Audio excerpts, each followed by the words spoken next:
And hello, everybody, and welcome back to more Oblivion Remastered. We're here back again after having almost finished the collection of the Raider relics for the Knights of Nine DLC. I believe that currently we have the entire armor, the shield, the mace, but we're missing the sword. So that would be the last one to grab. However, I think the next thing that we have to do is head back to the Night Sanctuary to talk about the attack of the aliens, and then we continue from there. Hi Bucka, hi Goldie, hi Noel. Hello, hello, hello.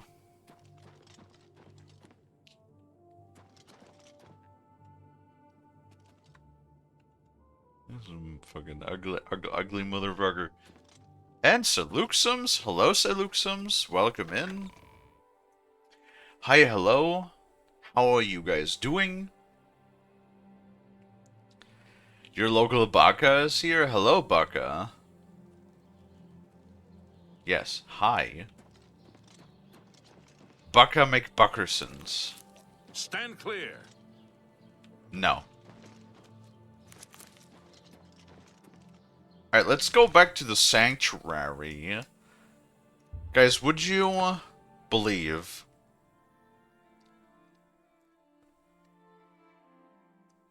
Well, I know that Privyed means... God, what was Privyed again? That was hello? Lord Crusader, the prophet is here. He's just arrived. He seemed to know you were coming, told me to wait for you, and here you are. Come. He is preaching to the assembled knights in the chapel. You should speak to him at once. What's this bozo doing in my church? Yeah, Privyed, or however you pronounce it, is, Russian pronunciation is quite difficult, but I believe that's for, that's hello? Right? Like, that, or like good day or something? I know that spasiba. Spasiba means, thank you.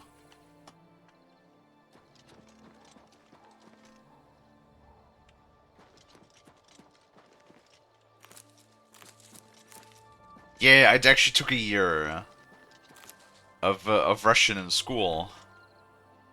I used to know a lot more. I used to be able to like read a little bit of Russian too, but that shit's been long gone. Is there like a quicker way to get down into the sanctuary? Horsies.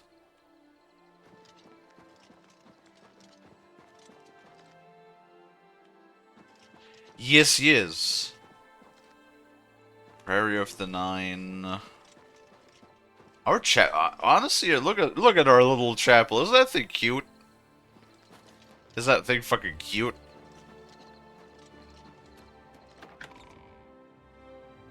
How you doing? How are we doing, peoples?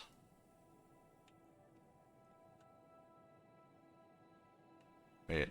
1, 2, 3, 4, 5, 6, 7. I myself am 8. We're missing the ninth one, I guess.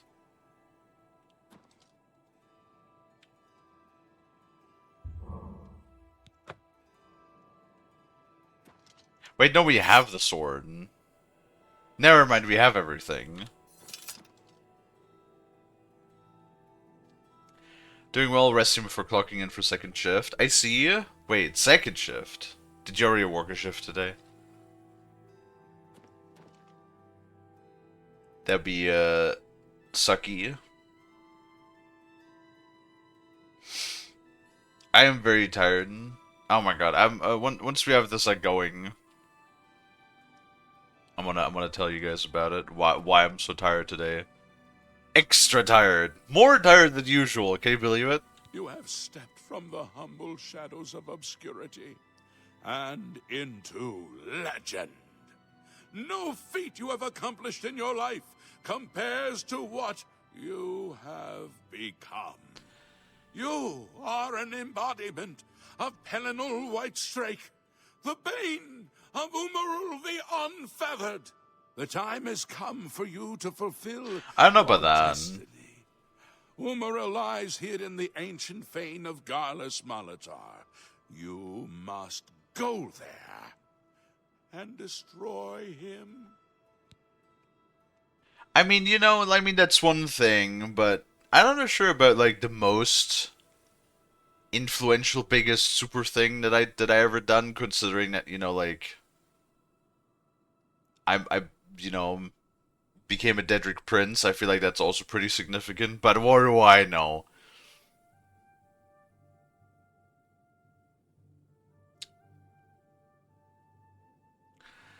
Two shifts where I work at. First shift and second shift. My boss and I usually go either or from 11. Oh, right.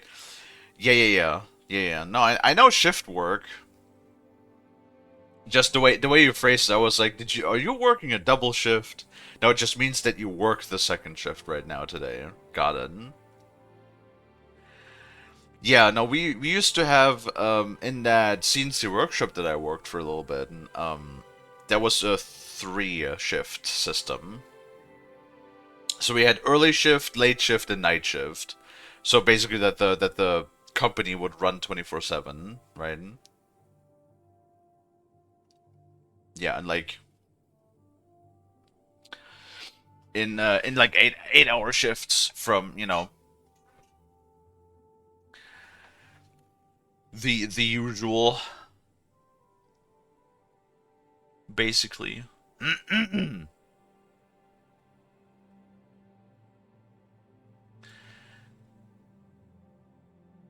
It's 11 to 7 since we're in a small town. 90-ish people.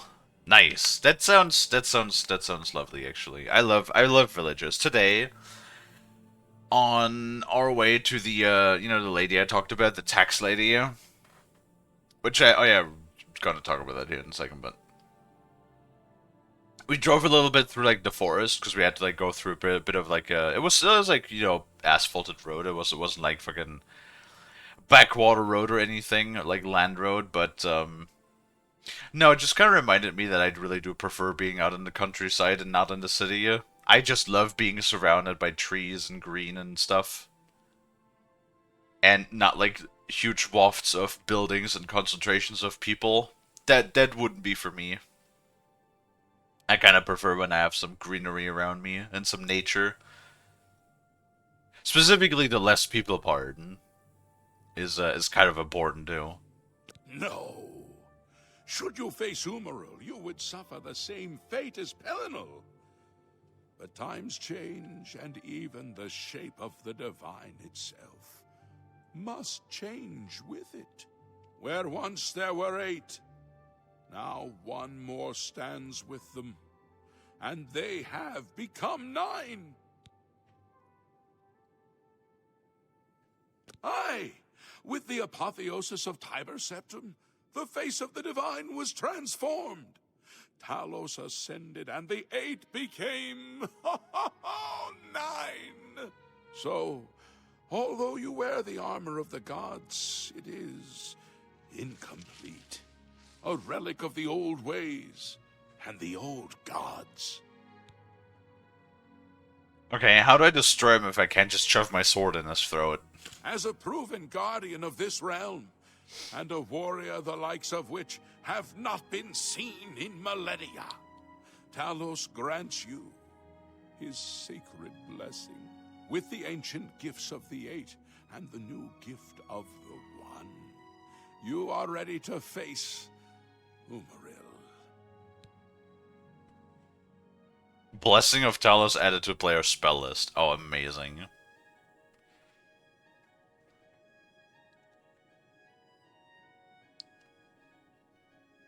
Do you want to move, but Alaska being spaces as fuck you can't? Yeah, but where are you gonna go? I guess other places are like cheaper, but like fucking everything is expensive. Fucking everything. It will allow you to follow Umaril into the spirit realm upon his death. It will allow you to destroy him, body and soul, utterly and for all time. You must first kill his living body. While beyond the power of most mortals, this is only the lesser of your two tasks. Awesome. His Daedric nature allows his spirit to escape into oblivion after death. Oh, this is what Pelennor learned upon defeating Umaril the first time. But you can do what Pelennor could not. The blessings of Talos will allow you to follow Umaril's spirit when it leaves his body. This you must do, and you must not fail. You will not, because the Nine fight with you.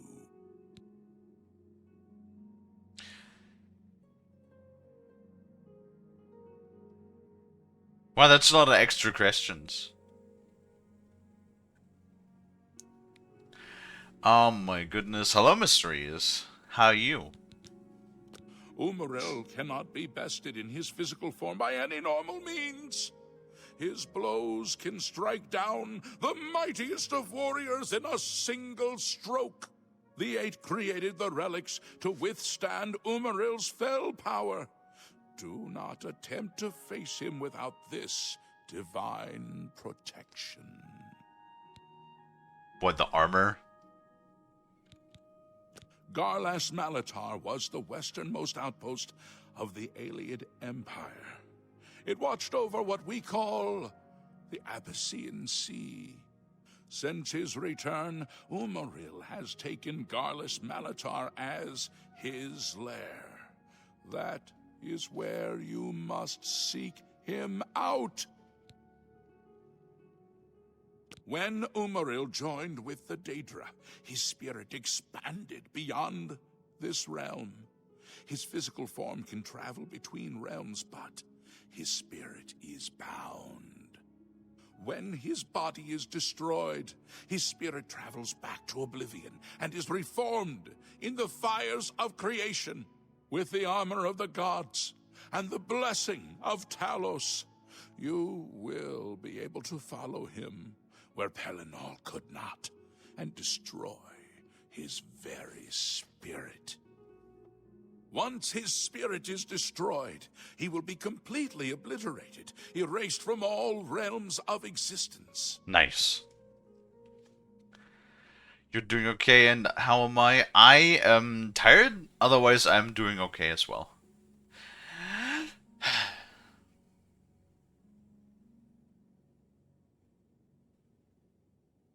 Alright, I think we're good to go. Your knights will assemble at Garlas Malatar and await you there.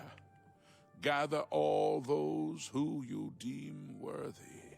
Not all who enter those halls shall return. Those who fall in service of the Nine will live on forever in the halls of their fathers. I wish you well on your quest, Crusader. We are depending on you. Yes, Lord Crusader? Got it. Alright, perfect. What are you guys looking at? Hail, Sir Knight. My brother and I have heard that you are founding a holy order of knights, and we would like to offer you our swords. We've come all the way from Skyrim to join... Skyrim! Skyrim Can't mentioned. claim any experience as knights, but we learn soldiering from our years in the Legion. Will you have us? Sure. You won't regret it, sir. You'll find us true-hearted and brave. I'll be back as soon as I've outfitted myself. You look like a rogue. Sir Knight, allow me to introduce myself. I am Brelin of Sylvanar, at your service. I come to offer myself as a knight in service of Auriel, or Akatosh as he is known in Cyrodiil. I bring nothing but my skill with the blade, which is not inconsiderable, and my devotion to the Lord Auriel. Will you accept me, as unworthy as I am? Sure. I am honored to join the Order under your illustrious command. Excuse me, while I go to the armory and attire myself as befits a Knight of the Nine. Everybody just gets like a free set the moment they join. Well, that's pretty nice. That's some work benefits right there. But yeah, alright. So, like I said yesterday, I had to get up a little bit earlier. Oh my goodness. The amount of times I had to get up today is, so I slept for like maybe 6.5 hours or so, ish. But those sleepies, my fucking pancakes. What happened to your pancake sandwich? The amount of sleep, the like six to 6.5 hours of sleep that I had, were split up into like 3 segments. And I want to be honest with you, with how tired I feel, I don't think sleep stacks. If you like sleep and then wake up, and then after a little while sleep again, and then wake up, and then, you know, after a while after that go to sleep again, I don't think that accumulates to a full rest. Because I am fucking tired as shit. I could nap right the fuck now. I'm telling you. Anyway. So basically, like, I had to get up early, but then... so I had a nap yesterday. An accidental nap, as is tradition at this point. On Wednesdays, because I'm always, like, giga, mega, ultra, super tired on Wednesdays. Right? So, I had, like, a nap that was, like, 2 hours. Then I laid down after the second stream. Yesterday, of course.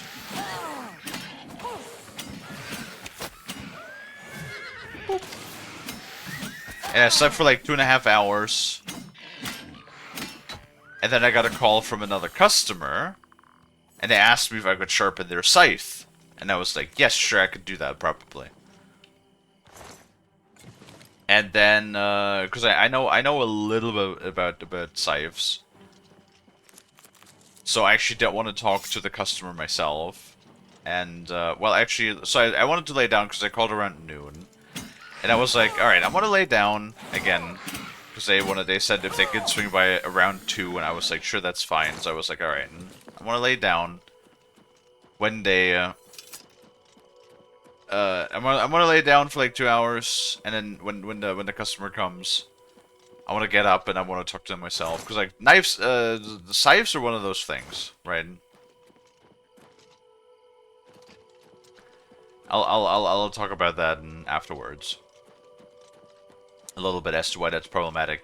But I wanted to talk to I wanted to like give them some, you know, advice and talk to them a little bit. So I stayed, and also like I laid down, but then I couldn't sleep because, you know, when I get woken up in the middle of sleep, I'm just like, sometimes you have that moment. Sometimes I can go back to sleep, sometimes I can't. Sometimes you're just like awake at that point, so I was like, alright, I'm gonna just like stay up till like 2. You know, 2 hours after they had called. So I have like an opportunity to talk to them. So I stayed up, and I waited, and then guess fucking what? The customer didn't show up. Awesome. It's like the second time a customer has called me and asked me to do a service for them, and I was like, yeah, I could do that. And then they just never fucking appear again. This was actually like my very first customer that I ever had. Was a guy that called me and asked if I could sharpen a scissor. I was like, sure, I could do that. I can give it a shot. Never called again. Never called again. So, you know, that was kind of, I don't know, kind of sucked. Because, like, I stayed up specifically for the customer, and then they, you know, didn't fucking show up. But it's whatever, I guess, right? So then I laid down, slept for, like, another 2 hours. Then I had to get up again. Right? Then I had to get up again. Because because I was the other customer was coming, whose order I had finished, and I handed it off to them. He was very pleased. He even gave me a tip of 3 euros, which was, you know, very nice. It was actually the second tip I got this week. It's kind of crazy. Hello. So I got a tip from the second customer, and that was cool. So, you know, like, got a little bit of extra dough, a little bit of extra cash in my pocket, here. It was neat. What else? But yeah, then I stayed up, and then after I had finished up the customer, we left to talk to the lady that does my mother's taxes, or that it's basically like the tax advisory lady that works with my mom. And we talked about it, like, you know, how's it with my business? What do I have to do for the tax registration number? Is it like, do I need to do that? Is it important? Like, because there was like the idea, that was the idea that maybe I don't actually need a tax registration number, but it turns out, no, I absolutely do need that for the business. It's not pressing right now. Like, right now, if I don't want to do bills for businesses, if I want to do, like, bills for businesses, I do need the tax registration number. And so, but basically, I also do need it when I want to do the taxes at the end of the year. So, important, do need to do that. And so we set up an appointment for next Wednesday. So next Wednesday, I'm going to have to take the short stream off, because we're going to the tax lady again, so that we can, like, go through that whole process of, you know, the 26 fucking pages of the fucking form I have to fill out, which I have, like, no fucking clue how to do. I did, like, the first page. The first page I got done on my own. The rest of the 25, I was like, yeah, I don't fucking know that's how any of this is going to happen. Anyway, I don't know. I'm very tired. Like I said, it was like barely 6 hours of sleep, but those 6 hours of sleep were like spread across, you know, 3 segments of 2 hours. So I don't think that counts as a full rest. I want to be honest with you. I don't think splitting 6 hours up into like 3 segments of 2 hours don't really recharge your batteries, guys. It don't really recharge your batteries at all. I'm fucking tired. Well, I can't. I have things to do. That's the problem. I have things to do, places to be, jobs to be done, customers to be talked to, that sort of thing. Drink water, you dehydrated bitch! Okay, thank you, Mysteries. I love how everybody's just talking and chatting and having a good time, and then randomly Mysteries to just go, fucking water. Do water right now.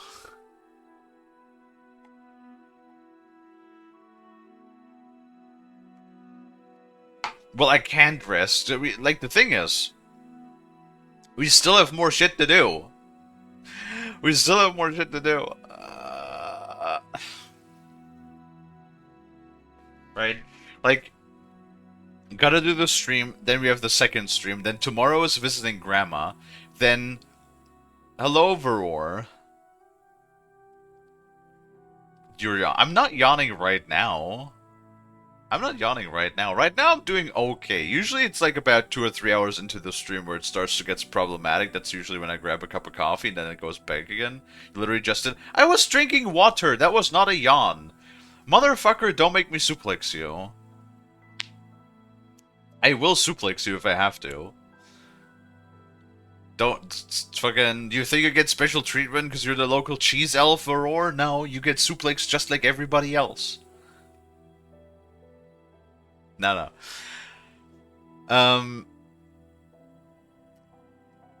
Yeah. What else did I want to say? I don't know. I had a brain fart. Voices of the Void is for second stream, and then I gotta do dinner too. Everyone here cares about you. I don't know. I don't know about that. I don't care about myself. If I cared about myself, I probably wouldn't do this to myself. Anyway. Yeah, no, like, I mean, I like it. That's what I told my mom too, because my mom even, like, told me, it's like, you look tired. And I'm like, I am tired. I am very tired. Why do you have a blonde hair as a reptile? It's not a reptile. It's a fish. It's a shork. It's a shunkle. It's a shunky wunkle.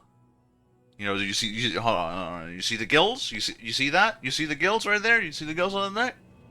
You know? It's for the breathing under the water. Anyway. Yeah, that's what I done. And then tomorrow I need to... tomorrow I need to like go and well, I want to go and visit grandma.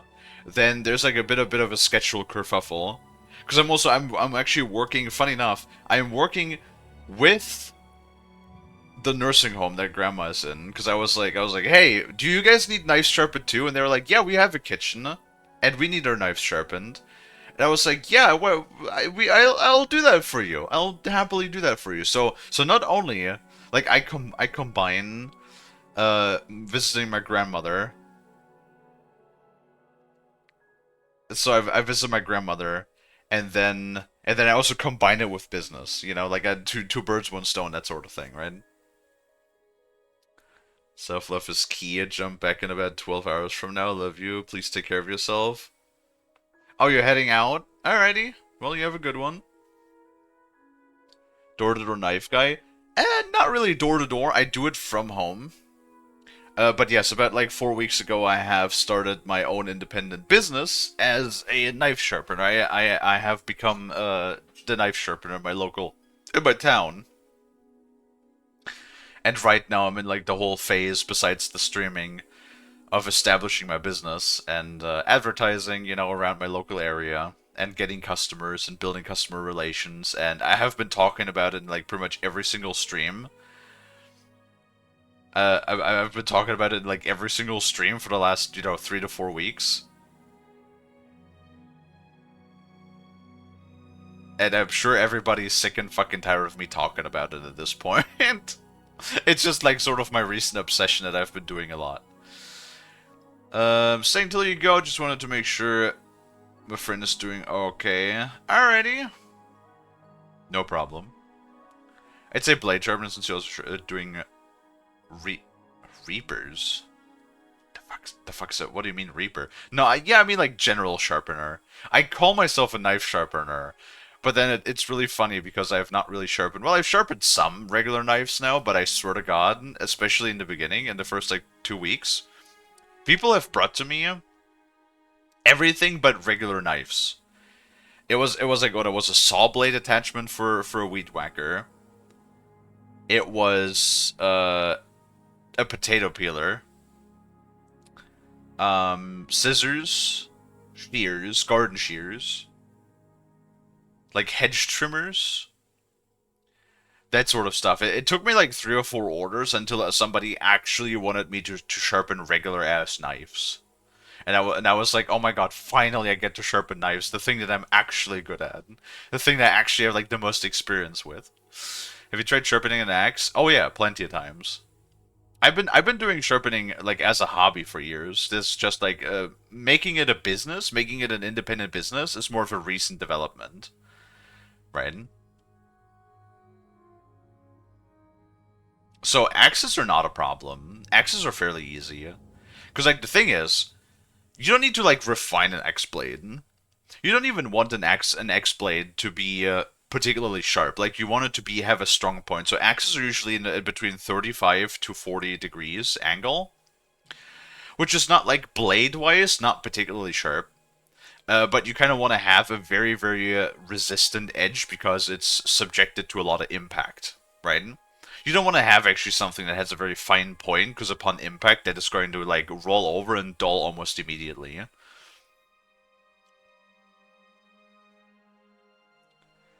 Our grandpa, rest his soul, used to be able to get a brand new knife and make it even sharper once he placed a finger lightly on his knife and almost cut to the bone. So yeah, okay, so the thing with most common knives is that you will find, unless they're like hand forged or something, most standard knives, most standard especially kitchen knives, will be sharpened factory wise, usually either not even by hand but on sharpening rigs, like on long conveyors, at 25 degrees to 30 degrees angle, which is honestly it's more for durability rather than sharpness, because like 25 degrees is the most that I will do for knives, and then only for survival knives, right? So, that are subjected to a lot of use. Usually, my preferred angle for kitchen knives is 20 degrees. Because like 20 degrees offers you, in my opinion, a very good combination between both sharpness and durability of the edge, right? If you treat your knife well, sharpen at 20 degrees, like properly, honed and everything. If you treat it well, you don't put it in a dishwasher. That's like people's biggest mistake. Don't put your knife in the dishwasher. The salt that you put in the dishwasher acts as a mild abrasive that wears away the edge. Almost immediately. Never put a sharp knife in the dishwasher. That will make it dull almost immediately. Okay. And so if you don't do that, just wash it up by hand. And then the cutting board is another one. Don't use ceramic or glass or metal or stone. None of those. Use something that has give. The best is wood. The best is wood. You can use plastic as well that has a bit of a give, but that is not the safest thing to do, since if you cut into it, you will get microplastics in your food. So health-wise, I really recommend use wood cutting boards. They are the best thing, both health-wise and like tending-wise for your blades. And if you do that, if you use the right cutting board and you wash it up by hand, a properly sharpened blade will remain sharp for at least 2 to 3 months with regular use. Like, you do get a lot out of it. Right?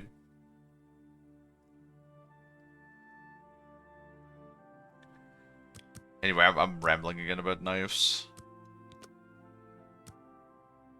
Don't give me a... Don't let me start rambling about knives, because I will go on for extended periods of time.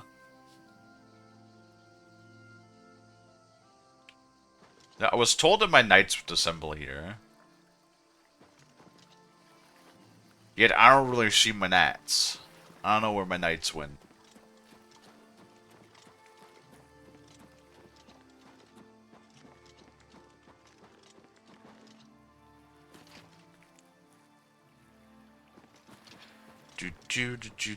Do.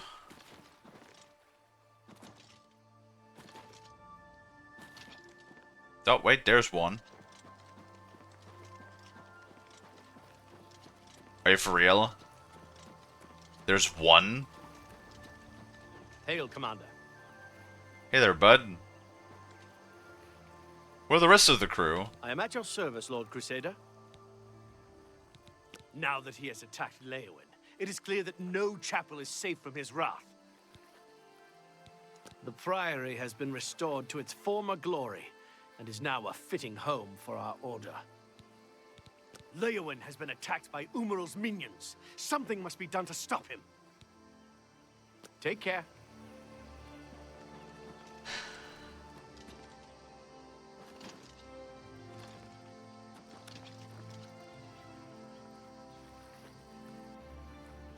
Well, where's the rest?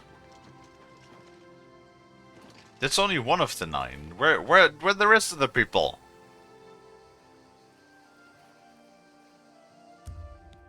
Hold on, let's give her like 2 more hours. Boop, boop. There we go.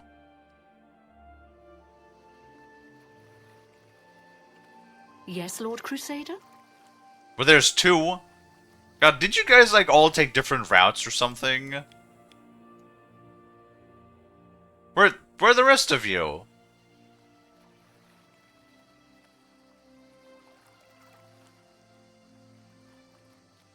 Okay. You you don't have to like tell me how long the ads are lasting, because I have an ad timer that shows me how long the ad is in progress, so I can see when it's done.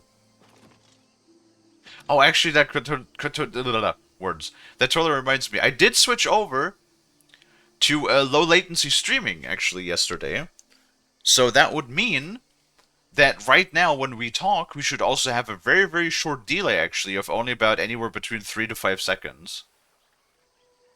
So that should make having conversations with chat quite a bit easier now. I just always forgot to turn it on. Well, there's the third guy. Hail, Lord Crusader. Commander. You know, I look pretty sick, actually, in his armor. I will admit.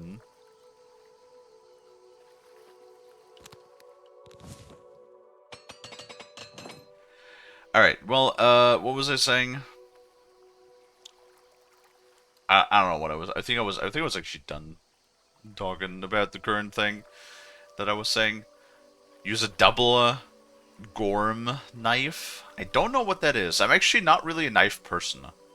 It's more like the craft of the sharpening that is what interests me. I think we'll just wait like 24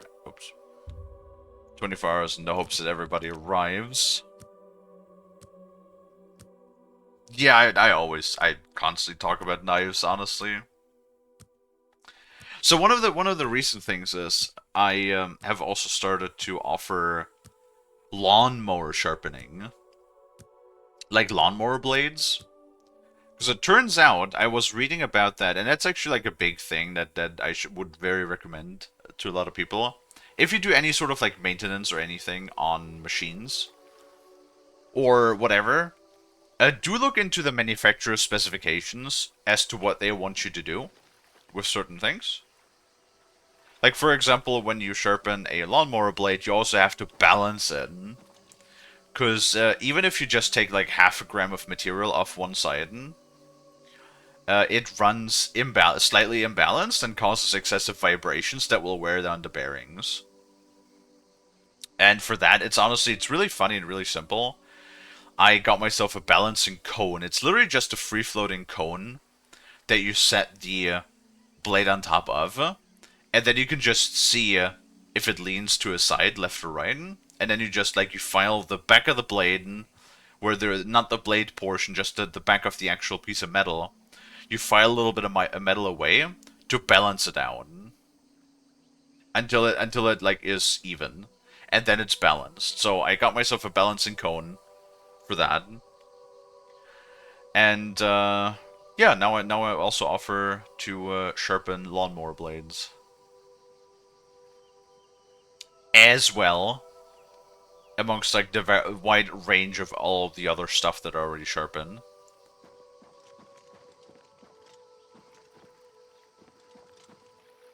Yes, Commander? 2, 3, 4, 5, 6, including myself, 7. Well, we're still missing 2. Yeah, good enough. I don't want to wait any. Actually, wait. I think it forces us to wait actually, because our quest marker is still pointed right here. Greetings, Sir Knight. Hey. What is it, Lord Crusader? I am pleased to see that you have them. It is said that the wearer has the blessing of Kinnereth upon him, and will not come to harm from creatures of the forest. Take care. Wait, what? That true? Oh yeah, my curse was removed, actually. Well, the price of the blade really depends, because you can have like D2 steel knife for, like $200, or you can have one for like $15. Granted, the one for $15 is going to have, well, the quality of a $15 knife. But, and then also, like, I've found that the price, oftentimes, it doesn't necessarily even depend on the quality. Oftentimes, high price is because of brand name, right? There is a type of, like, tungsten carbide knife. The process of which is actually patented. To a French company, and they sell like little survival / pocket knives made out of tungsten carbide, which is like, tungsten carbide is crazy, crazy hard, because it is a metal ceramic alloy. And I was like playing with the idea of buying one of those, but Jesus Christ, those are like $300 starting price, or €300 starting price. Which, like, I can't justify that just for the novelty of it. Yeah, I mean, stainless steel, there's lots of stainless steels. It comes down to what it is. You have, like, kitchen knives usually have, like, 1460, 1480 is a good stainless for kitchen knives. For pocket knives, utility knives, that sort of thing. 1660 and 1680 are good steels for those. D2 is one of those, like, called super high carbon super alloys. And honestly, you don't need to spend that much money either. Like, honestly, you can get really solid stainless steel knives starting at, like, $50 to $60 for a knife. You can already get something, like, really incredibly solid, both in the range of kitchen knives and, like, pocket knives. right? Because like if you spend hundreds of dollars, then you really started to go into the range of you're paying for the brand name rather than the actual like thing that you're purchasing, right?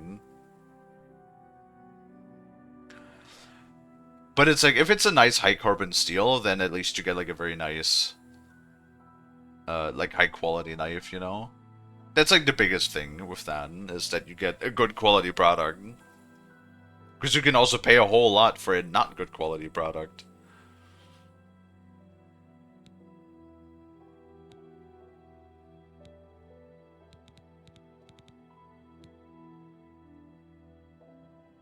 Alright, look.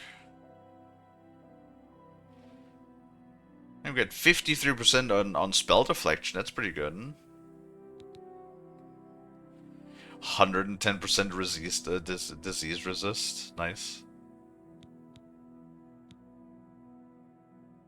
Hi, Dino.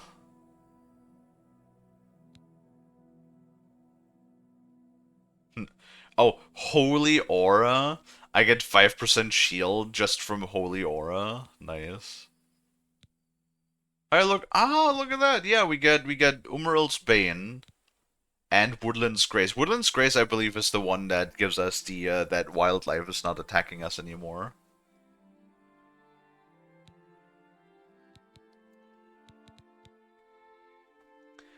Neato. We have like a ton of fucking bonuses. Look at this shit.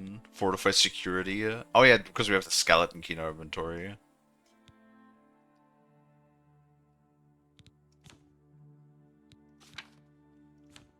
Yeah, look at our stats. 116 personality, nice. See what else is like giga boosted. Blades is 112. Structure's 109. I am very tired today, Dino. Commander, how may I serve you? Goodbye. Okay, apparently we still have to fucking wait. Where is everybody?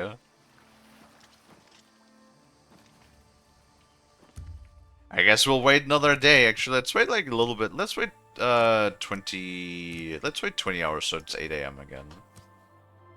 Went to an East Asian buffet and you had some sushi. Very nice. Actually, I have some store-bought sushi in my fridge that I picked up yesterday.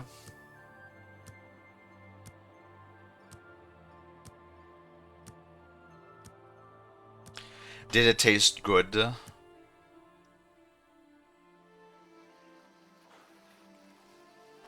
Was it yummy? 2, 3, 4, 5, 6, 7. We're still missing one! Hail, Lord Crusader! Fucker. Yes, Lord Crusader?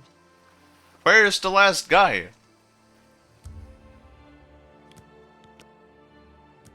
Most of them were good, except the sushi or shrimp. Oh no, what was wrong with the shrimp? Oh, there's the last guy. Fucking took a sweet ass time getting here. You have a horse too. How are you the last one with a horse?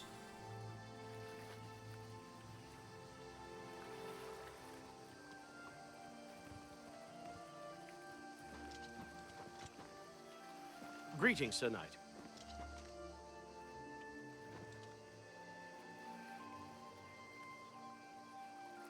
Except the one with sushi, it felt crunchy and not chewy.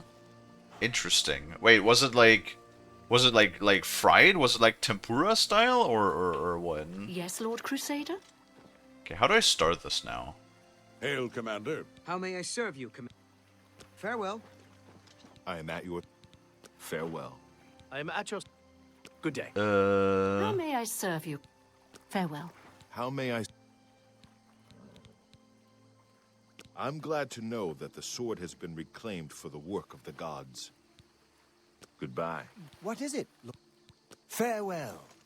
Okay, I guess we just walk into the fucking thing. I guess you guys might follow, or maybe not, I don't know. Onwards to the crusade! The shrimp looks fried. Yeah, they probably gave it like either like a light tempura or just like a light fry or something.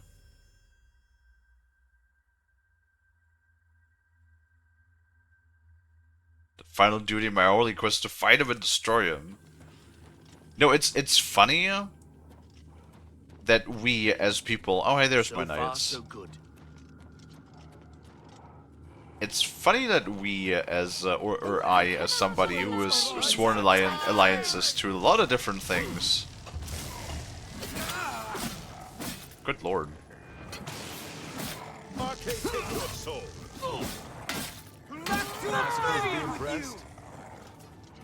Is, you know, doing all of this.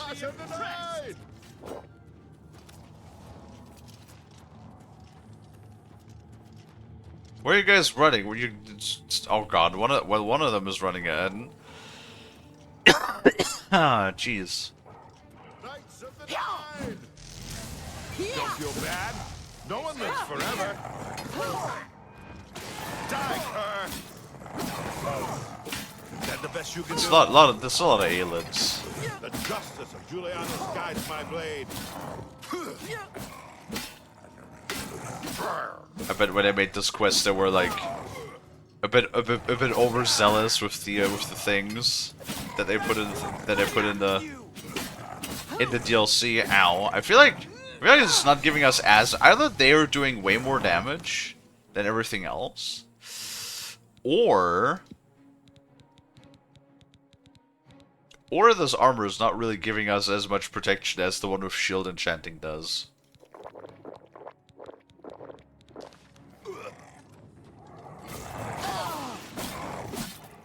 Oh, at least our dudes go unconscious instead of dying. That's pretty good. Good thing I have infinite potions, so it doesn't matter.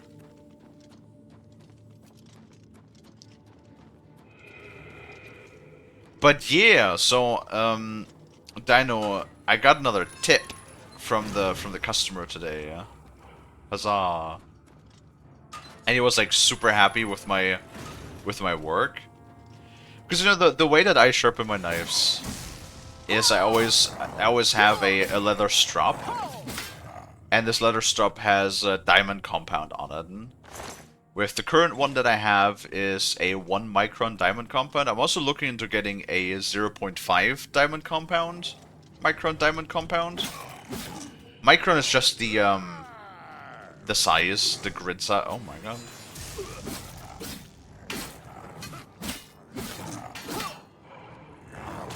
It's just like, you know, the size of the particles, right? Oh wow,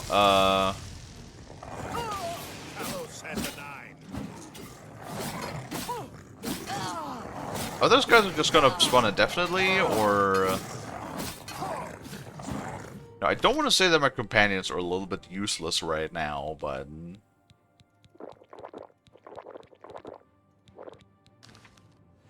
They're being a little bit useless right now.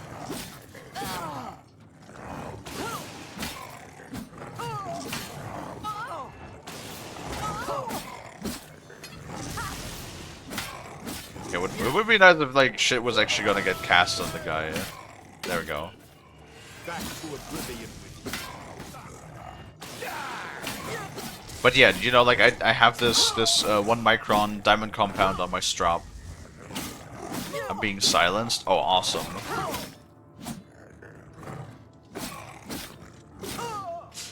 So, like, when I do the stropping afterwards, it leaves almost like not quite, like, it is polished. It is not mirror polish, but it is shiny.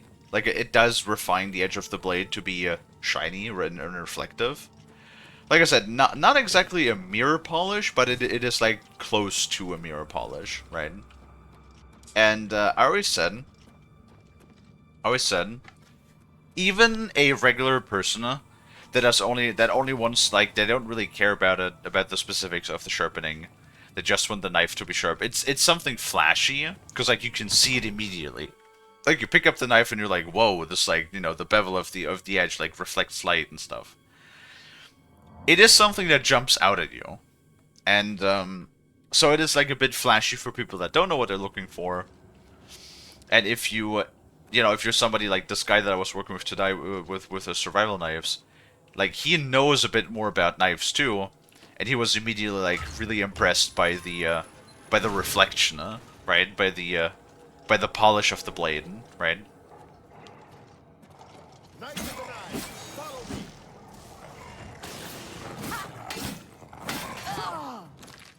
And that was like, I don't know, it was just really cool. This customer was like really fun to work with too, because like, you know, because normally people just don't care. They just be like, you know, take knife, make knife sharp is usually like the gist that I get with most people. But when you have somebody that actually like, you know, knows something about knives, that's more than just like, you know, make knife sharp. That's really cool. Though my dumbass, I kind of like mixed it up a little bit. Because one of the knives, you know, I talked about this before. It had a convex grind, like a rounded grind that I spent a lot of time replicating, and then it was the wrong fucking knife, dude. I was, oh my god, he was like it's perfectly fine. Like he was fine with the outcome anyway, but I'm like, brother, how the fuck did are these guys healing? How did I like fuck that up? We must give the Crusader time to destroy the orb. That like really annoyed me that I somehow managed to like give like the wrong knife a convex grind. You know what I mean? But other than that, he was like incredibly satisfied with my work. And I'm happy about that.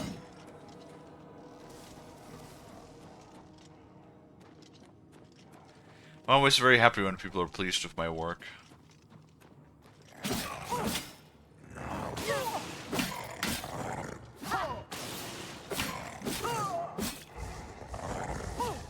You're being silenced. Awesome. Yeah, I sure love it when all of the fucking enemies can always silence me. Yeah?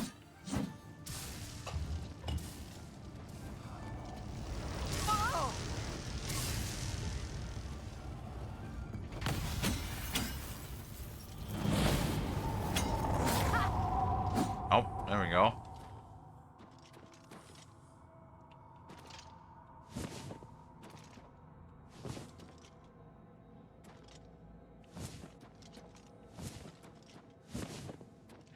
No, I'm really glad that my people don't just immediately, oh, cool. Die. Where is everybody?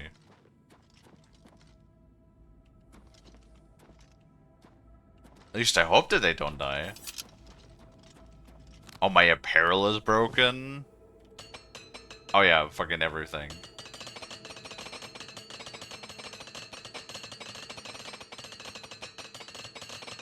I'm really glad that they got rid of item durability in Skyrim, because like this shit kind of sucks.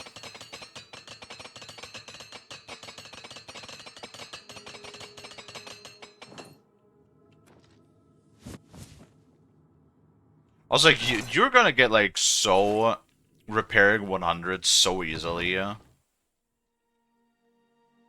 pretty sure I'd repairing 100 after like, you know, fucking stream 8 or 9. And I believe this is stream 30 right now.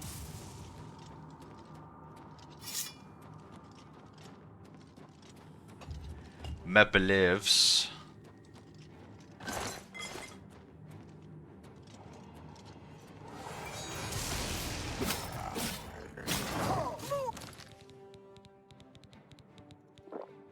Oh, didn't mean to do that.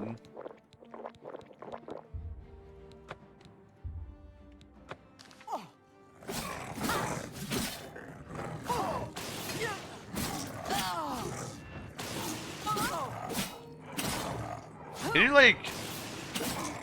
I don't think that they really like getting, they might have like spell resistance actually.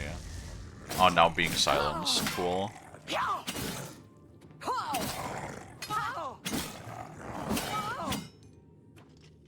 You guys are gonna stay dead, right?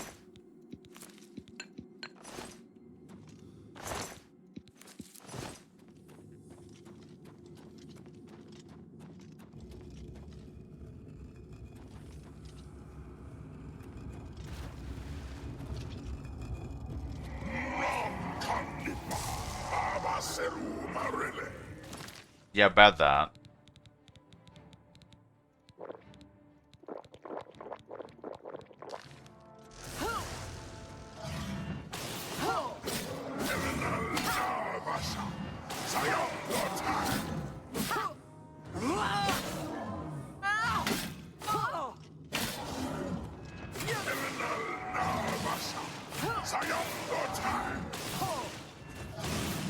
Okay, it's not really, yeah, it says shock damage resistant.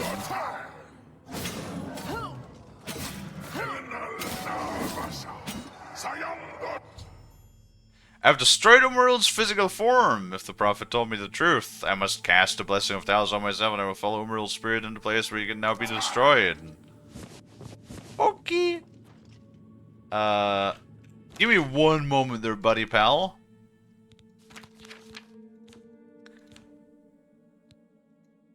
Is it called Talos' Blessing?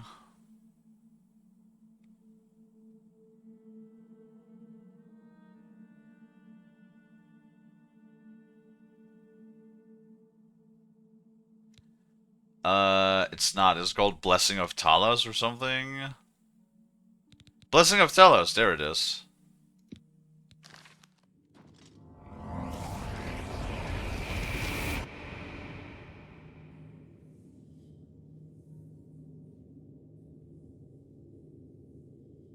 Gone. Very bright. My eyes!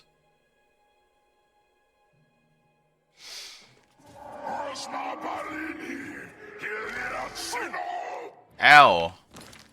That hurt. What the fuck?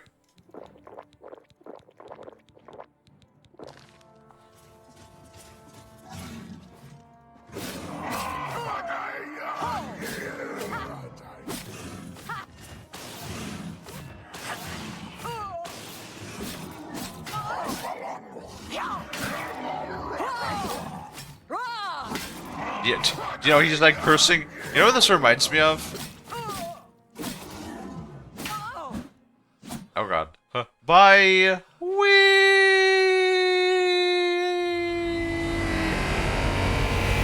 Oh, Jesus. Uh-oh.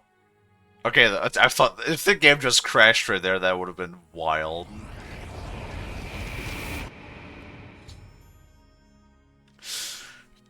Oh, man. That would have been a little wild. I was actually about to say something. I forgot what it was. Umaril is utterly destroyed. I've completed my holy quest. Yeah. Crusader, arise. Stand and face the light.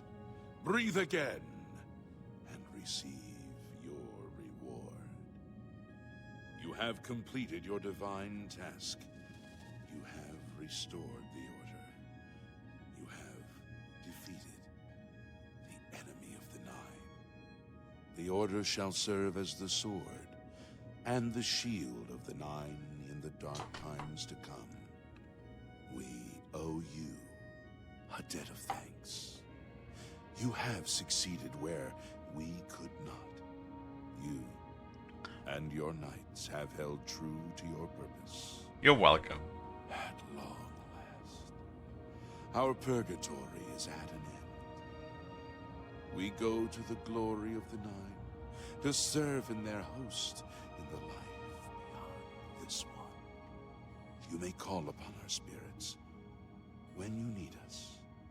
Simply pray at our tombs, and each of us will grant you a blessing from the Nine. May your sword serve the Nine all the days of your life, Crusader. Farewell.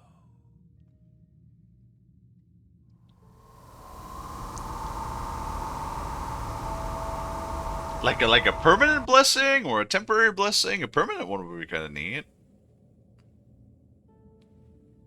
If you think about it, that'd be kind of cool.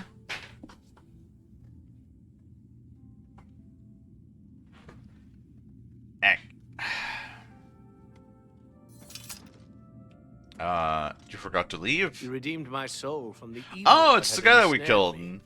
For that, I am forever in your debt. The old bitterness that seemed so important to me in life. What is that now? How to weigh that against my very soul? The Knights of the Nine stand together once again. I would not have thought it possible. We owe you a great debt. The evil took hold of me the day that I slew Sir Caius on the Priory steps. I baited him, knowing his temper. And then I killed him when he drew against me. I killed him in cold blood, with the Holy Sword itself. I could have disarmed him, or wounded him, but a cold pride had taken hold of me, and so I slew him, went to war, and never returned. The evil grew upon me until I became cruel, a tyrannical ruler, a terror upon the land. In death, evil held me even tighter than in life. Thanks to you, that is all behind me.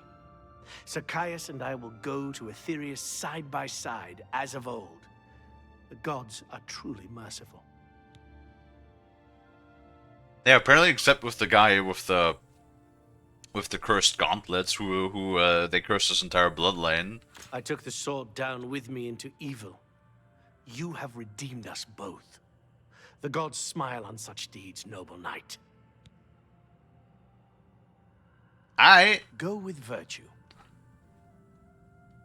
So what, everybody peaced out and you're just gonna stay? Oh, okay, never mind. Dubella has strengthened your wit and charm.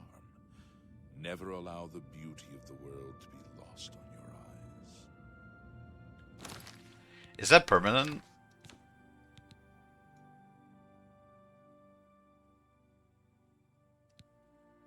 Wait.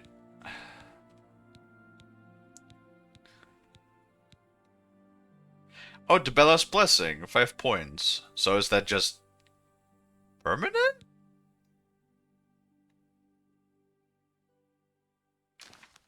Looks like it. It doesn't have a thing down in the bottom. Dubella has strengthened your wit and charm. Never allow the beauty of the world to be lost on your eyes. Lord Akatosh lends you his might. When your own strength fails you, trust in the Nine.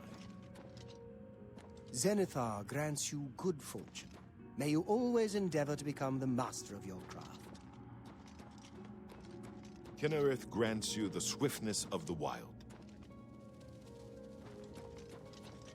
The Great Mother endures. Mara grants you her endurance. When all else fails you, look to love for the power to carry on. All that lives will die, and all that is dead will live again. Arche grants you the will to reverse the cycle. Stendarr grants you the gift of legerity. Always be swift to protect and swift to forgive. Julianus blesses you with his wisdom and his guidance. Trust in your knowledge, for it is the whole of who you are. Yeah. Can I only have ever one of those?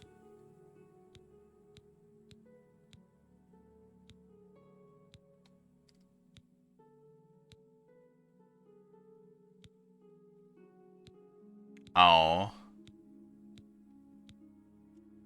I could only ever have one of those. Okay.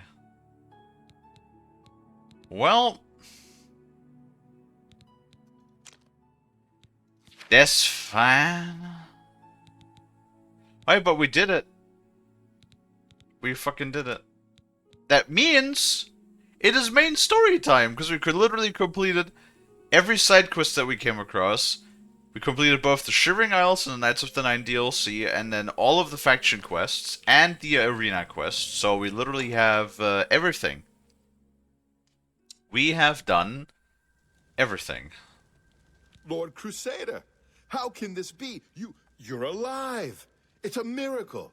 I heard voices in the Undercroft, and I came to investigate. You vanished in Garlus Malatar. After the battle, we searched further into the ruin and found you next to Umaral's corpse. You had no wounds on your body, but you were dead. I saw it with my own eyes. You did not draw breath. We laid you to rest in the Undercroft. We kept your death a secret.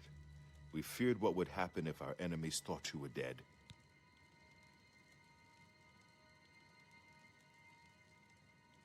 Even death cannot stop the Crusader. Indeed, they are. We knew you had succeeded in destroying Umaral's physical form, but it seemed that you had met the same fate as Pelennor Whitestrake. Tell me, was Umaral destroyed? Then he is destroyed. We've won, and you're alive. I have to tell the others. Yay. We have destroyed the pure evilness. We have smited it. Very good. Great success.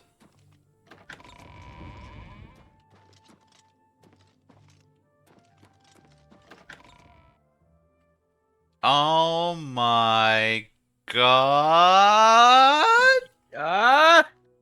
Yeah. Sorry, that took way longer than I expected. Knights of the Nine, hear me.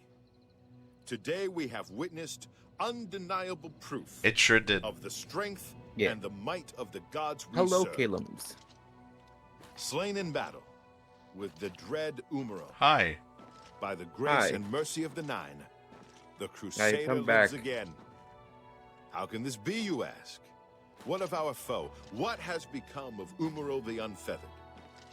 Umaral has been slain by the Crusader. His very spirit cast into the void and destroyed for all eternity. He will never rise again. Let us give thanks to the Nine.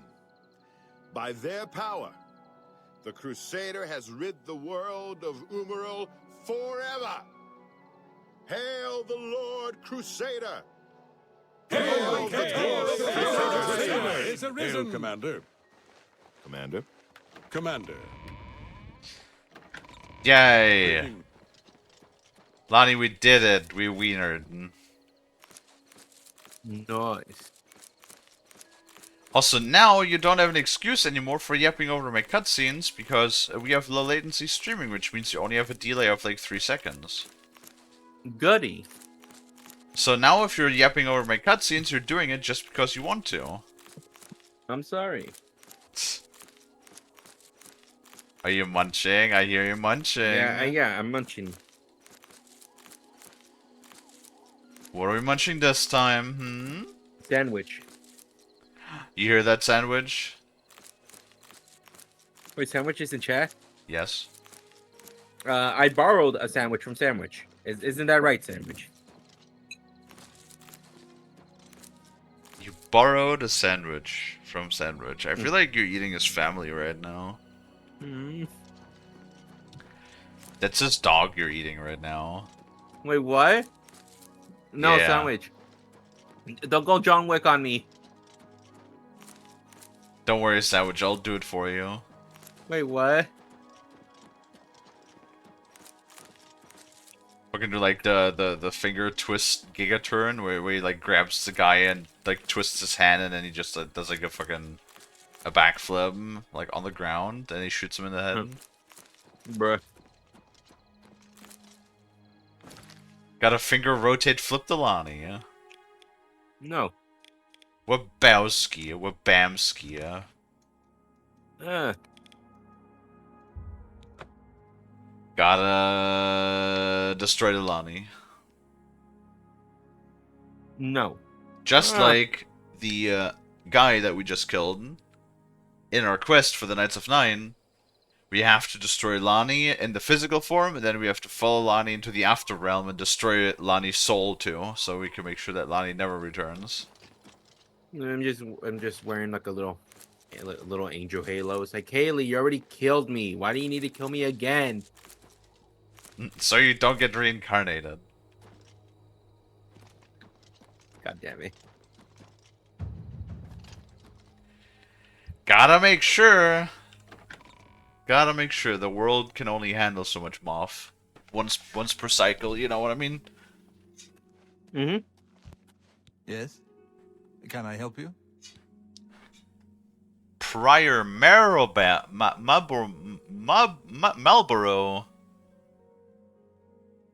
Why is there... You know what? It's been literally like 150 hours or something since we've done the main quest, so I've honestly forgotten everything. You know, I kind of like forgot. Like, I know we have this amulet. Oh, that the Emperor gave us. Oh, big stretchies. Yeah. But I've like kind of forgotten. We have to like give it to like one of his illegitimate sons, I think, was like the whole gist.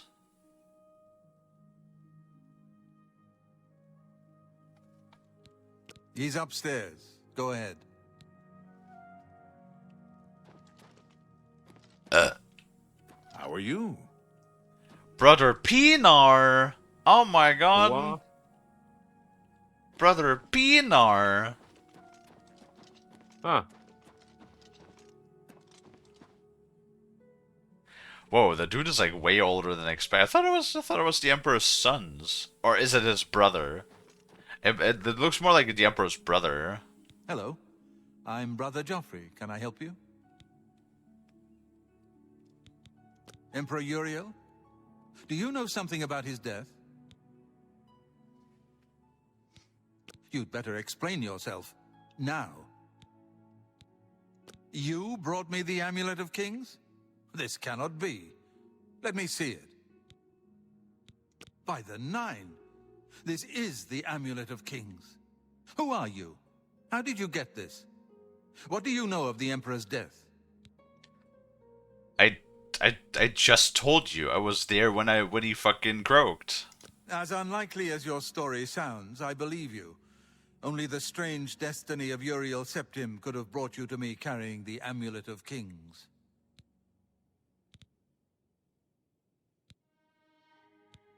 His meaning is unclear to me as well. The Emperor seemed to perceive some threat from the demonic world of Oblivion. The Prince of Destruction, Mehrunes Dagon, is one of the Lords of Oblivion. But the mortal world is protected from the Daedra of Oblivion by magical barriers. Is it now? Well, let me tell you about a little place called Kvatch. I'm not sure.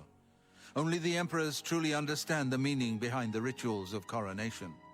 The Amulet of Kings is ancient. Saint Alicia herself received it from the gods. It is a holy relic of great power. When an emperor is crowned, he uses the amulet to light the dragon fires at the Temple of the One in the Imperial City. With the emperor dead and no new heir crowned, the dragon fires in the temple will be dark, for the first time in centuries. It may be that the dragon fires protected us from a threat that only the emperor was aware of. I am one of the few who know of his existence. Many years ago, I served as captain of Uriel's bodyguards, the Blades. One night, Uriel called me into his private chambers. A baby boy lay sleeping in a basket. Uriel told me to deliver him somewhere safe. He never told me anything else about the baby, but I knew it was his son. From time to time, he would ask about the child's progress. Now, it seems that this illegitimate son is the heir to the Septim throne, if he yet lives. Well, where's his butt? His name is Martin. But He is a priest in the chapel of Akatosh in Kvatch. Yes, Kvatch. I cannot believe that the attack on Kvatch is a coincidence. The enemy seem to know all our secrets. You must return to Kvatch at once and rescue Martin, if he lives. There is no time to lose. If there's anything you need, please ask. My resources here are limited, but I will help in any way I can. Well, Kvatch is already okay. Well, you know, we've been there already, done that, done there, did that. It will be safest here with me. When you return with Martin, we will figure out our next move. I keep a few things here in my chest to resupply traveling blades. Help yourself to whatever you need. Why wouldn't that dog do yet? Your first priority now. One of the youngest blades ever to serve in the Emperor's personal guard. I am glad to hear that he survived, but I fear he will take the Emperor's death particularly hard. The coronation of each new emperor is sealed when he uses the Amulet of Kings to light the dragon fires in the Temple of the One. The dragon fires of Akatosh remain lit until the death of the emperor. His successor then lights them anew upon ascending to the throne. With Emperor Uriel dead and no successor crowned, the Temple of the One will be dark for the first time in centuries. The Elder Council rules in the Emperor's absence by ancient tradition. Chancellor Akato heads the Elder Council and is the closest thing the Empire has to a leader right now. But the Blades answer only to the Emperor, of course. We are not an arm of the government.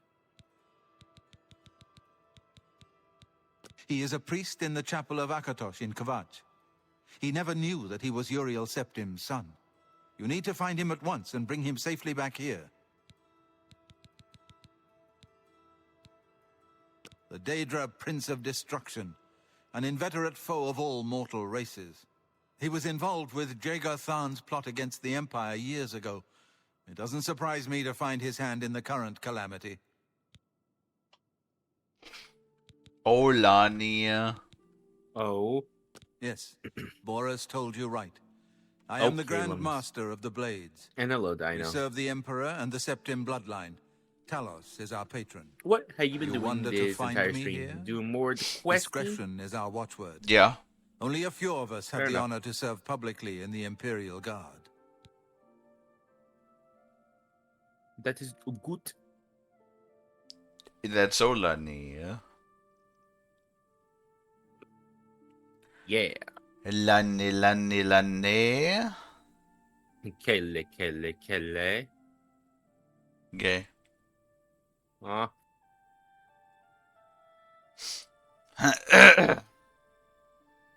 Yeah. Yeah. Kind of nicked my fingy yesterday a little bit. Oh. Yeah. I see. While cutting onions for the salad, I kind of like nicked the side of my finger a little bit. Oh no. It's okay, it's just a bit of an annoying spot. I keep like running over it with my finger by accident. It's a Ouch. bit annoying. It's fine. Yeah. Yeah. It is fine. It is what it is.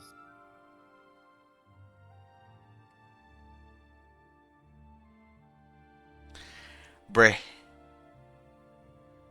My bigger problem right now is I can't find a comfortable position to fucking sit in. Everything kind of sucks. No. Also, it's been warm again today too. Primarily because the stupid heat is getting trapped under the balcony roof again. Waste no time. Oh shit. You must find Martin before the enemy does. It's fine. I'll make do. Not like I have much choice. Right.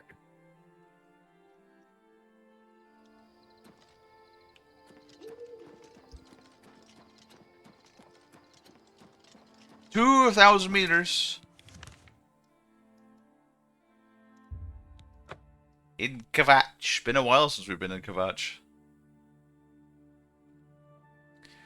Ever since we freed its ass. How could the Nine let this happen? Oh, was that the priest that was like talking about? Angry with us?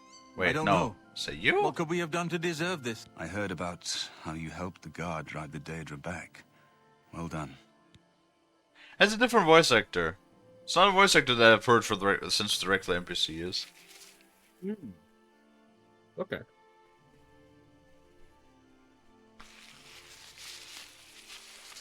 I like how I could say, the Emperor told me to find you, or come with me, you're in danger. Danger, you say? You came here to tell me this. Explain yourself or leave me alone. There are many others here who actually need your help. Yes, I'm a priest. Do you need a priest? I don't think I'll be much help to you. I'm having trouble understanding the gods right now. If all this is part of a divine plan, I'm not sure I want to have anything to do with it. Wait, is that fucking... Oh, what's his face? Is that the fucking actor, actually? Because he looks a bit like it. Is that the actor from Gladiator? I forgot the name of the actor. Recognize him?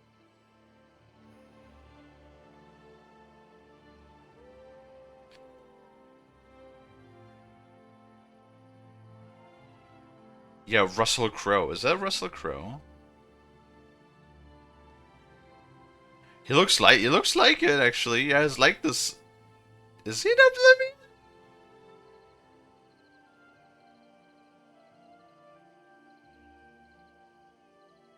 I love that.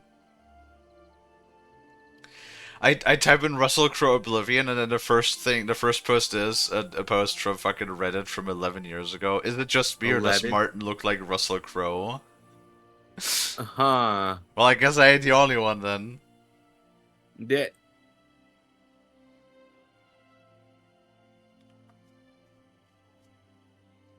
That's very funny. Oh no, fuck. Well, he's still voiced by a very iconic person. He's voiced by Sean Bean. Do not recognize the name. I think the biggest recent thing, he's been in a couple, but I think one of the probably like biggest things is that he played Ned Stark in Game of Thrones. Ah. I always wanted to watch Game of Thrones. Well, but I heard that after season 6, everything just fell apart. Yeah, sort of. Yeah, I mean, why the fuck did everything fall apart? Because didn't like the directors just rush the project? Well, so from what I understand, it's funny. Hello Pigeon, the two people who are on the writing staff, the two lead writers, they work together closely with George R. R. Martin. So, and the two people, I forgot their exact names, but usually referred to as D and D because both their names start with D. Mm-hmm. And so basically, the thing is with good old Georgie, he gets tired of things. Like the thing is, remember why Game of Thrones, one of the reasons why Game of Thrones was like so praised was because it was like unconventional and like any character could die at any moment. Yeah. Right, that was like a big thing, and like it didn't matter. Like none of them had plot armor, right? And that was basically that came down to, because I'm sorry, but George is I guess like a bit autistic in the sense that if he just doesn't like writing a character anymore, he just kills them. Yeah, you can say that. Right? So it doesn't matter if like the character's a fan favorite. If George doesn't like writing, if he's like bored of the character, if he doesn't want to write the character anymore, he just kills them. So that's why literally every character, no matter how popular the character is, you know, like, because in modern media, it's like, oh, if you have a popular character, then the character has to be protected at all costs because it's the fan favorite, right? Because then there's fan catering, because people, because if like their favorite character dies, if like the beloved fan favorite dies, you have a lot of people that will like get angry or will stop watching the show or whatever. Right. So oftentimes in modern media, if there is like a main character, you will cater to the mainstream media, and then basically like just have this like one main character that then has main character syndrome because you can't possibly kill him at that point. And that was like one of the big things that Game of Thrones stood out for, because like any of the characters could just have been fucking killed at any point. But I guess George just got really fucking tired of writing the whole like series in general, because like he still hasn't finished like the last book, and he just like went to work on the projects. Like for example, that's really funny. One of the projects that he worked on after he left Game of Thrones, like the show, was he worked on Elden Ring. Oh. Yeah. Huh.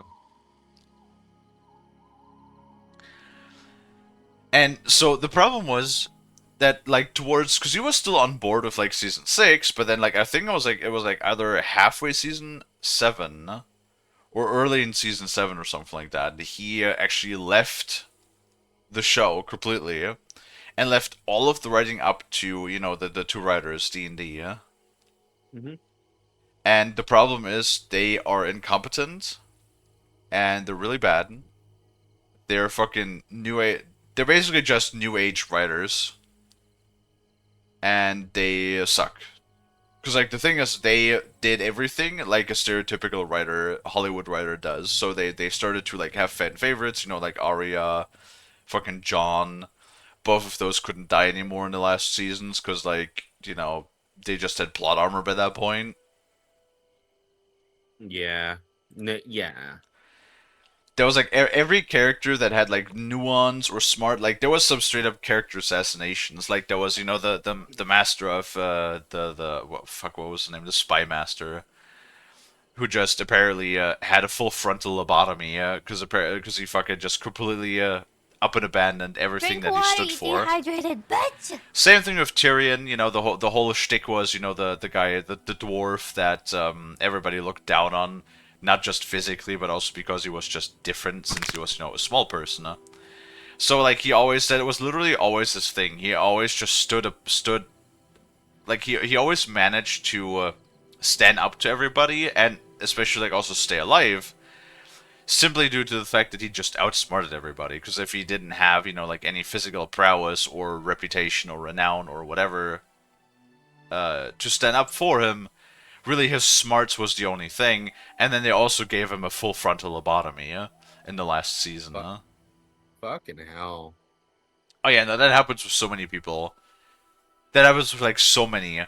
And then there was like all of the stuff that makes no sense. Oh yeah, we have the army of the dead that's attacking us, you know, that can revive any and all dead people. And we know, for example, that it does matter like how old a corpse is, because we literally have seen them use corpses that are both freshly just killed, as well as literally, you know, rotting corpses with like rotting meat on them, and skeletons. Like we know that, we have seen that before, right? Wasn't that the one scene where like they just sent a shit ton of like people just to die? I was getting to that. Yeah. No, like the first thing where it's like, oh yeah, the army of the dead is able to, you know, like revive the dead just by proximity. They don't even have to be like, you know, touch them or anything, just by proximity, right? Yeah. Yeah. Let's take the women and children and let's put them down in the fucking crypt of the castle. You know. Yeah. Do you see the problem? They're all alone, defenseless. Lonnie. Kalie. Lonnie. Kalie. Lonnie. Hey, Kalie. Lonnie. Hey, Kalie. Why are you bunking me, mystery? Lonnie. Kalie. Kalie. Are you for real? No. No, you're not for real. No. No. Okay. No. So you realize the problem? They're in a crypt. Yes. So what's the problem? It's, well, mainly people that can't defend themselves. Well, Lonnie, what is usually in a crypt? Creatures, monsters, all types of things down there. Skeletons, dead bodies. The answer I was looking for was dead people. Yeah. What kind of crypts do you know over there in fucking Arizona land that you just have like your local vampires haunting the crypts? No, because it's always sunny here. What? It's always sunny in Arizona. But still, no. Why are you casting a fucking brain melt on me right now? I'm not. Sorry. I'm like, go. Lonnie, what's the crypt? What's the crypt known for? It has monsters in it and like all sorts of creatures. Lonnie's Kalie, IQ is minus 67. That's what it feels like sometimes. But still, go on, Kalie. Well, I went on this whole elaborate thing of saying, like the whole thing with the army of the dead that can revive any dead people, Yeah, and he like just by revived proximity. And Mhm. it's like, and then I asked you, well, what's the problem with putting the women and children in the crypt? And then you were like, 'cause they're alone. No, it's 'cause the crypt has fucking dead people in it. So what happens when you got the Night King that revives dead things, and you put the women and children in a crypt with a whole bunch of dead people? The dead are gonna rise back and kill them. Yes. Ding, ding, ding. 10 points for Gryffindor. Yay. God, Lonnie, that plunger really has vacuumed out the large parts of your brain. Aw. Oh, Lonnie, you're such a Oh. moth. I do be. But yeah, so it's like it's like this sort of thing. It's so fucking dog shit stupid. And then they literally have a big fuck off castle, right? They have a big fuck off castle with huge walls. So what do? They position a vast majority of their troops on the outside of their walls. It's like, what? Like, are you guys stupid? Do you not know what castle walls are for? Have you guys literally never heard of what a siege is? Did you know that walls are actually meant to, do that thing to be a defensive measure to defend you against an army attacking you? So why the fuck would you put all of, like, your forces on the outside? Explain this to me. Out of stupidity. And then the whole, like, military plan, right? Their whole military plan starts with the Dothraki, the whole, like, the Rider army of Daenerys, which is like, I forgot how much it was. It was like 30,000 men or something, or something like that. It was a lot of people. Somewhere around there, yeah.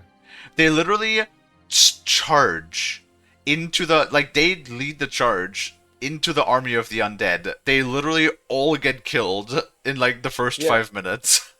Yeah, and God, during the charge, don't you see, like, they're like the torches go out one by one? Yeah.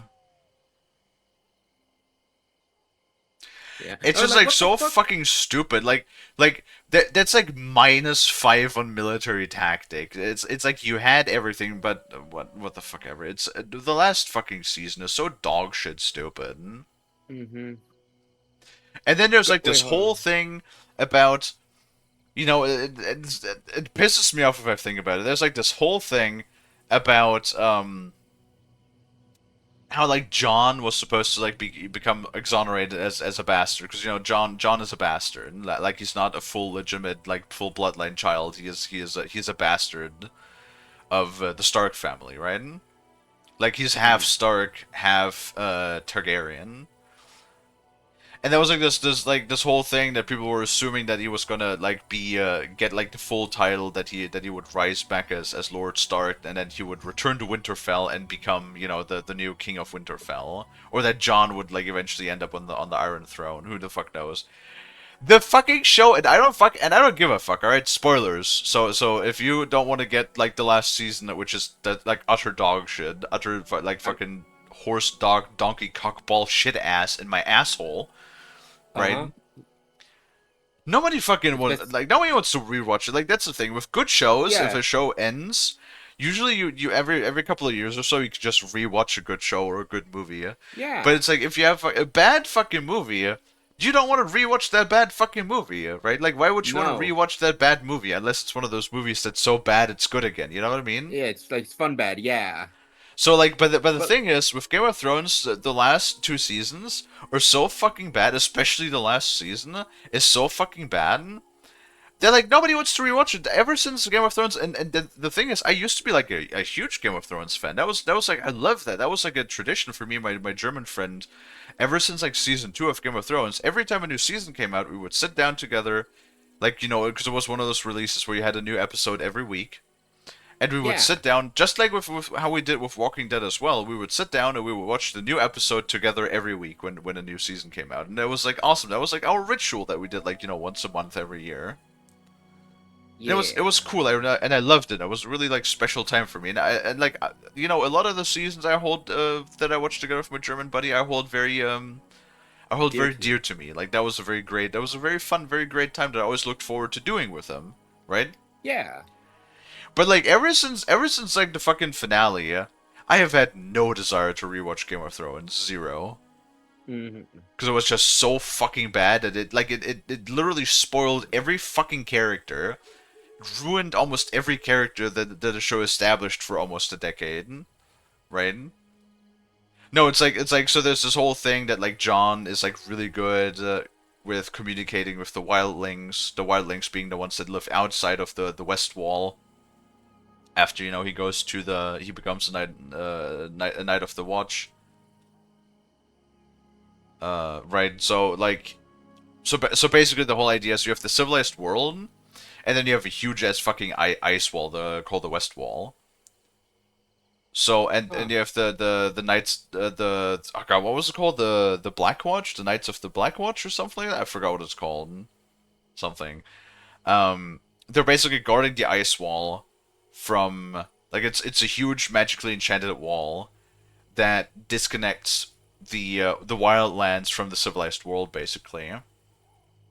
Because it's a huge land bridge that wall covers, and the Black Watch covers the entire wall and makes sure that no wildlings, and originally mythology-wise back then they said that it was also to protect against the Night King, which then eventually fell into mythos, which turns out it's not a mythos, and then the Night King actually does exist, and then he he attacks the wall and everything, blah blah blah.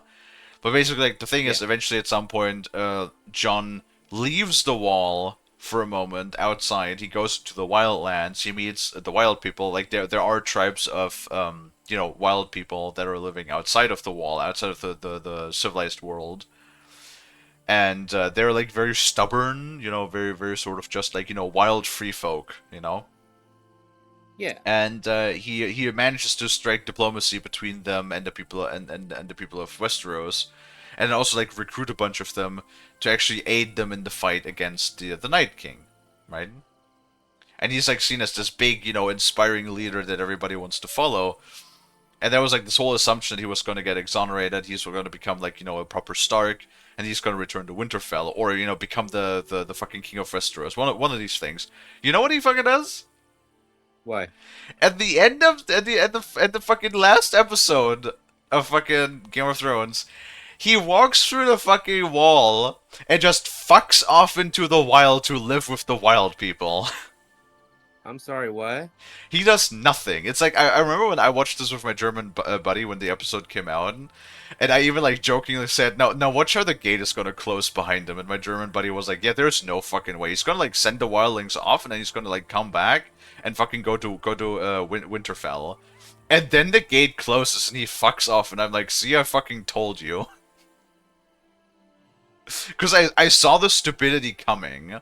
I fucking saw the goddamn stupidity coming when with everything else that had previously happened in that fucking show.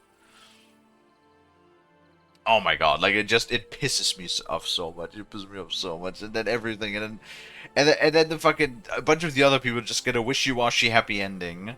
Tyrion becomes like the fucking the right hand.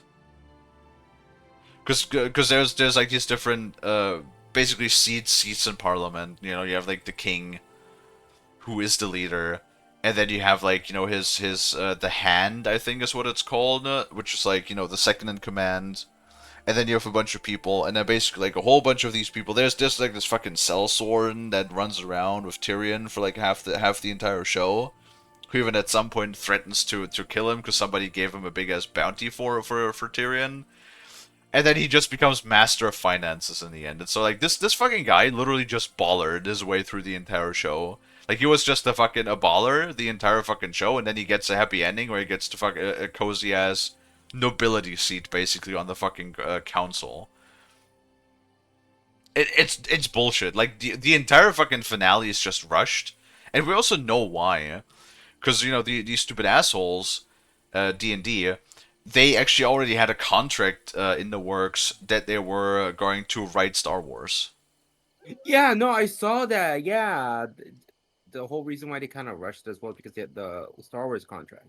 Yep. So they just wanted to like get fucking done. You know, they wanted to get done and get paid for Game of Thrones and finish that shit up, and then just move on to like new things, right? And there's also like the very famous thing where they said, "Oh, we kind of forgot," because there's like a whole bunch of plot points. Well, to be fair, that happens a bunch of times. There's a whole bunch of plot lines that are like opened and then just kind of abandoned over the course of like almost the entire show. Like even like going as far back as like season 2. What was one of the plot lines that you remember? I remember there's like these exotic ladies out of like a very exotic. There's fucking our boy what's his face oh god, the guy that played Joel in the Last of Us series, who also plays the Mandalorian in the Mandalorian series. Huh.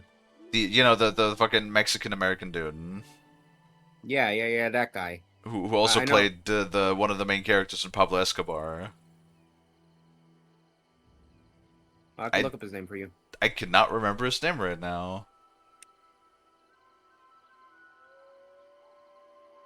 Is it Pablo Pascal? It's not Pablo Pascal, so. Is it? I think Pascal is right, but I don't think it's Pablo Pascal. Well, you know who I'm talking about. Yeah, Pedro Pascal. Pedro Pascal, that's the one. Yeah. Yeah, awesome dude, love the actor, good stuff. Like, honestly, Mandalorian, like, the only Star Wars show that I actually enjoy, though I haven't watched the most recent season. Because I'm pretty sure I did that on purpose, because I actually wanted to watch it with you, Lonnie. But then we have, like, such a huge backlog on fucking shows right now. Yeah, we still got Stargate to finish. Well, then yeah, which we haven't watched in, like, months, because, like, you're also almost never available. That is true. And we've been also watching the Resident Evil movies as well. That too. Well, the thing is, so he is part of that. He's part of like sort of a far is it Eastern or something. So basically, they come from like very warm. It's sort of like the Asian realm almost, the Middle East / Asian realm of the world of Westeros. Westeros being basically the world where Game of Thrones happens, right? Yeah. I feel like I've spent 20 minutes just rambling about fucking Game of Thrones. I mean, it's okay to ramble because at least because yapping is good, Kalie. But go on. But yeah, like so he comes from that part and everything, and there's like this whole plot line that you have the mother and the sisters and the guy, and then the guy is like the one basically that also deals like a lethal blow to the rot no. The Hound's brother, forgot what he was called, is basically like, so there's this whole thing, they have a trial by combat, because like Tyrion is being, that was after the Joffrey assassination, huh? Tyrion is on trial, and he chooses a trial by combat, and then you basically have the Hound's brother, who is like, you know, the largest, he's actually like, you know, I think a Norwegian, is he Norwegian? Like, you know, heavyweight champion, who's like fucking massive and huge. He's like one of those people that lifts the huge like concrete boulders as a sport, you know. Yeah. That guy, he plays like a huge, like just a huge ruthless, you know, like sellsword or knight or something, and then he gets like fucked up by Pablo, by the, you know, the character that Pablo plays. He stabs him like with a poison dagger, but like as the poison is taking effect and he's dying, he fucking like grabs Pablo and fucking just like squishes his face in. Oh god. Yeah, like he literally squishes puts his thumbs in his eye sockets and then squeezes his head until it pops like a watermelon. Oh god. Yeah, it's actually really funny. There's an interview of Pablo where he talks about that. And so like they did do a lot of filming in outside of the US. Like I think they did some filming in Spain, I believe. But basically they filmed in a lot of very hot places. And so the funniest thing is the scene where he puts like his thumbs into you know, Pablo's eye sockets. The way that they did that, basically, because they did a lot of one thing I appreciate is also they didn't really use that much CGI. There's a decent amount of CGI, but like, you know, they also did a lot of practical effects, which I always do appreciate. And then basically they had like two small sponges that they put over Pablo's eyes, and then basically he would just like press those sponges like against him, and those sponges were like, you know, they soaked in like red paint, like fake blood, right? So it basically just squeezed those sponges, and then like blood, like the red liquid would like run out, and it would look like blood like pouring out of his eye sockets as he's gouging his eyes out, right? Mm-hmm. And there's a funny interview where Pablo was talking about that scene, and he was like, "Oh, the day we were filming, it was so incredibly hot, and because like there was something wrong, like if that liquid got too hot, like too warm, it would like change color or something. There was like something with the fake blood that it would not do well if it got hot. So they kept these like sponges with like the liquid in it, right? They would like have it cool. They would have that chilled. And then he basically just said, so the couple of takes they did for that scene, he was like, those scenes were actually so nice because every time he squeezed those sponges over my eyes, the like cold liquid would just run over my face, and it felt really nice. Bruh. Bruh. Yeah, that was something I remember because that fucking interview was just really fucking funny. Yeah. Yeah. Oh shit! I didn't realize the time. I gotta get ready. For work? Yeah, for work. Ah, god damn it. Yeah, oh my god, I want to fucking stay and like listen to yap to you about more about this stuff. I gotta go. Well, go to work, Lonnie. You love working. Yeah, I know. Pet Kalie. Okay, Lonnie, bye. Oh, Kalie, don't say it like that.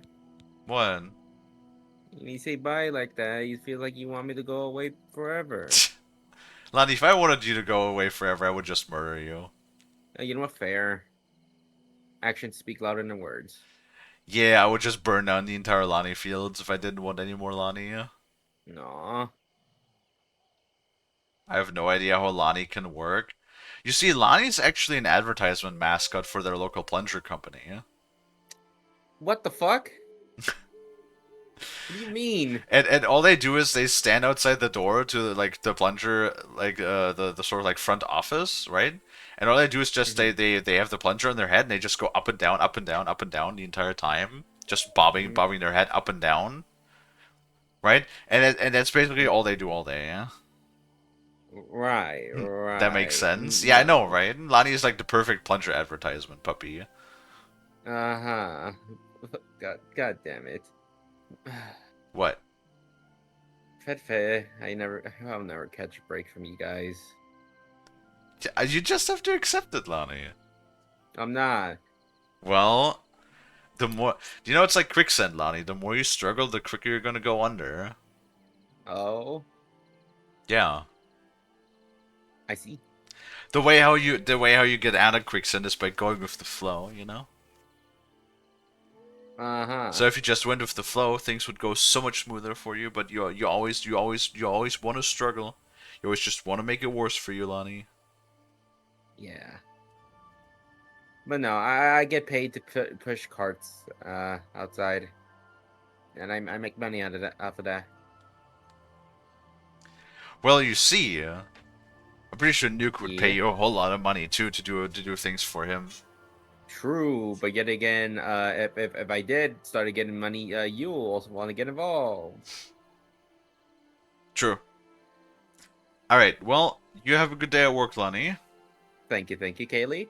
Love you guys. I'll be back tomorrow because I don't have work tomorrow. So we're gonna be back with more vintage story, which Kalie said they kept saying like they have a story for me to read out loud to chat. Yes. Yes. Alrighty. Bye, guys. Bye, Kalie. Have a safe day. Bye, Lonnie. See you later. See you later. Bye. Bye. Bye. Hi, Lamp. Literally so tired of AI art scammers. Oh yeah, no, trust me, I understand. I've met 3 in the past week and a half. Yeah, no, we have those constantly. I've been having a real big problem with them joining the fucking Discord all the time. It's really awful. I haven't had any scammers in my chat in a while. Like that, the frequency of scammers in chat has really gone down significantly. But like in the Discord, it's problematic. It's like almost one every day. Like this last week, I banned like 5 of the Discord. It's awful. Like, no idea. Might have another from your Discord. Wait.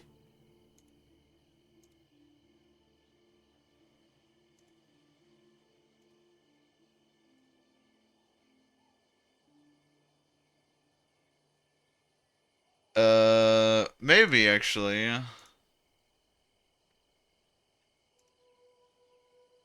My god, Discord annoys me because it doesn't update the fucking page half the time. It's like when I click on the member log, please show me the members.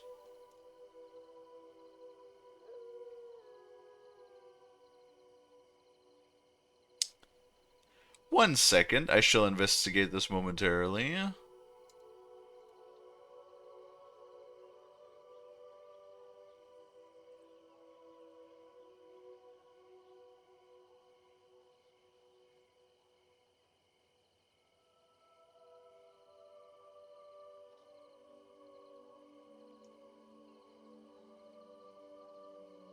Oh yeah, no, that's yeah.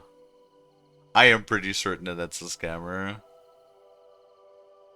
It's like when you have stereotypical anime slash AI image, and that looks like an anime AI image in their profile picture, and the profile like the it's younger than a year, and it has things in there that says like artists or VT or GFX or something like that, or you know VTuber, then oftentimes they are in fact scammers.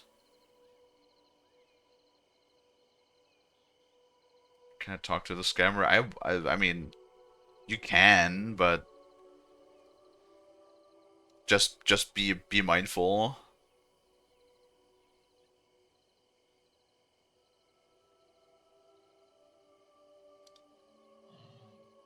I mean I wouldn't. I know that this one is a suspicious or spam account. Ban. Bye bye. Yeah, the moment you said it and I look at that and I see like, oh, new member in the member log. Oh yeah, no. Yeah, stereotypical. There's a couple of like key giveaways. Also, like, usually they're bots, too. Like, usually they're bots, and talking to them literally does nothing, because they just copy-paste responses, and they don't even know how to speak English half the time. Like, most of them are not English speakers. They just have, like, they either have AI to reply to you, or they have copy-paste responses.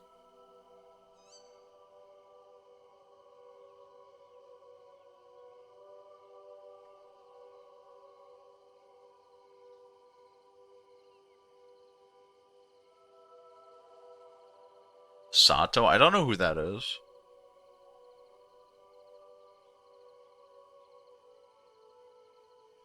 They can hijack your. I don't think they can, unless there's no unless there's a backdoor. See, this is like the thing when a lot of people are like, "Oh, I got hacked." It's usually because they were silly and are using the same password. Because like the thing is, there is password leaks on various different websites all the time, and the problem is like if you're on a small website where your password was leaked, and you use the same password everywhere, then suddenly people get access to all of your other profiles. So that's why use different fucking passwords. Simple as. Don't use the same recycled password. That's how most people get their shit stolen, or they're hacked. It's not really hacking.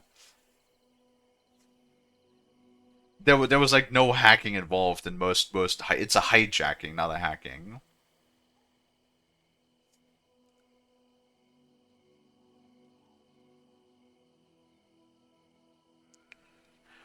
Oh, Daisu. Oh, now I know what you mean. No, they're not a scammer. How should I say this? They're just what's a good word to use? What's that one word? Neurodivergent. they're a little bit socially awkward, but I actually do know that person. Huh? They're just not good with people. So if they come over as like awkward, that's because they're not good with people.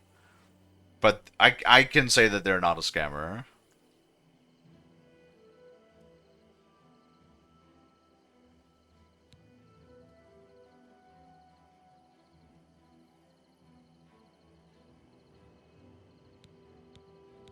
What plan? What are you talking about? Okay, let's continue because I've been sitting here for like 25 minutes. No help came. Only more Daedra. What can you possibly know that would help me make sense of this?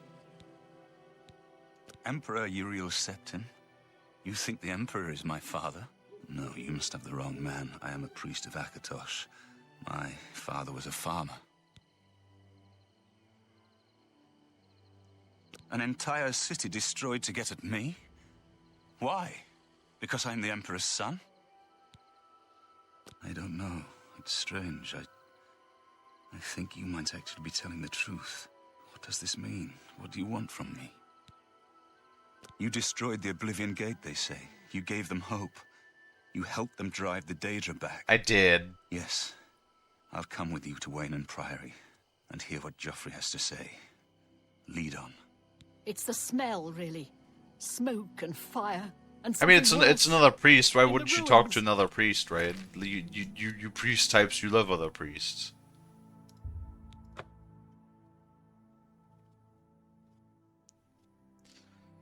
Just been aware of everyone that messages me now. I mean, why did somebody like almost gotcha you or something, Lamb?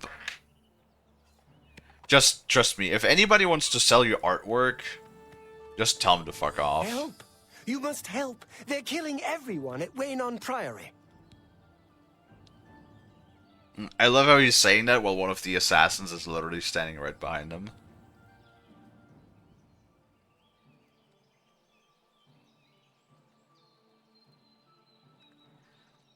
Yeah, usually they go two ways. Like for me, they oftentimes just want to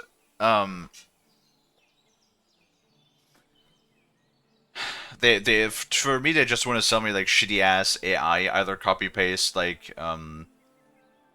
vector backgrounds or emotes, or like copy paste dog shit, or AI generated dog shit. Or if you're a regular user, usually I just want to scam you out of like they're like, here, click my link to do that, and then they put you on a phishing website where they either steal your login information for Discord, or they like steal other like cookie information to get to other stuff like PayPal and stuff like that.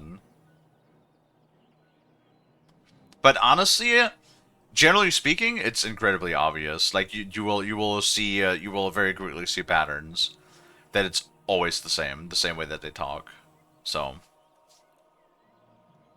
they're very blatant. I've yet to like meet somebody that actually tried to put like effort into trying to scam somebody. It's because they don't give a fuck, right? They send out like 1,000 messages a day, and if they scam one person out of the 1,000 people that they send a message to, even like in a week, if they send out like 10,000 messages a week, if they scam like one or two people out of $100, then it's already a win for them, right?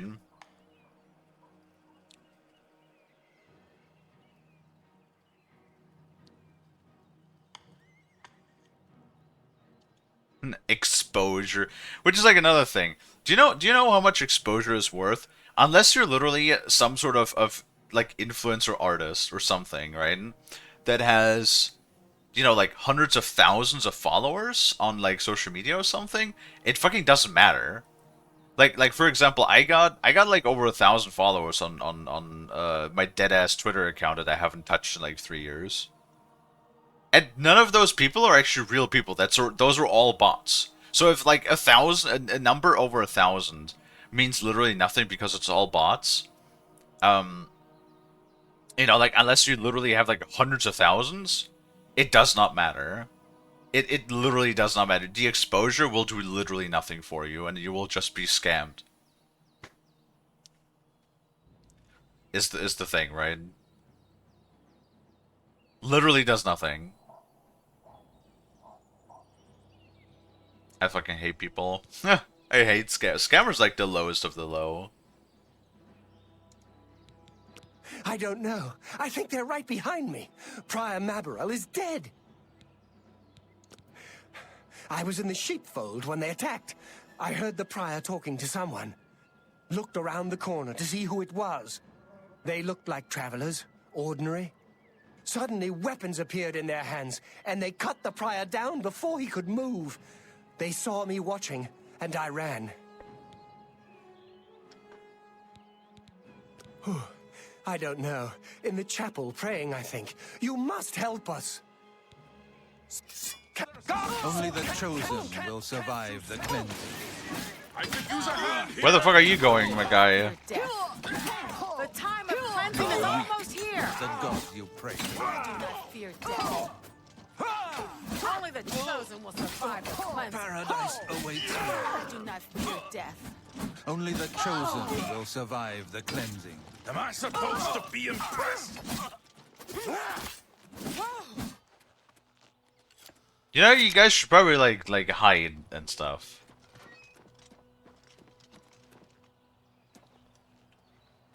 What are you using a katana? Sheeple. Hello, Sheeple.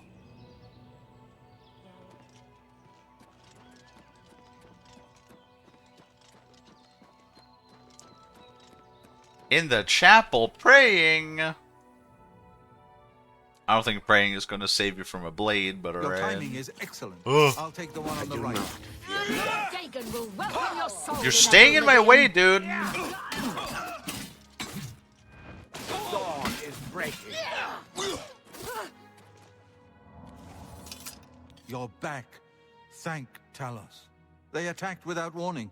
I was praying in the chapel when I heard Prior Maborel shout. I had just time to arm myself. The Amulet of Kings. I fear that was the target of this attack. I kept it in a secret room in Waynon House. We need to go see if it is safe. We'll go together, but I fear the worst. Really? I've literally held on to the Amulet of Kings the entire time through, you know, Daedric lands and Aelid occupation and everything in between.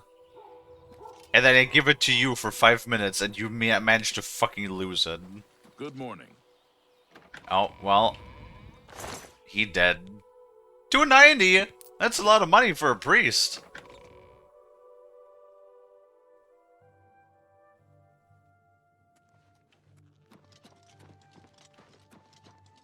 How goes it? They've taken it. The Amulet of Kings is gone. Awesome. The enemy has defeated us at every turn. So it has not all gone against us. Thank Talos for that. We gained Uriel's heir and lost the Amulet of Kings. Martin cannot stay here.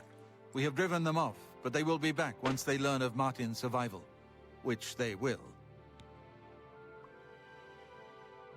Nowhere is truly safe against the power arrayed against us. But we must play for time, at least. Cloud Ruler Temple, I think. The hidden fortress of the Blades in the mountains near Bruma. A few men can hold it against an army. We should leave at once. Aight. With the amulet taken by the enemy, we must get Martin to safety at Cloud Ruler Temple. Cloud Ruler Temple was built long ago by the founders of the Blades, back in the days of Raymond Cyrodiil. It is high in the mountains near Bruma. Our ancient fortress, sanctuary, refuge of last resort. Martin will be as safe there as anywhere. We should get moving. I won't rest easy until Martin is safe at Cloud Ruler Temple. Right. Do I have to make that man? No, it's my active quest. I should have scored Meriton. Alright, come on, Meriton. We're going to Cloud Ruler Temple. Come on. Chop chop.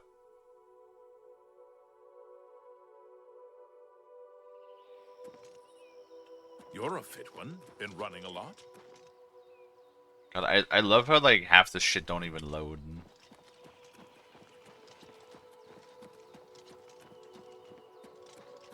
Half the time. Alright. Where is it? Where is it? Apple Watch, Cloud Ruler Temple. Can I just fast travel there?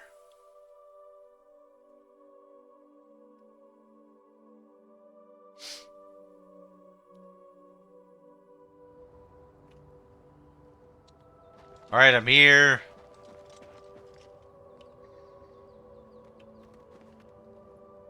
Oh, nice. They teleported with me. Very good.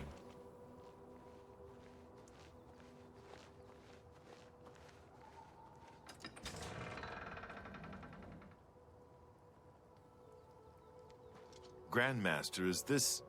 Yes, Cyrus. This is the Emperor's son, Martin Septim. My lord, welcome to Cloud Ruler Temple. We have not had the honor of an emperor's visit in many years. Ah, well, thank you. The honor is mine. Come. Your blades are waiting to greet you. Oh, hi, Masno.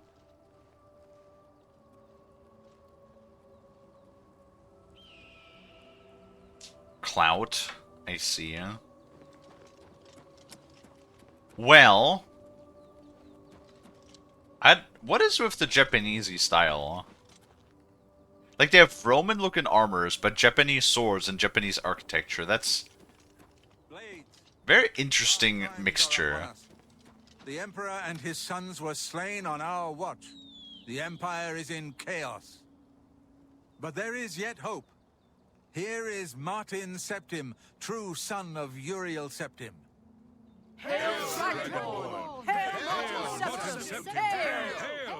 Dragonborn, what? The blades are at your command. You will be safe here until you can take up your throne. Joffrey, all of you. I know you all expect me to be Emperor. I'll do my best. But this is all new to me. I'm not used to giving speeches, but I wanted you to know that I appreciate your welcome here. I hope I prove myself worthy of your loyalty in the coming days. That's it. Thank you. Well then, thank you, Martin. We'd all best get back to our duties, eh, Captain? Not much of a speech, was it? Didn't seem to bother them, though. The blades saluting me and hailing me as Martin Septim. I don't mean to sound ungrateful. I know I would be dead by now if it weren't for you. Thank you. But everyone expects me to suddenly know what to do, how to behave. They want an emperor to tell them what to do. And I haven't the faintest idea. Awesome. Of course. The Amulet of Kings. So I, can take it to the Temple of the One and light the dragon fires. And stop the Oblivion invasion. The Emperor? That's an idea that will take some getting used to. In any case, we need the amulet first. Maybe Joffrey will know where to start. Blades are Japanese because they were originally Akavir. Blades evolved from the Dragon Guard, who were Akavari. Kaviri. I don't know who that is. I don't know what that is. I'm not that familiar with Elder Scrolls lore. All practitioners of Daedric magic are familiar with the almost impenetrable barrier between our world and Oblivion. What the Emperor told you implies that the amulet is the key to the preservation of that barrier. What I saw at Kavach. Everything I know about Daedric magic says that such stable portals are impossible. Yet those gates to Oblivion existed. The old rules no longer apply. Kavach is only the beginning of what Mehrunes Dagon will do. If the amulet is truly the key to restoring the barriers between our world and Oblivion, you must waste no time in recovering it. I'll do my best. I haven't always been a priest. In my youth, I followed a different path. I know more than I want to about the seductive power of Daedric magic. Let's just leave it at that. Something has changed to make these stable portals to Oblivion possible.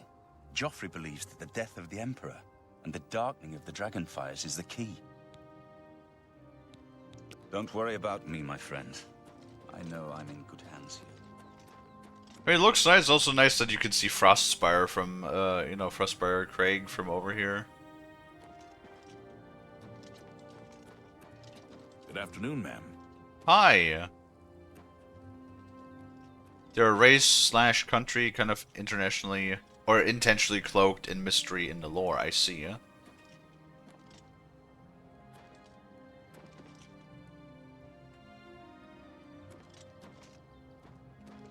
Come on, I know you want to. I know you want to. I know you want to. Come on, I know you want to. I know you want to. Come on. Come on. Come on. Oh, you motherfucker. Hold on. Stop it. Good evening, ma'am. I will shove you off this tower. I will do it. I am going to do it. Stop resisting me.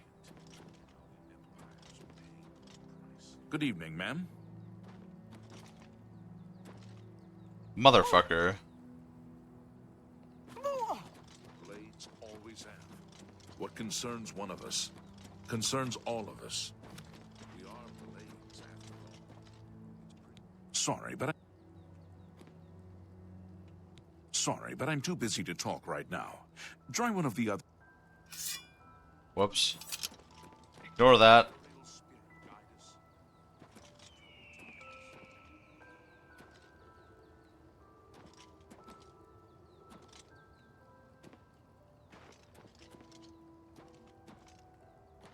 Come on.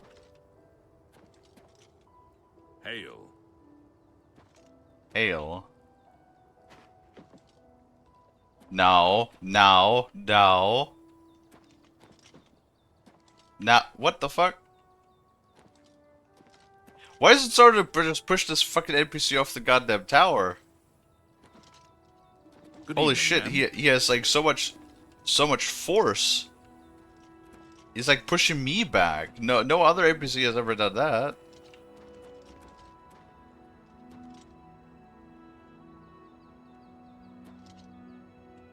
Okay, hold on. I need something for that. And hold on. Maybe that. Good evening, ma'am. What? It clips. There we go.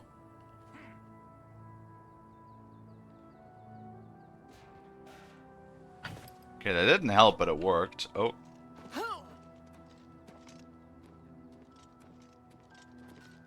Well, I don't know what we accomplished, but we did something. How you doing, Masno? You have proven yourself a loyal servant of the Empire, as worthy as any of the Blades to stand by Martin's side during this crisis. As the Grand Master of the Blades, I would be honored to accept you into our order. Will you join us? Oh, sure, and I get to join another faction now? It is my honor to welcome you into our ranks as a Knight Sister of the Blades. Yeah, I got a katana. This fortress is well supplied with arms and armor. Use what you need from the armory in the East Wing. This place was built by Raymond Cyrodiil Zakaviri Dragon Guard at the founding of the Second Empire. Since then, it has served the Blades as headquarters, fortress, and sanctuary. We can protect Martin here until you recover the Amulet of Kings. You're right. We must try to recover the amulet before the enemy takes it out of our reach. You should go back to the Imperial City. Boris may have learned something about the assassins. You'll find Boris at Luther Broad's boarding house in the Elven Gardens district of the Imperial City.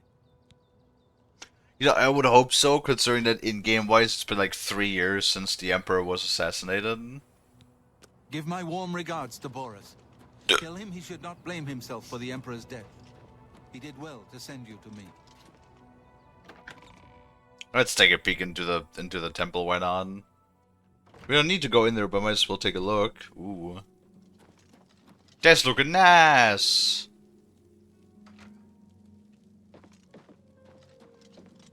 You know, this like with the tables always already reminds me of like a bit of a you know, the Grand Hall in Whiterun. I'm surprised to see you here. Have you been to talk to Boris in the Imperial City yet? No. Not yet.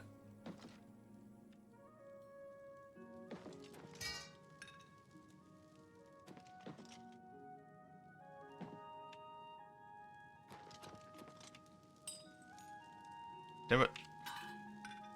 Damn it. stoke the fire a little bit.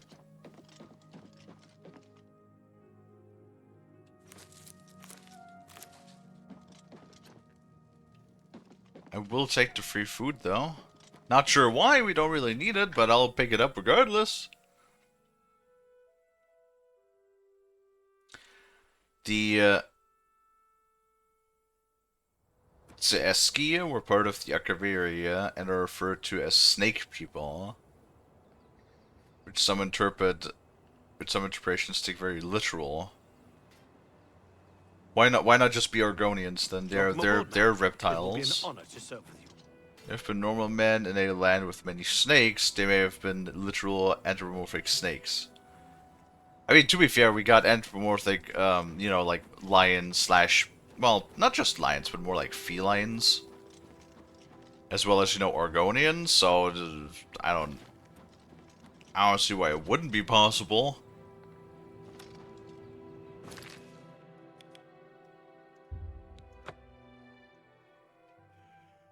You know? Oh, la la la la la. Oh, fuck me.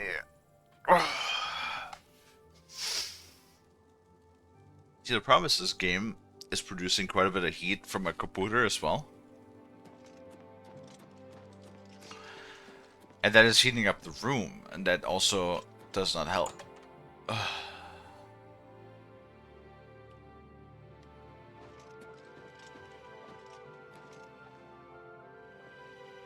Oh, there he is. Sit down. Don't say anything. Just do what I say. Do I have to sit down? It's a pretty tiny I'm stool. going to get up in a minute and walk out of here. That guy in the corner behind me will follow me. You follow him.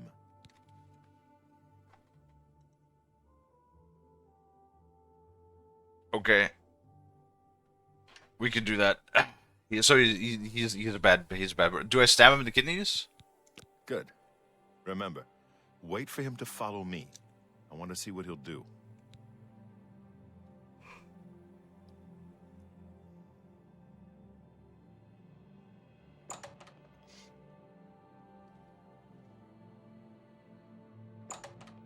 Somebody! Whoops. Help! Come quickly!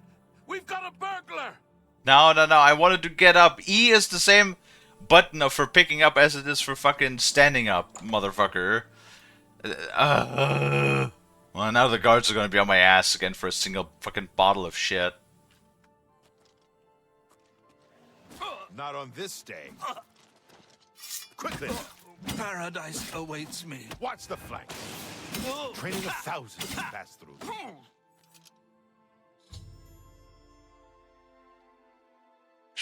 Bears has learned about our enemy.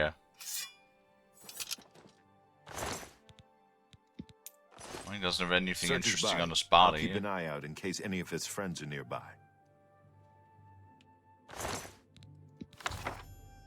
Wait, Mythic Dawn? Found a strange book about the Mythic Dawn cult. I should show this to Bears. Well, I thought the book wasn't really of any interest, but I guess it is. Good work. I am glad to see you, by the way. You just caught me at a bad time. The assassins who killed the Emperor were part of a Daedric cult known as the Mythic Dawn. Apparently worship the Daedra Lord Mehrunes Dagon. I've been tracking their agents in the Imperial City. I guess they noticed. What? They took it from Joffrey? Things are worse than I had thought. Thank Talos he lives. Martin Septim, you say? We will restore him to the throne. It is the sworn duty of all Blades. There's a scholar at the Arcane University. Tarmina's her name. Supposed to be an expert on Daedric cults. Why don't you take that book to her? See what she makes of it. I'll keep running down leads on the Mythic Dawn network. If you learn anything, you can find me at Luther Broad's. May Talos guide you. Like I said, she's one of the brains over at the Arcane University. Supposed to know everything there is to know about Daedric cults. Sounds like an Argonian. I hope you learned something from Tarmina about that book. Argonian or Khajiit? What do you need, friend? Stop! You violated the... Oh, Ryan. Here's the procedure.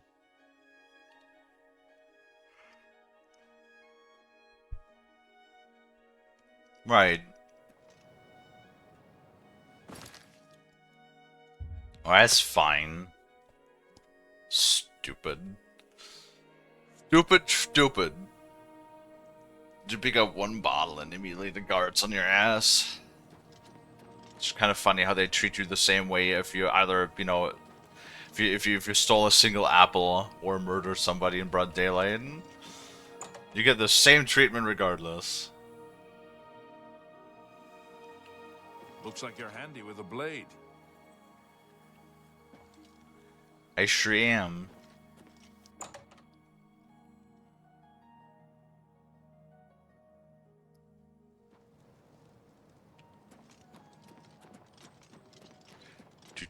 Was that the one that was always so busy? Oh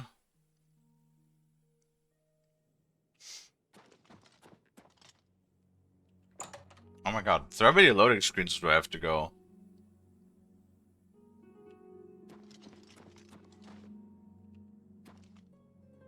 Argonian. Ah, you must be the one I got the message about. How can I help you? Fish? Yes, that is me. How can I help you? You know of them? One of the most secretive of all the Daedric cults. Not much is known about them. They follow the teachings of Mainkar Cameron, whom they call the Master, a shadowy figure in his own right. Ah, yes. Commentaries on the Mysterium Xarxes. Wonderful. You have a scholarly interest in Daedric cults, then? Just a head pet. Alright, fair enough. I need to find Mythic Dawn. Yeah, no problem. I'll just find a secret Daedric cult. Find them, huh? I won't poke my nose any further. Official business and all that. I'm used to working with the Blades. Don't worry. Say no more. In any case, finding them won't be easy. I've studied Mainkar Cameron's writings a bit myself. At least those that I could find. It is clear from the text that Mainkar Cameron's commentaries come in 4 volumes, but I've only ever seen the first 2 books. I believe that his writings contain hidden clues to the location of the Mythic Dawn's secret shrine to Mehrunes Dagon. Those who unlock this hidden path have proven themselves worthy to join the ranks of the Mythic Dawn cult. Finding the shrine is the first test. If you want to find them, you'll need all 4 volumes of the commentaries. Don't make me go on a fetch quest. Please. Here, you can have the library's copy of Volume 2. Treat it gently, if you please. As I've said, I've never even seen the 3rd and 4th volumes. You should try first edition over in the Market District. Phintius, the proprietor, caters to specialist collectors. He may have an idea of where to locate those books. Cool. The supposed leader of the Mythic Dawn cult. He wrote the infamous Commentaries on the Mysterium Xarxes. The commentaries are contemporary with Tiber's Septum, over 400 years ago, so he is unlikely to still be alive, although you never know. Vampire. When they're like, oh, he's probably not alive, but you never know, for vampire. Or lich. The Holy Book of the Mythic Dawn, supposedly written by Mehrunes Dagon himself. If it exists, it would be an artifact of great and evil power. They worship the Daedra Lord Mehrunes Dagon, according to the teachings of their leader, Mainkar Cameron. No one knows how widespread the cult is or where their shrine to Mehrunes Dagon is located. Alright. It was so nice chatting with you. Be sure to let me know how your hunt for the Mythic Dawn turns out. Probably not, because I want to forget about coming back here. Hi, Lonnie.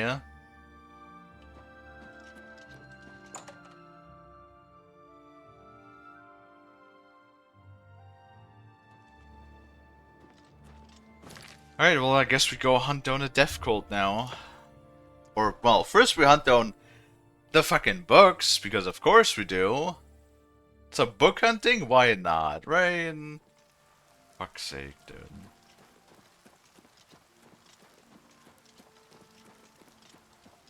You've got some nimble fingers. What have you been getting into?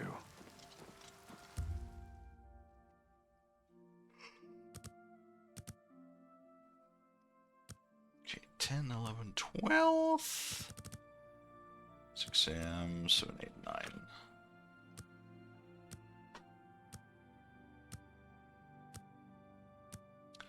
Something when I turn on my PC, it shows a black window for a moment, then it disappears.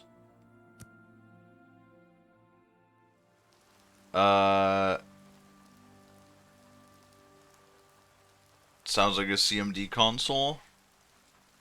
There's a lot of programs that use that. Looks like you're handy with a blade. Looks like you're handy with a blade. You're the divine Should you crusader. need something, I will be happy to oblige. Take care. It happens. There's like a lot of things, you know, that can open a console like that. There's Steam. Your like control software for your like Razer Synapse can do that, especially when it like updates and stuff. A pleasure to speak with you. You must be referring to Mankar Cameron's commentaries on the Mysterium Xarxes. A common mistake. It comes in 4 volumes. The first 2 volumes are rare, but you may run across them from time to time. The 3rd and 4th are impossible to find. I happen to have a copy of Volume 3 on hand, but I'm afraid it is a special order. Already paid for by another customer. Sorry. Gwyneth would be terribly disappointed if it was gone when he came to pick it up. So sorry I can't help you. I wish I had one, but I have never even seen a copy. I don't know him personally, but he was very eager to get his hands on Volume 3 of Cameron's commentaries. Came all the way from Valenwood. As a matter of fact, he's already late for his appointment to pick up the book. Feel free to wait for him if you want to speak to him yourself. Where is it? Very well. I hate to deny a dedicated scholar like yourself. I'll sell it to you, if you must have it. Wait, what? I could just buy it for 100 gold? That's nothing. I hope you'll keep us in mind for all your specialty book needs. What? Quest? Be seeing you. This is a main quest. Is what we're currently on. So okay, I got 3. I actually managed to procure 3 very easily. The Volume 3. He says that Volume 3 is impossible to acquire. Oh. And yet I acquired it relatively easily. You look skilled in alteration. Maybe you can teach me something. Okay, what was the other one? Shit.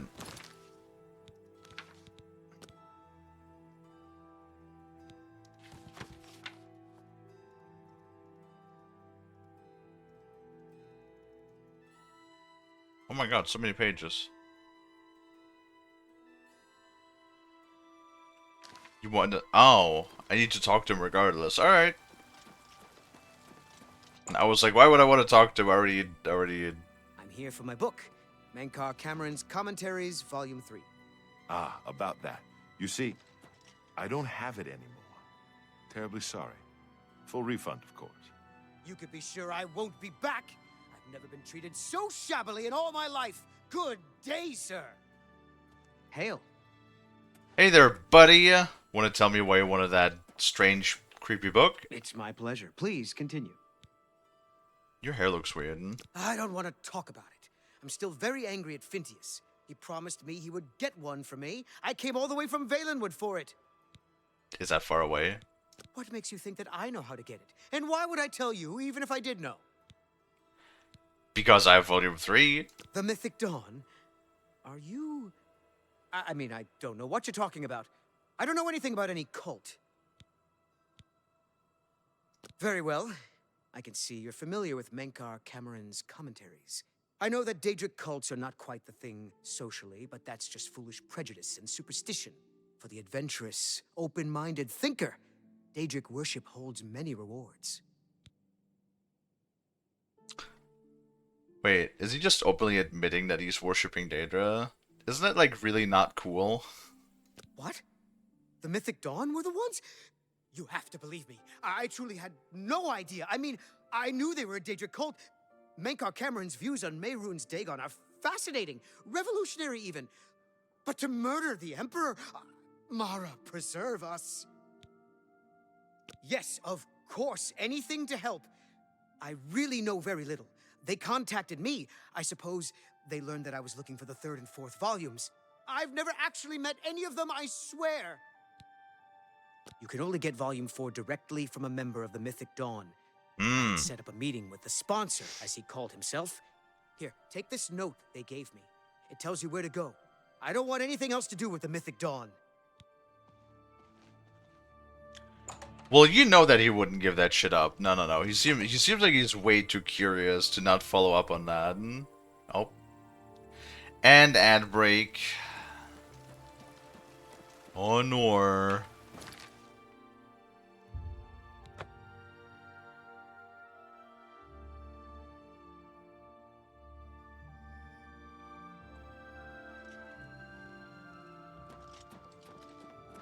Alrighty. Boarding house. What do you need, friend? You're not easy to get hold of. What have you found out? What do you mean I'm not easy to get a hold of? They'll pay for the murder of the Emperor. Now that we know who they are, it's only a matter of time. This just might be the break we've been looking for. Good work. We need to get that 4th book, then. If Tarmina is right, we can use these books to locate the Mythic Dawn's hidden shrine. Let's go. I know that part of the sewers well. The sewers run The sewers underneath again? the old Imperial Ugh. City. There are access points in every district. The Blades have occasion to use them in our undercover work, as well as a means to move around the city without attracting attention. Follow me. I know how to get to the part of the sewers where we need to meet the sponsor. Well, before we go do that, though, I do need to get up here for a moment and go bathroom. Sadly, we don't have anybody with us today, right now, because, you know, Lonnie went off to work, and Frost is very busy this week as well. Oh, God, I'm so tired today. Today was already a long day. Alright. I want to throw up the BRB since nobody's here at the moment. So, you know, pop that up. You know, you guys just chat with one another, I would say, while I'm gone for a little bit. And I'll probably also go and grab myself some coffee in the hopes that it'll help us to wake the fuck up, Samurai, and all of that shit, you know? Alright. I will try to be as quick as possible. But yeah, I'll be back in a little bit. Alright, BRB, guys.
Hello, hello. I'm back. Back. Thank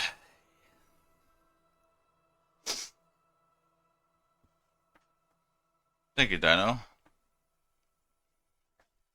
When you just want things to go nice. Hi, Masno. When you just want things to, like, go normally. And then everything... fucking... God damn it.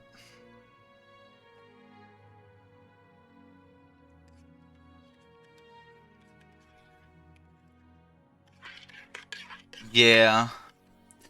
I was like, alright. Go bathroom, make coffee really quick.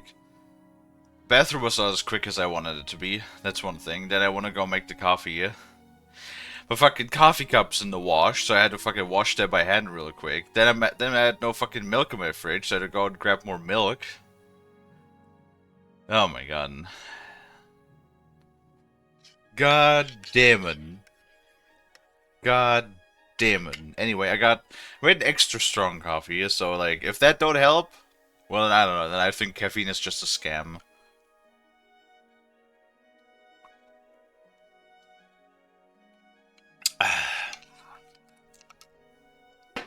There we go. That should help us. Hopefully. Fingies crossed. Alright. I know the part of the sewers you were... Just gonna follow this guy into the sewers. It's a little silly that we have to like go and do a like a fetch quest for books. That big galleon down at the waterfront? Someone killed the captain right there on the ship. Yeah, that was me. What happened to Ruslan and Laronk? One of the watchmen fleeced them for all their coin.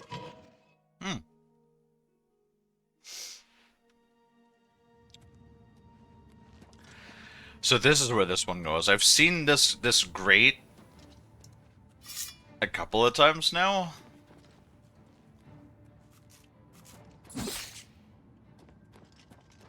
This one's mine. No, it ain't.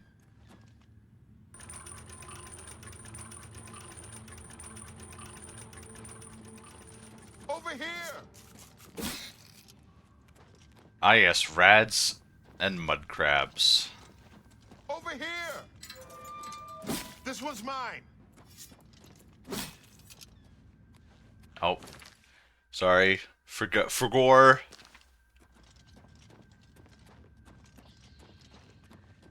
I forgore. This one's mine. And this time, Dino didn't even tell me? Oh my god.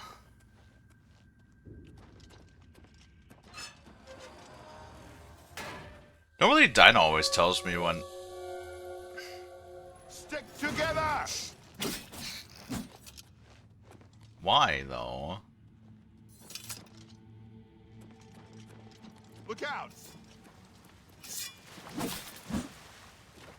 Normally, Dino always tells me when shit's still on screen.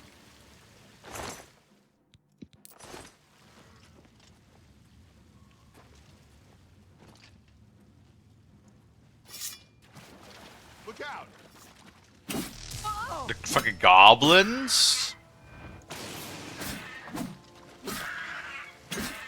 Well, apparently my touch spell fucking missed again.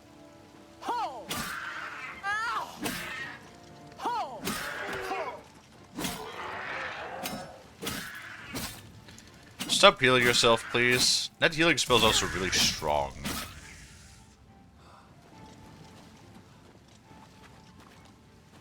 Yes.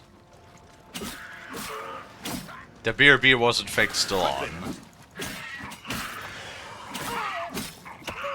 But it's okay. A little closer.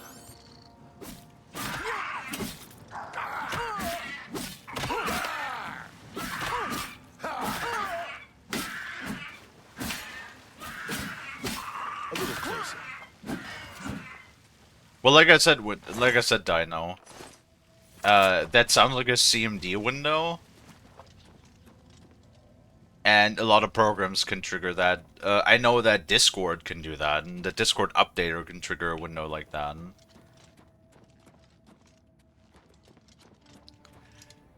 It's most often when there's some sort of like update utility is running, because it's executing. That's basically it's executing an auto command.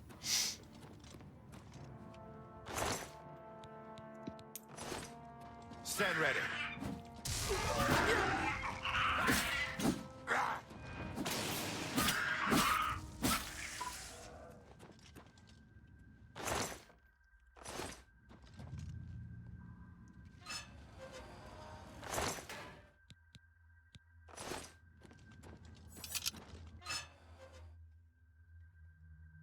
Well, I mean, Get my back. you think it was the Xbox app? Well, I mean, that's like another thing. I would turn that off. All of like the fucking... Oh, actually, I have a funny story I could talk about. And all of that peripherals. Dude, does this guy have like more than 3 lines of dialogue?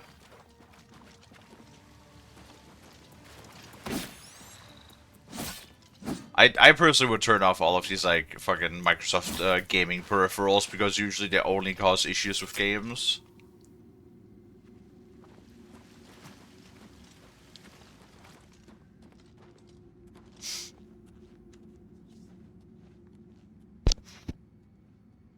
Yeah.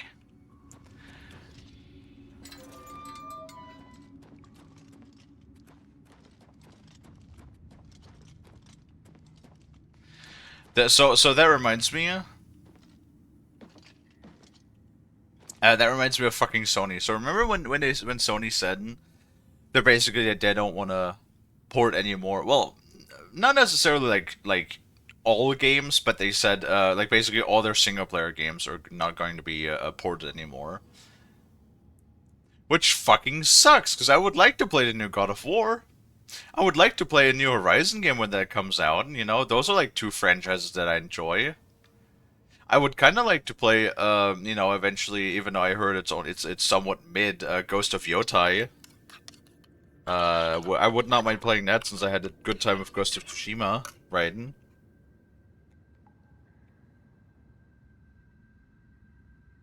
But, yeah, no.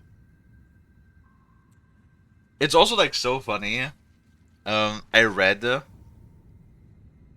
that even, like, a Business Insider said that the, because one of the biggest complaints that Sony had was, like, you know, that PC ports, first of all, they're not doing enough money, right? Like, they're not making enough money. And the reason why, it's like one of those things, I don't know what they want.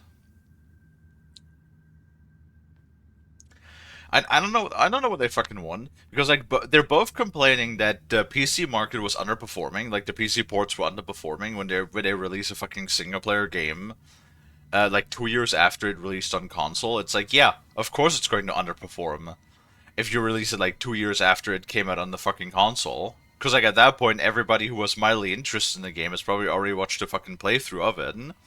Or everybody has like already seen all of like the major fucking you know, cutscenes of like the high points of the game, and like the entire story and everything will already be spoilered. Like I go through great lengths to not spoiler myself on things that I haven't seen or haven't played, because I'm just not interested in watching somebody else play a game for me. If I can play the game, I'm not interested. You know what I mean? That's why I have so many games that even though they're like, you know, 20 plus years old, like in this case with Oblivion, I don't care. I've never watched a playthrough of it. Like, I don't care about people playing a game for me. You know what I mean? Like, if I want to play a game, I want to play the fucking game.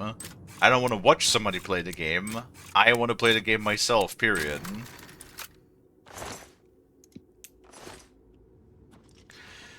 And,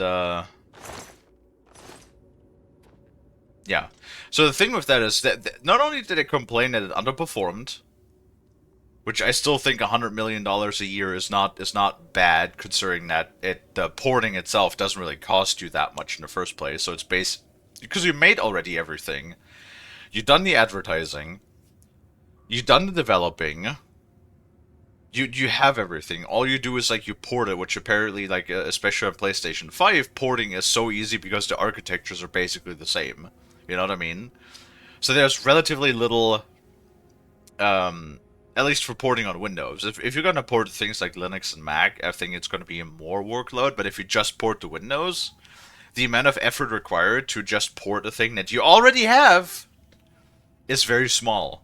So it's basically almost just free money. Right? And can you imagine, like I said it the other day, what if like fucking those games just co-released on both the PlayStation and PC at the same time? Like I think Sony could have had some fucking bangers if they had games released day one, right? Like God of War 2018 or Ragnarok. Would have been an absolute fucking banger if that came out day one, right? But like, so you expect to get like fucking billion sales on a game that's like already 2 years old, right? But then also another reason why they said they don't want to, like originally they said the whole plan of like having those games release a year or 2 years after releases on console was because they were afraid that if they released it on both platforms or like across the board, that there would be less people incentivized to buy their consoles. So like what the fuck do you want? What the fuck do you want? You want people to be incentivized to buy your console by giving them like titles, right? Like by giving them exclusive titles. But then you also want that when you do port them to PC, that you basically have astronomical, unrealistic sales, expecting that everybody would jump on the new Sony port like it's a brand new game that they've never seen before, even though the game is already 2 years old, right? Like you can't have your cake and eat it too. You know what I mean? It's one of those classic situations of they basically have unrealistic expectations either way. And the funniest shit too is, I've read a report from a Business Insider that literally said PC ports for the Sony games have literally not affected the Sony sales at all. Zero. Like, if it had an impact, it was in such a small margin that it was not even noticeable. So once again, it's just Sony literally just fucking over themselves for the most part, and also all of the gamers.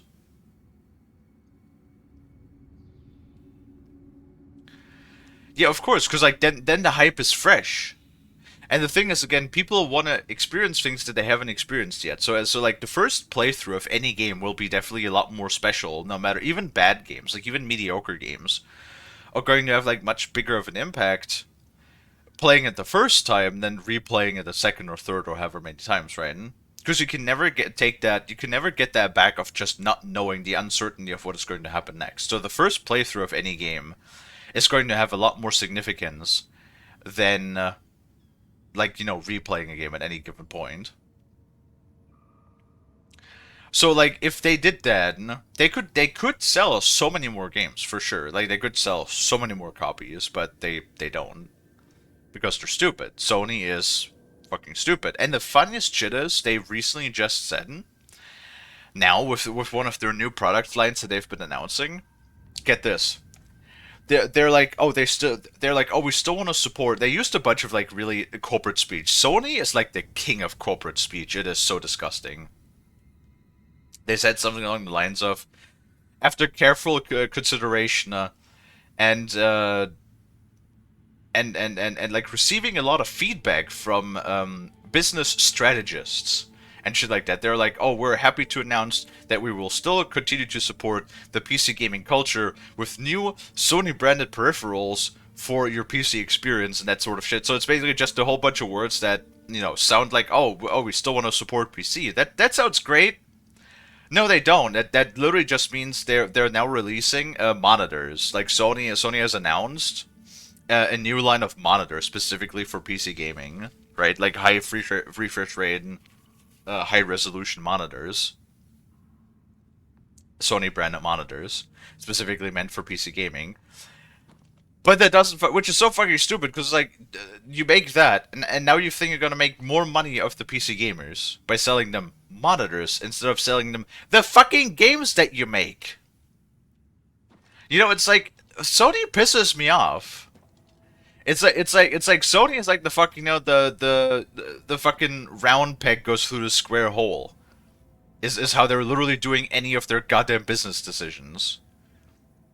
It's like, for some reason, Sony sees the square hole and they will force everything through the fucking square hole. You know what I mean? That is the way of Sony's thinking. 100%. All right, the room with the table is just through this door. I always wondered who put it there. I happen to know that if you go up the stairs there, you can get a vantage point on the meeting room. I think I'd better be the one to handle the meeting. You'll be my backup. Keep watch from above in case of trouble. Good. Remember, we must not leave here without the book. It's our best chance of finding the amulet.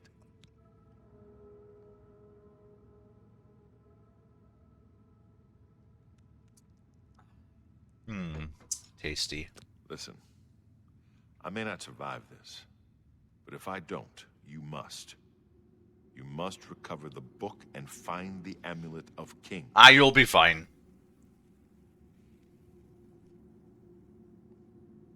I'm glad to have you at my back.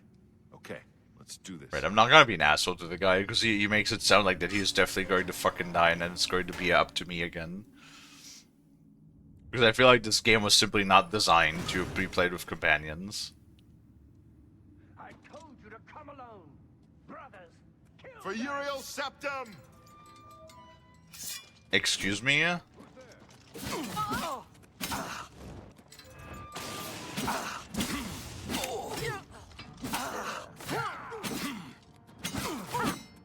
Only the chosen. I really need to, like, make more potions, I just realized. Right, trying an invisibility potion again, fuck me. Will survive the cleansing. You better not die yet, my guy. My blood for the Empire! Carry it! Oh, he's still alive. That's 3 more that won't be reporting back to them. Hey. Another mundane ring. A big one, too.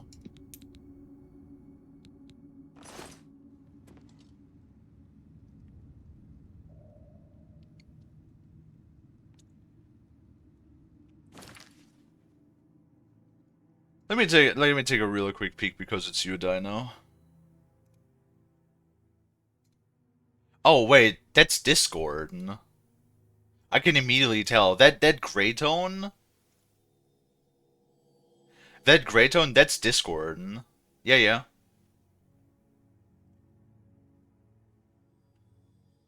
Yeah, you don't need to worry about that, Dino. That's like it has a small window that pops up first, which is again usually the login screen / update screen, and then it pops into the main screen of your main Windows application of your main application, like your main Discord application. I could tell immediately by that color, that's the typical Discord gray.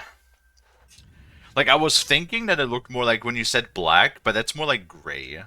So, yeah, no, I'm 95% certain that that's just Discord, and I have that window too, whenever I boot up my PC. Yeah, you're fine. Hello, Pony. Help me, it's boiling. Oh, trust me.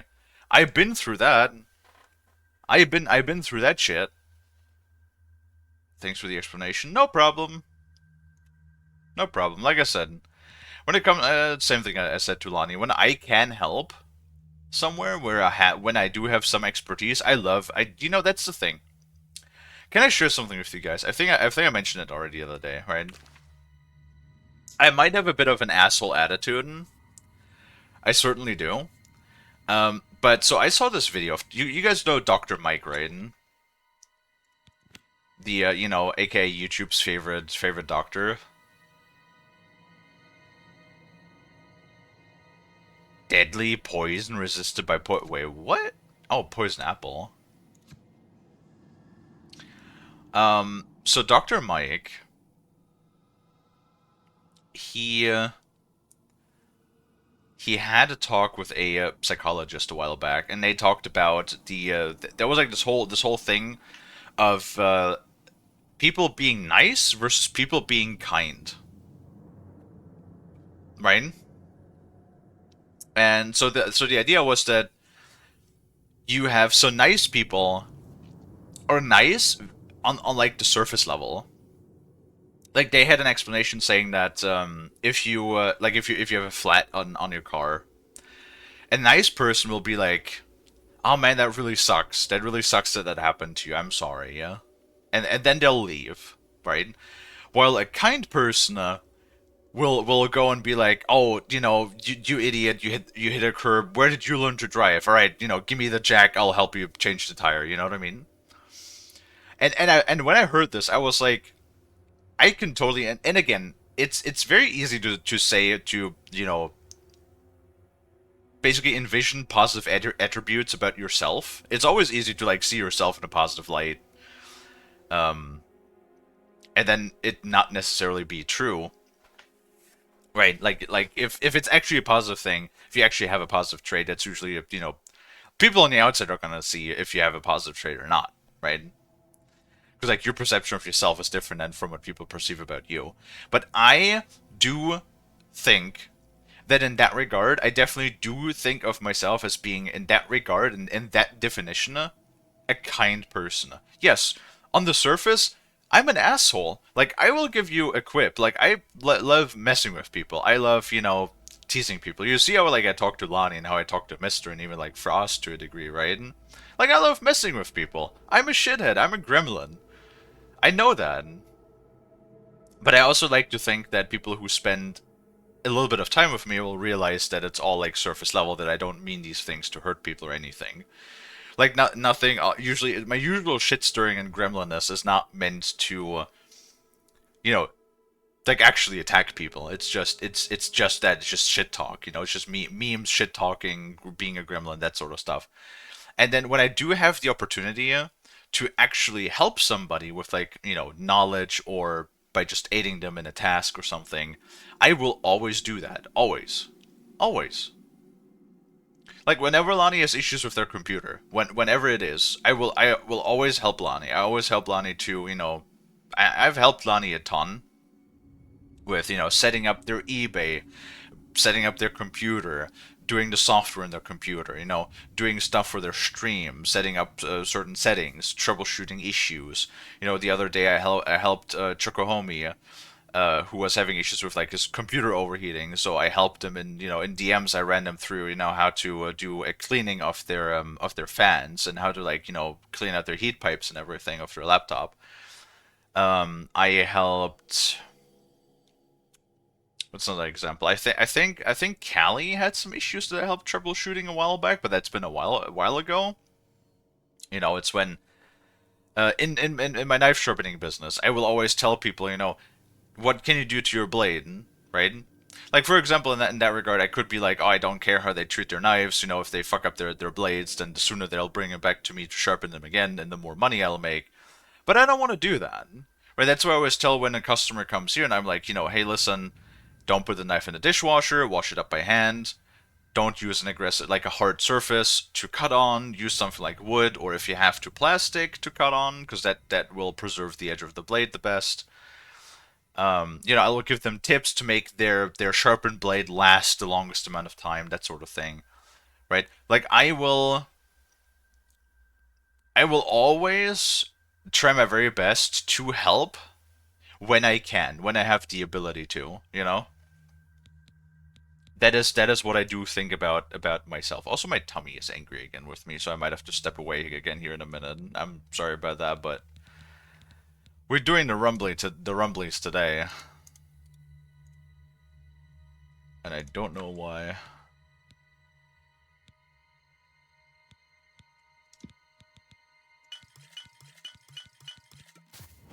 What I do know.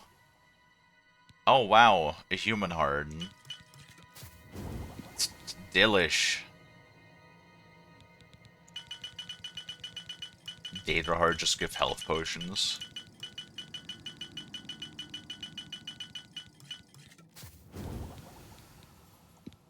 Well, I definitely know that I'm also myself. I'm just not very. I'm not a super social person. I try to be. Like, I like talking to people. I'm a bit awkward. Like, I know that. I know that much about myself. right?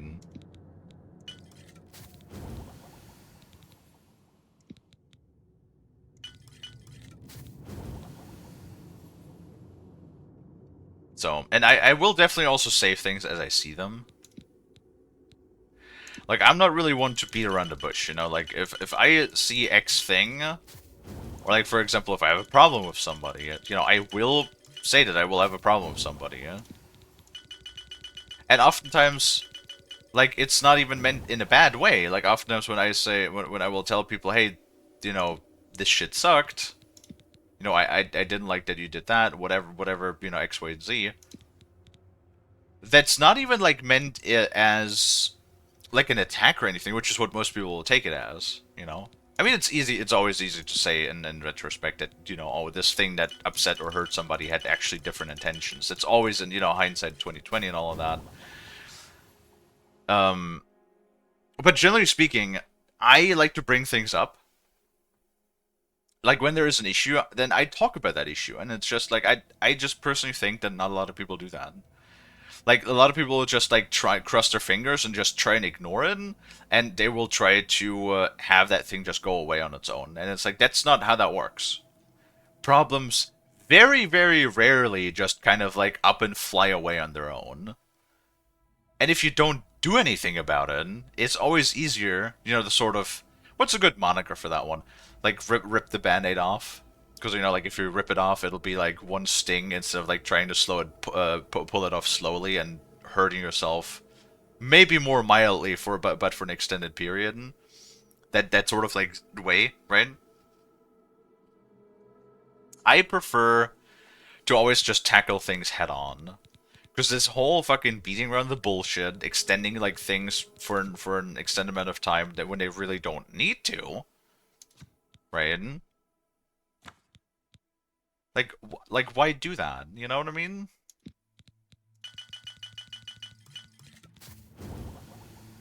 Hello, Nuke. How are you doing, Nukel? After your Space Ranger flight from yesterday.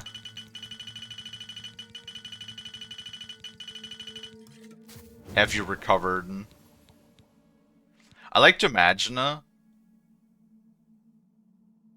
you're at work, this place is a prison? Lamau. I'm sorry to hear that. I like to imagine that Nuke just looks at his bank account and goes like, what the fuck? Who spent $300 yesterday evening? And then Nuke just like maybe eventually slowly remembers, goes like, oh, it was me. I just casually donated $300 to a streamer.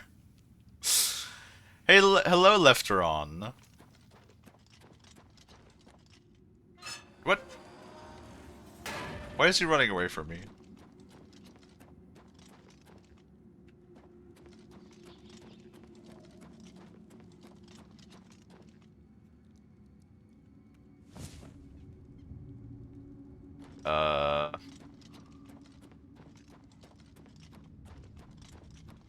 Will I leave through a different way? I do. I'm like, yeah, oh, shark chesticles.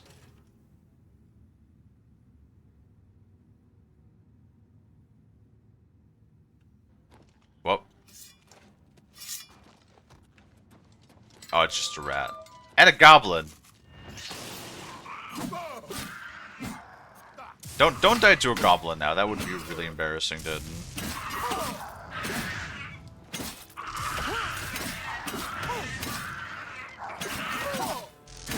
Okay, hold on. Just fucking we need to like drink some magic up for this.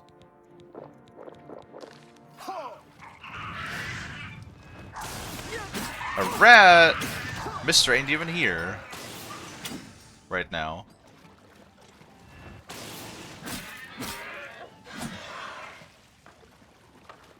I really hope this dude just ran through and did not just get killed by a rat. That would be so embarrassing.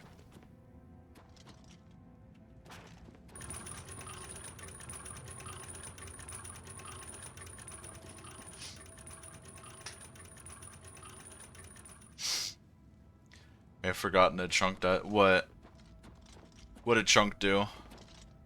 What did Chunkle do this time? I don't know what I did. No, like, especially it's like, I was helping Bass a little while too while they were having some issues as well. With their PC. Because, like, I have, over the years, I have gathered a lot of experience. I mostly forget that Shonk has does. That Chunk has does. That Chunk has does? It has does what?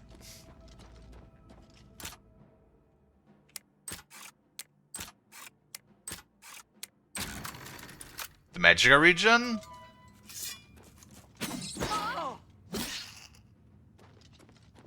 Potions. You just drink potions. You just chug 27 Magica regen potions, and you call it good.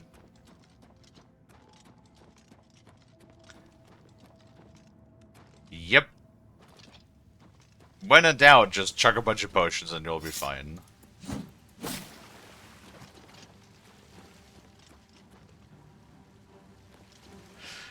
But I know there's like an exploit you can do, but it's like I don't really want to exploit. It's like it's a Bethesda game. They're easy enough to break as is, and with you know, alchemy being as powerful as it is, I don't really see a reason why we should do that. Lunch, I got a Big Mac and a six-piece nuggies. Nuggies. I love nuggies. Been a while since I had some.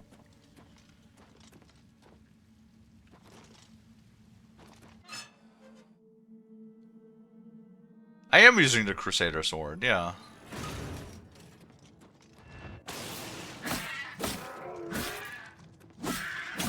I was like, you know, aesthetically it looks pretty good. I like how it looks. And like enchantment wise it does do more damage than our Ember Sword. And like base damage wise they do the same.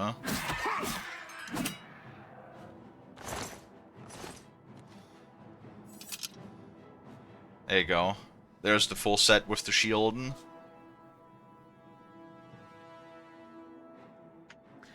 Do you have Umbra? Was Umbra? I don't know what Umbra is. Do I have, is that a weapon?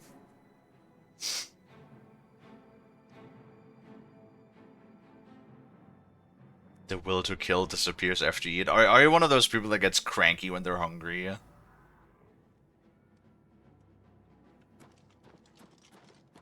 A unique black sword?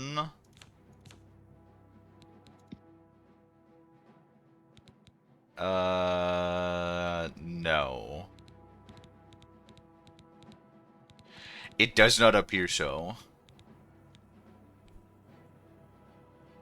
I guess actually the Sword of the Crusader does a little bit less base damage. Actually only does 27. Oh, it's because it's not repaired. Really?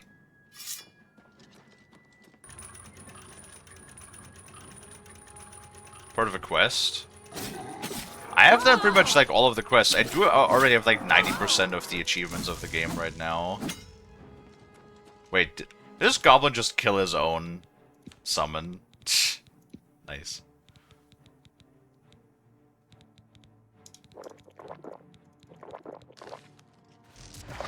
Oh god, not the poopy water.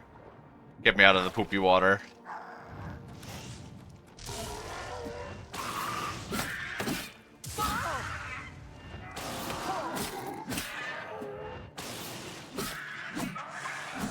See, I kind of wish there was like an enchantment that would just passively recharge the enchantments, because like the enchantment menu is just kind of not great. It was the Doomslayer of Elves. Well, I mean he died, so and Doomslayer don't die, so gotta be that doomy. Also, funny enough, with the one ring I'm wearing and the one blessing, I have 110% disease resistance.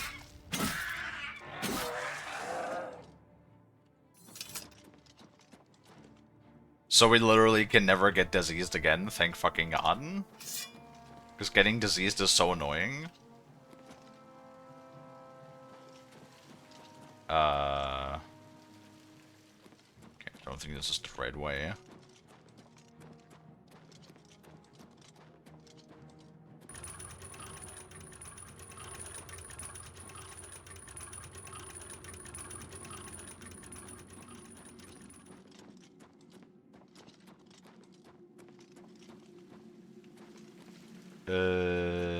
Wait. We have to dive?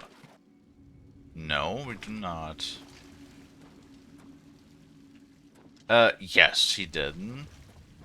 Well, he did even kill the physical form. It was just kind of like he didn't realize that the, you know, not physical form was also a thing that he needed to worry about.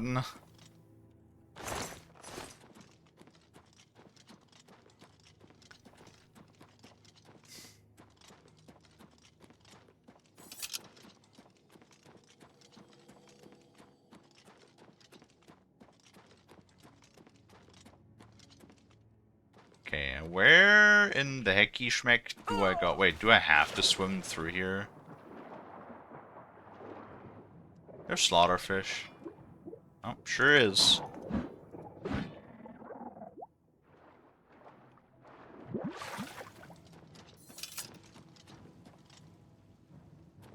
Okay, I want to be honest with you, I don't really know where to go right now. Oh. Well, when in doubt, follow the path of the enemies. That usually works.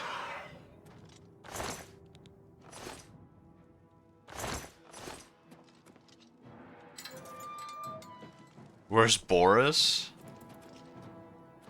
Who's Boris? Do you mean the guy that was following us?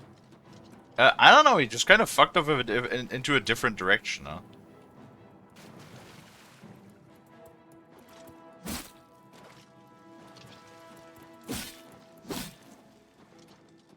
I honestly don't know where you went.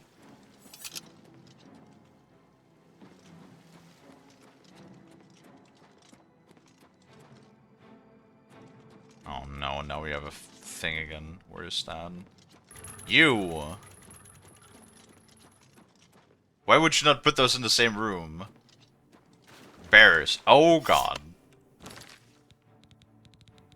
Those are a lot.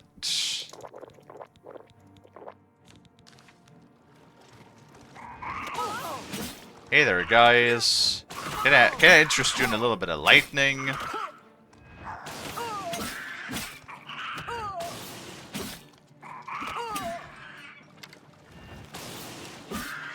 Why do they have so much resistance? Holy shit.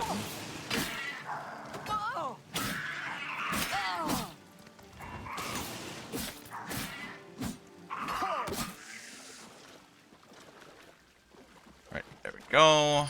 Touch you. It's a lot of black soul gems. Wait, what? Oh, these? Eh. I just had, by the point we did the one necromancer quest, I just had like a ton of grand soul gems in my inventory, and I just threw all of those in the chest. During the one ritual at the fissure. So I had like 11 black soul gems. I feel like all of these might be actually filled. Yeah. Well, one of those would recharge that for 1,600 points. Yeah, I'm just a little annoyed that the enchanting seems to be like, I don't know, it's a little bit lackluster. Or not lackluster, you do have like a lot of options, like way more options than you had in Skyrim. For sure. The bigger problem being, like, both, like, the recharge rate kind of sucks. Like, the whole menu, you know? That it has to close every single time after you press one button. Like, after you use one of them to recharge, it closes the thing, and then you have to scroll down and look for the next thing, and the whole menu is a little annoying to navigate. I think they could have improved that a bit. And yeah, the fact that you have, like, that your enchantments are so limited. Like, your enchanting can definitely get, like, way stronger in Skyrim. way stronger in Skyrim. I don't know. I like the if they combine both systems. If you would combine both systems to like have the enchantment style of Oblivion with the the way how strong enchantments can be from Skyrim, I feel like that would make for a better system, in my opinion.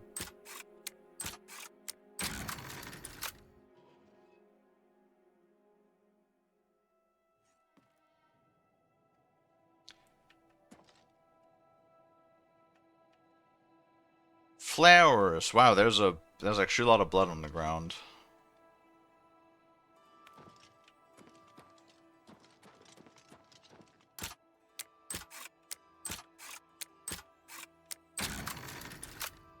Yeah, it's kind of weird how they overhauled the whole like alchemy system, but they completely got rid of spellcrafting.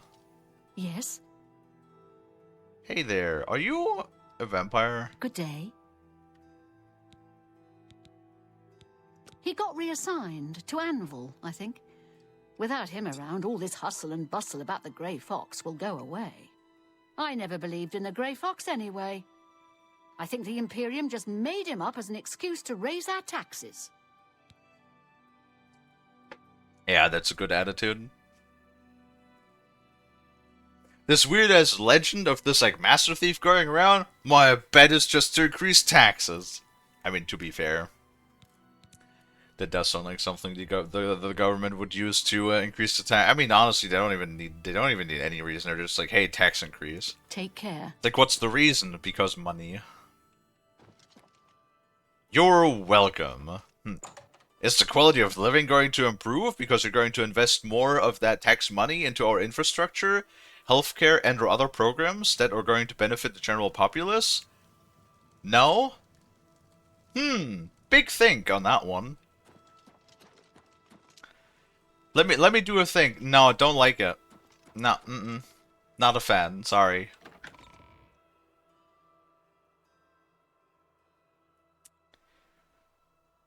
Anyway, what was it? Oh yeah, there was like this whole story I wanted to like tell as to why, it's specifically with like computer troubleshooting, like for me, right?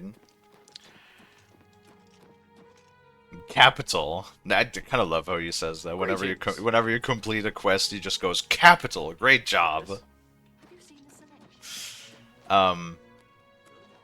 Specifically when it comes to PC troubleshooting, when I was helping Bass with that. Like I told Bass, just the level of anxiety, because like right now I'm a little bit more stable, right? Because like this PC, this computer that I have right now, this system, has been causing me issues for like years.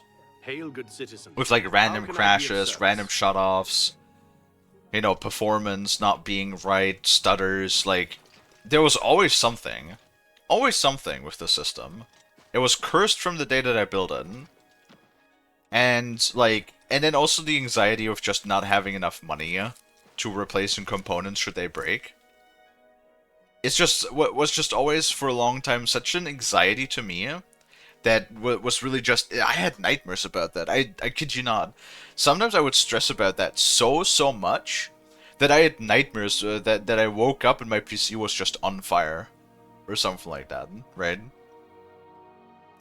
And this whole like anxiety, this stress of things not working or you're not knowing what's going on is just like my motivation to, because like, okay, I try to care for people as much as I can. My problem is I have a hard time sometimes sort of like putting myself in the shoes of others. I always do try to do that, to approach it from the direction of, if I was in this person's position, how would I feel in this situation? Is how I try to approach a lot of things. And it is easier for me to do that when I have been in a similar situation to when somebody is like dealing with a specific thing. If I have experienced something similar to their experience, then it's very easy for me to sympathize, because I just can put myself back into the mindset of how was I feeling at the time when that was happening to me, right? When it's a situation that I have not been in myself, it is more difficult for me to sort of like emulate the feeling of how I would feel, of like how I would do in that scenario, right?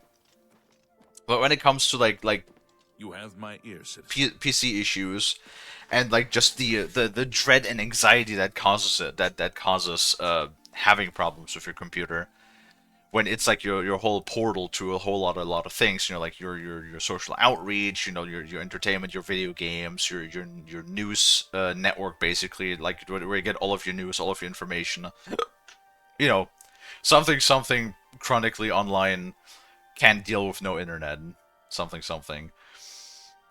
You know what I mean? And that, like, just that level of, like, stress and anxiety, right? Because I have been dealing that for a long time myself, I just really don't want anybody to go through that, right? Like, I don't want anybody to have to deal with that shit. Because I know how much it fucking sucks and how much it stressed me the fuck out whenever I had to deal with that for, like, an extended period. So, whenever I can, and I do over the years, especially actually this system, because something was always wrong, I had to troubleshoot stuff all the time, constantly, and it has actually made me, has helped me to also, like, learn a lot about, like, PC maintenance, about PC troubleshooting. What is it, citizen? So I do know a lot more. It has, in a way, also helped me to further my understanding of, like, PC stuff in general, both hardware and software. So, with that expertise, with that knowledge that I gathered over the years, if somebody is having issues, then I will, especially when it comes to PCs, I will try my very best to help them, just because I don't want them to go through that anxiety, right? But that is not just exclusively. You must be the Arcane University's new. That is not just specifically this, right? PC is. That goes with, like, almost anything, really, yeah? Greetings, Lord. That goes with, like, all sorts of things when somebody's having a problem where I actually have the knowledge or the capability of helping them with said issue, right? Darmina, this is my Mystic Archives. Keep it neat, keep it quiet. No eating in the stacks. What? Stacks? I got some bookies for you. To find their secret shrine to Mehrunes Dagon, you'll need to study the 4 volumes of Mainkar Cameron's commentaries. Okay. It is a fairly common practice of these kinds of esoteric cults to put hidden messages within their sacred writings. In effect, simply by finding their way to the shrine, prospective members have already passed the first test on the road to enlightenment. You've piqued my curiosity about this puzzle. I will think on it myself and let you know if I have any ideas. Check back with me tomorrow after I've given this matter some thought. Right. I'll keep studying the first 2 volumes of the commentaries. Who knows? I might turn up something before you do. I sure won't. I will just stand here and wait for a whole day, and then I'm gonna just ask you again so you can tell me. Because I cannot be fucked.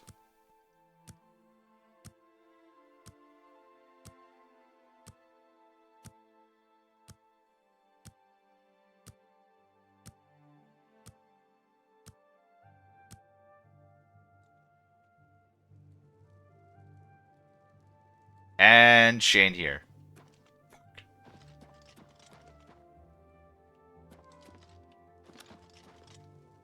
Well, that's a problem. I could tell you. Hold on, we'll try to figure it out on our own first.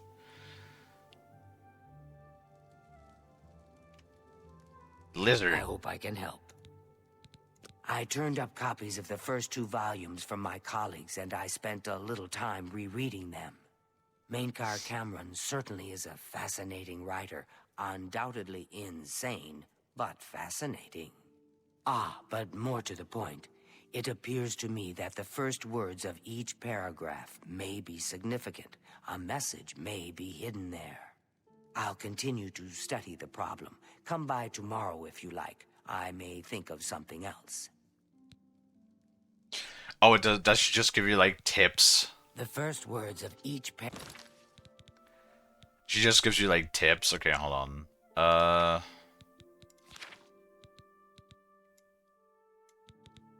Oh, it's not even sorted. Got a pen and paper? No, obviously not.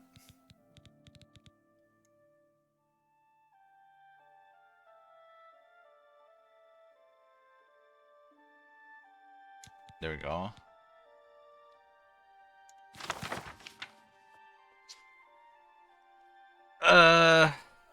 So, wait.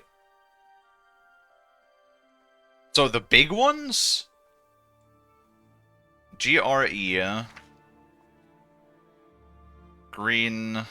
Wait, GRE, E, and green.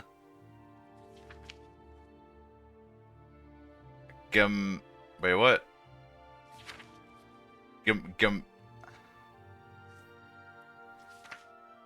Wait, hold on. Green Emperor. Green Emperor. Green Emperor?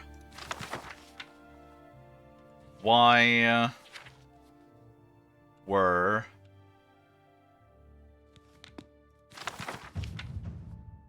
two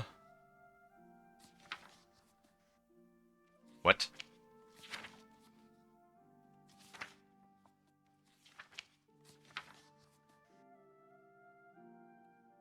Earth. Wait, what? ERTOUCH? Earth. Oh, Earth. My dumbass. To Earth.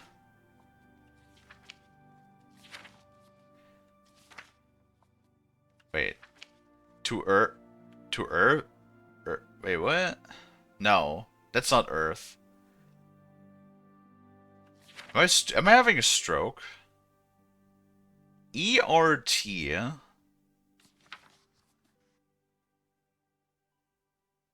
I'm having a stroke.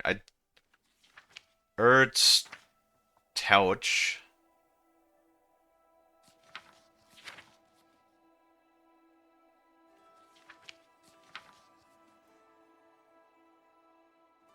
Oh no, Tower. Oh my god, I'm Ignore me! Ignore me, yeah. Tower. Touch. Touches. Tower touches. Green Emperor.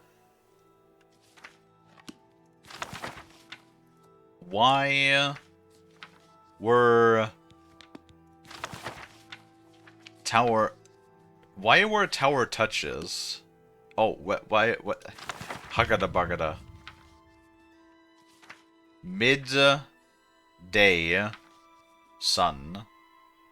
Oh, where the Green Emperor, where the tower touches the midday sun. What is the Green Emperor? Are the key. Good day. Okay. You too. Yeah, okay, what the fuck does that mean, though? Where the green tower touches the sun? What the fuck's the green tower?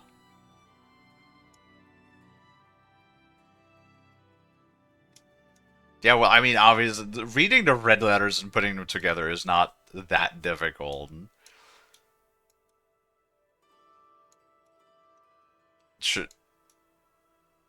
Green tower? Is there actually, like, a thing called a green tower? Probably not.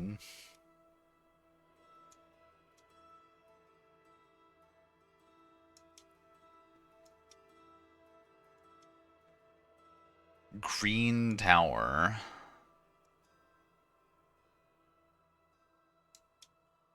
Green tower.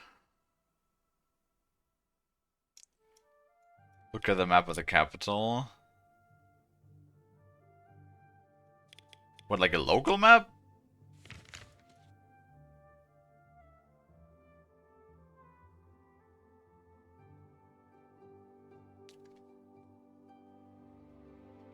So are you saying that it's the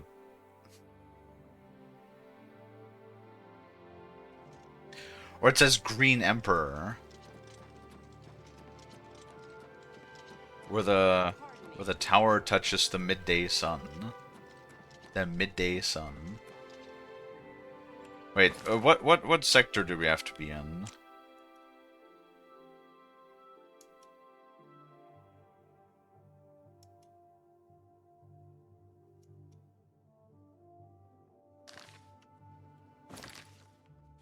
I'm assuming maybe like the center?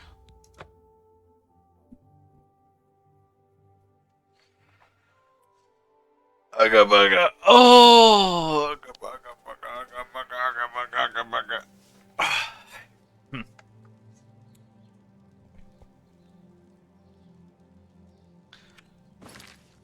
Okay.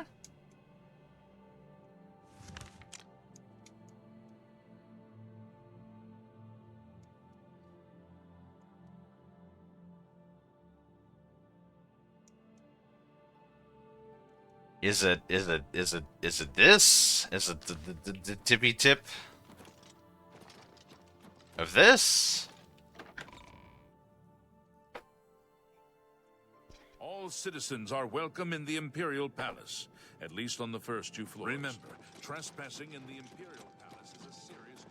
Yeah.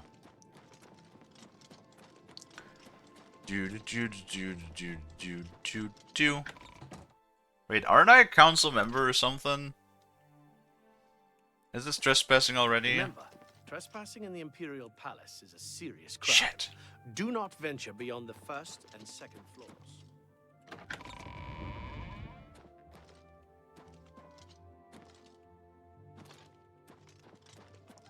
Balls. Please show your respect for the Imperial Palace by keeping your voice down. No. Can I lockpick the key off of this guy?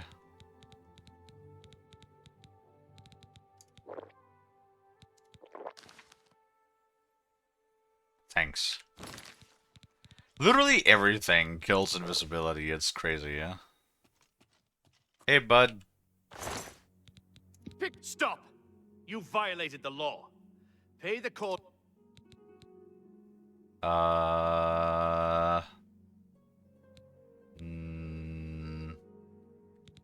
No. Then pay. You dare oppose the might of the Imperial Legion? Yes.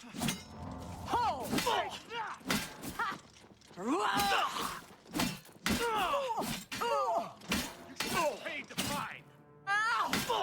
You should have paid. Remember the Emperor. I'm doing this for the Emperor. You would not let me get. You would not let me have the key. Whoops! I did not mean to pick that up.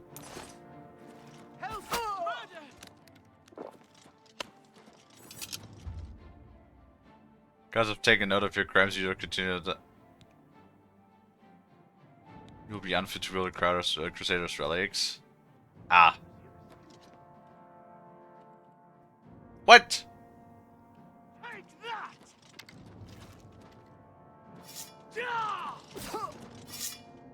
Die, damn you! The guard rejected your yield? Stop! Alright. That's too... Okay. Whatever then. I guess it's not the tippy top of the tower, I guess. There we go, we're clean again. You have my ear, citizen. Okay, I have no clue. I don't know the green tower is.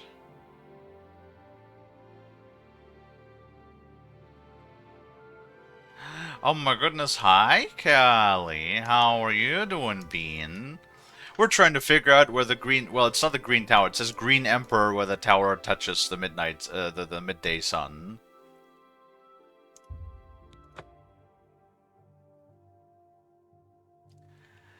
Good, need to leave soon to get dinner. What you getting? How's Bubba? Okay, oh, it's almost midday actually, hold on. Okay, so midday sun.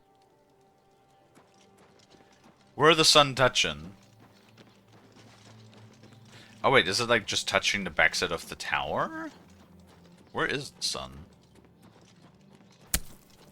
Sushi tonight. Bubba is good. He's just watching TV with his Drink uncle. water, you dehydrated bitch!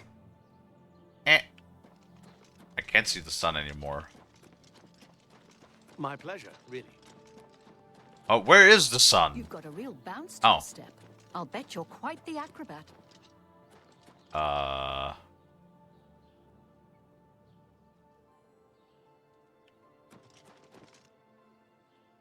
Well, no, I repented. I'm a schnoot.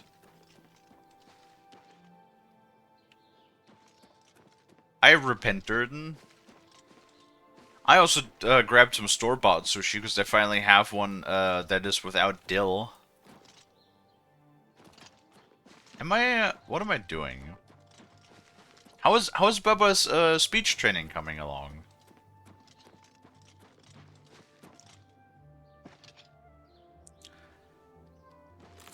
You know, after his ear surgery and everything, is he making progress? Rajirad greets you.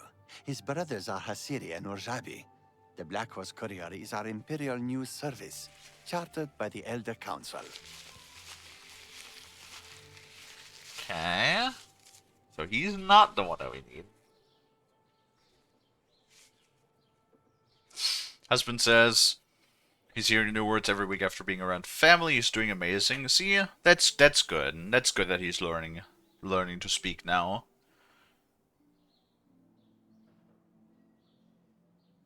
You had to pray at all the shrines again? I mean, I guess we could try. I'm not sure if I want to try. Hold on. Yeah, no, I can re-equip it. Unless it's... Oh, that works. Yep, no, that works. That works. I'm assuming that they've realized how much of a pain in the ass it is if they really expect you to go from shrine to shrine to shrine. Yeah, I'm very tired today, Kalie. I slept for like 6 hours, but those 6 hours were like broken up into segments of 2 hours 3 times.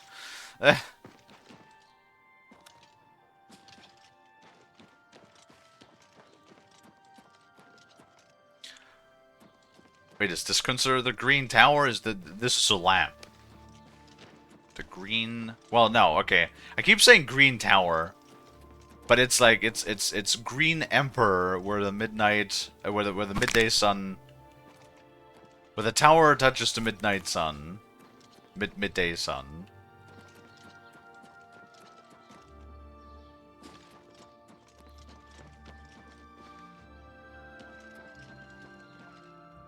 How Shark is doing? Shark is very tired.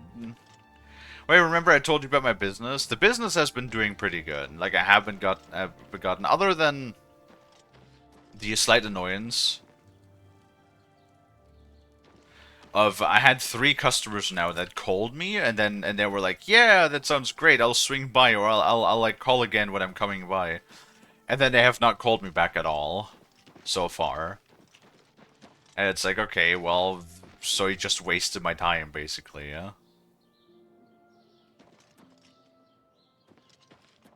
Today was particularly annoying, because I got, like, one person that called me, and they were like, hey, do you do scythes too? And I was like, yeah, I could probably do a scythe. And I was like, well, there's some very specifics to scythes. And I wanted to actually explain that to the customer so they can also better take care of their scythe on their own.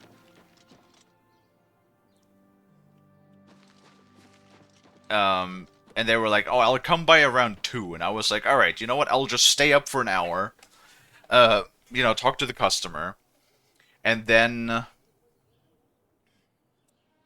I'll lay down again. So I waited, and then they didn't show up at 2, and then I waited half an hour, like, additionally, until it was 2:30, right? And then I was just like, fuck it, I'm gonna lay down again. And then when I got up again later too, because I had another customer that was picking up an order, and he was like, yeah, nobody had swung by since then. Right? What? Oh, hi, Rain. How are you? I haven't seen you in a hot minute again. What business? 4 weeks ago, I have started my knife sharpening business, because I've been doing it for a hobby. for like a bunch of years already, and I have now gone proper business, and I've like full on opened a local business that I have been working on very hard in the background, and it has made me. I'm always tired regardless. Having the stream and the business and working on both at the same time has me extra tired. Because, like, usually customers call when I usually sleep in between, you know, like, the streams. Because, like, that's normally the daytime when normal people are awake. Right? So that's when people call me, so I usually my sleep is interrupted with customer calls, and it's been a little rough, I'm not gonna lie. I haven't really slept a whole lot at all.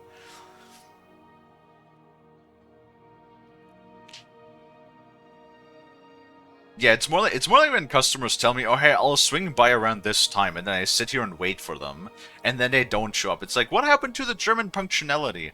I feel like that was the one thing that we were so good at. Like, you know, the German impatience and always like being on time and everything. And it's like, you know, it's just not there anymore. Or at least like call me again or send me a text or anything. Being like, hey, I can't make it, or hey, I changed my mind, or whatever. Hey, that's up to you. Just let me know so you're not wasting my goddamn time. You know what I mean? It's just really rude. Yeah, the thing with like scythes though is because I wanted to explain to the customer. Normally, the rule of thumb with scythes is that every 10 to 15 meters that you cut grass, you want to take a whetstone, like a scythe stone, and you want to resharpen the edge. Right? Like, you do need to do that continuously. It's not like something that... Like, I can sharpen it for them. But the thing is, really, if you use a scythe, you're gonna have to, like, use a whetstone and do it yourself. Because otherwise, if you cut, and then bring it to somebody to sharpen it for you, every time it needs to be resharpened, you're gonna, like, wait a whole lot more for your scythe to be sharpened than actually being able to use it. And I wanted to explain it to the customer.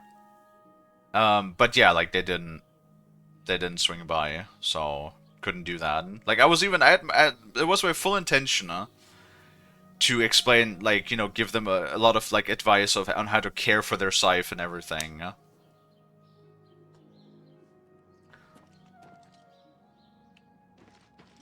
But alas.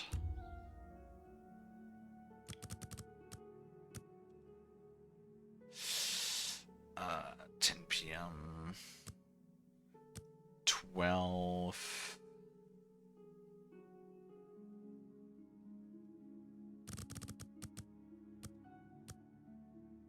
No. Yes? Yes.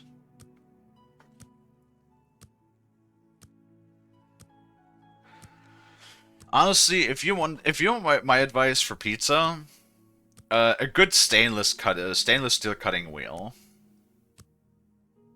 Like, if you have a decent pizza cutter, because you can sharpen those as well, have like a good edge on it. That's all you really need.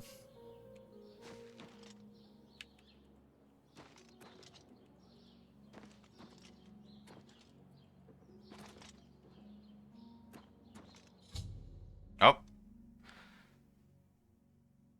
I've followed the clues hidden in the 4 volumes written by the Mankar to Engravestone the Green... Oh, no, it is the Green Emperor. Wait.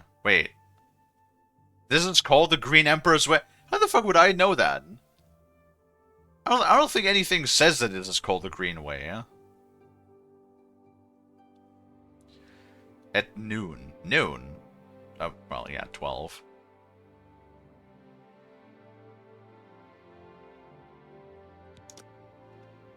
Wait, is that marked now? It is. Wait, what? Oh. Oh, okay. Well, I've literally never paid it. I want to be completely honest. I've literally never, ever, ever paid attention to this.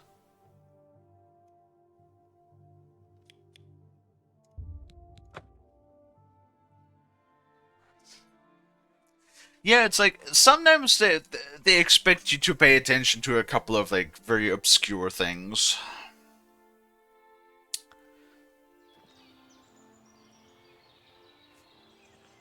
Oh, hey there, my guy.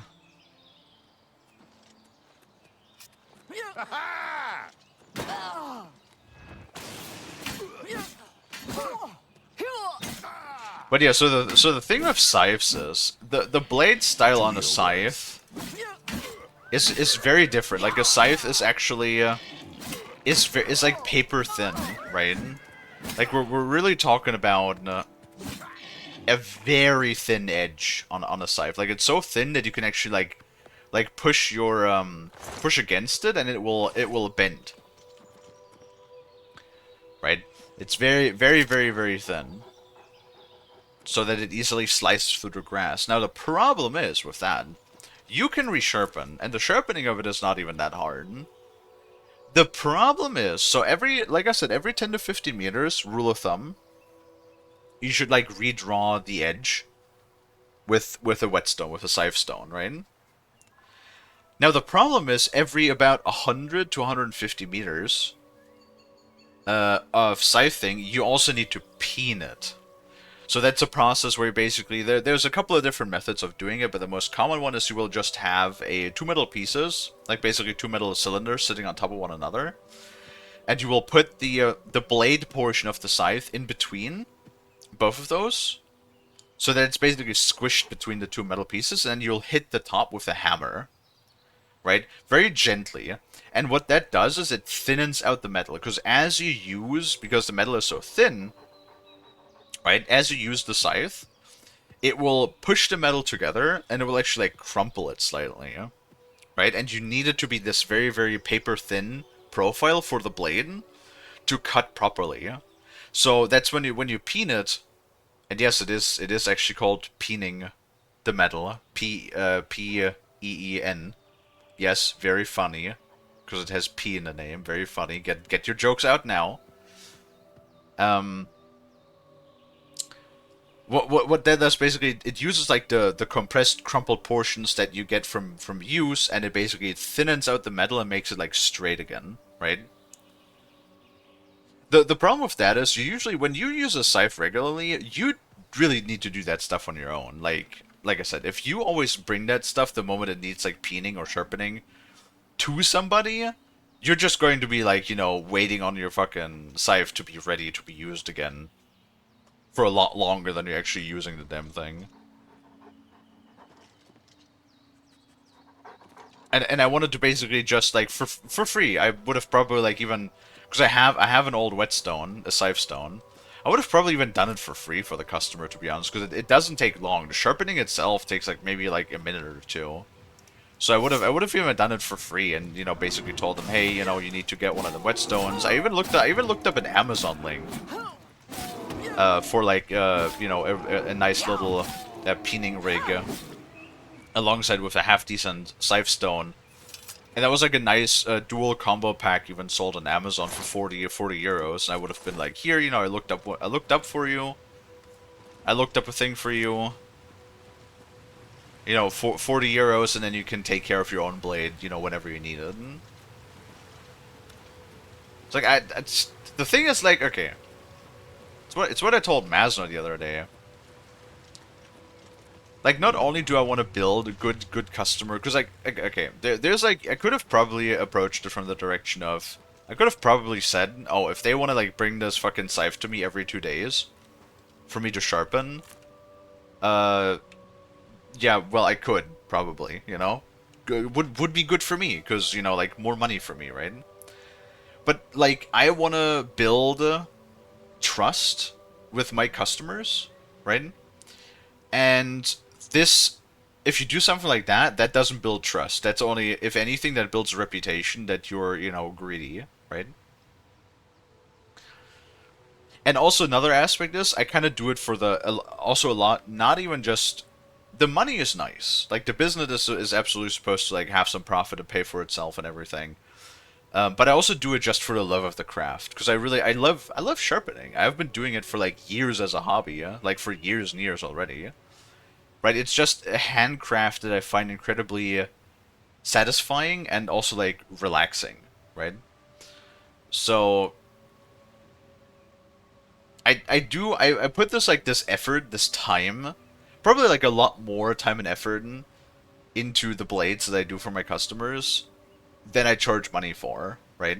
Like even the guy today was like I charged €3 per knife, and the guy today even gave me like a tip of an additional €3 because he was like, you know, what I charge, he said like that's like super cheap, right? And the craziest thing is I found another store actually nearby. They're kind of stupid because they don't advertise on Google, like they don't have a Google entry.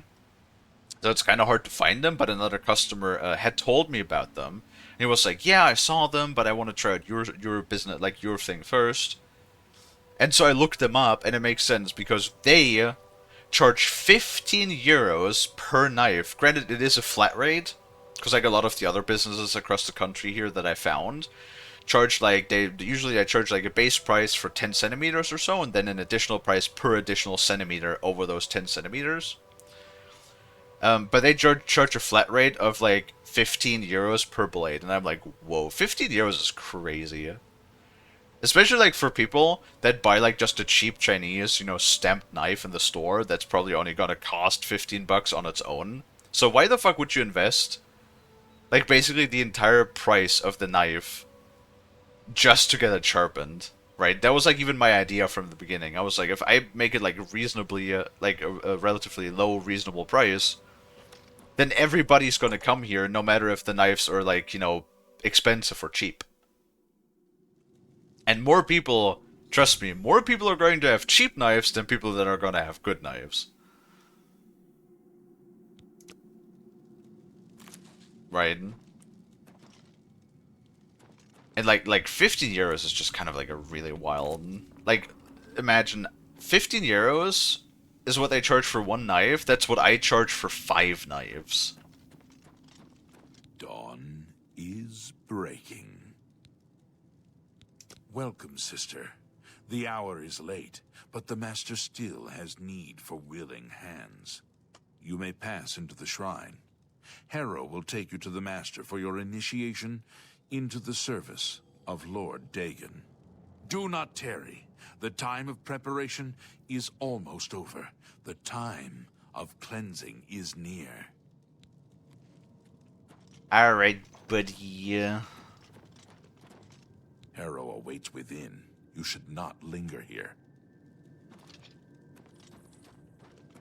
I shall try not I am to. Harrow, Warden of the Shrine of Dagon. By following the path of dawn hidden in the writings of the Master, Mankar Cameron, you have earned a place among the Chosen. You have arrived at an opportune time.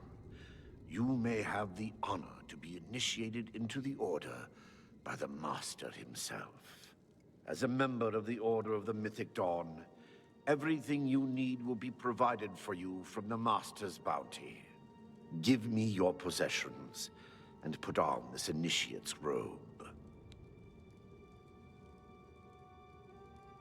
Do I have to?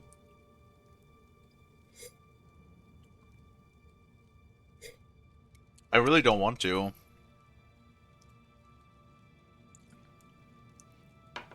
But, like,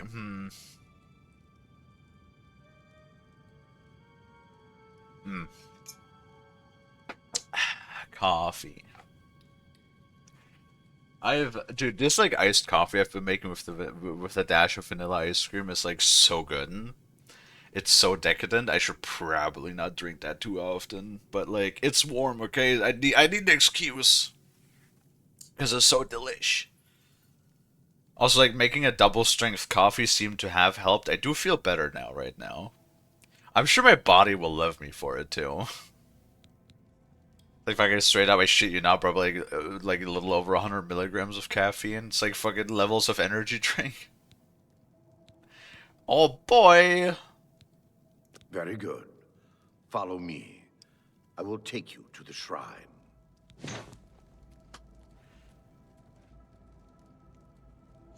He takes my everything, and he's like, you know, 4,000 pounds of shit that I carry around with me. He's like, God damn! You know, fucking 600 bottles of random potions. Did he take everything? Oh no. Even my ring? Except the ring of Viper Eye. Okay, I guess I could equip that. Hello, Warburton. Dude, my fucking motherfucker.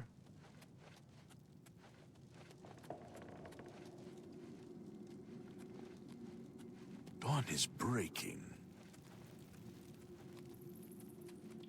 Well, I guess I can always reload a save in case it screws me over and then murder everybody instead.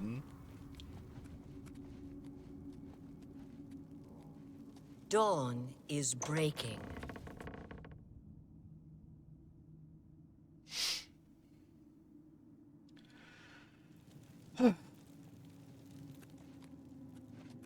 Greet the new day, sister.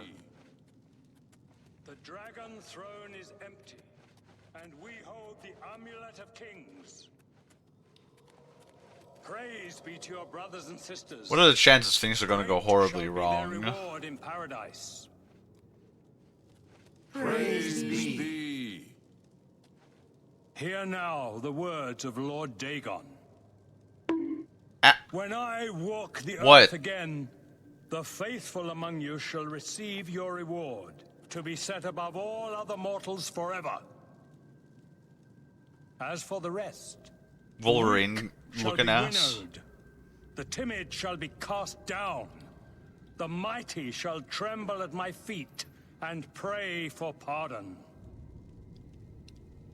So saith Lord Dagon, praise be.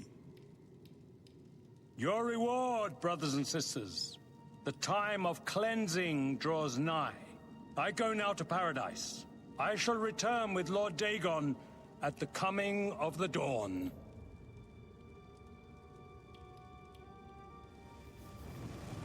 Greet the new day, sister. Dawn is breaking.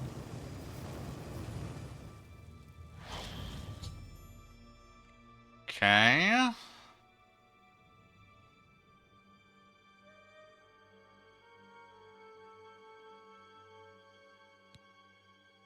Should I have done something here?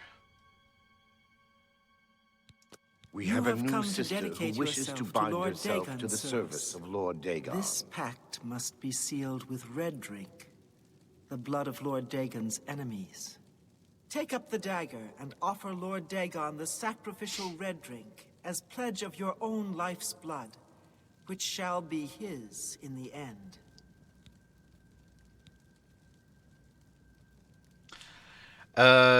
Lord Dagon thirsts for red drink. Sate him. Right.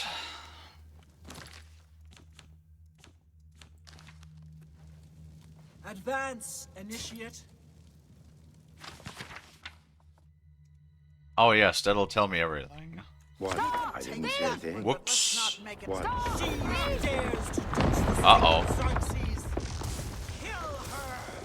This is a problem.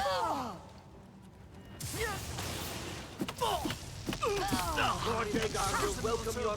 Oh. He has a pair. This is a big problem. My Magicka does not regenerate quickly enough for this shit. And my hand-to-hand is not good enough for this either. And I'm dead. Welp. Well, Baroonies. Do I want to do that again, or do I just want to be like, fuck it? Fuck it, let's murder everybody. Because I really kind of like don't want to give them all of my shit.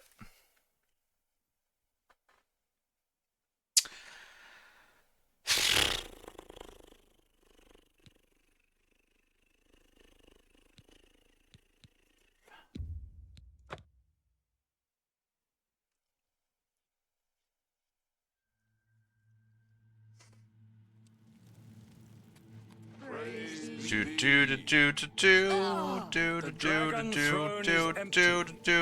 we hold the amulet of kings. Praise be to your brothers and sisters. Great shall be their reward in paradise. Praise be.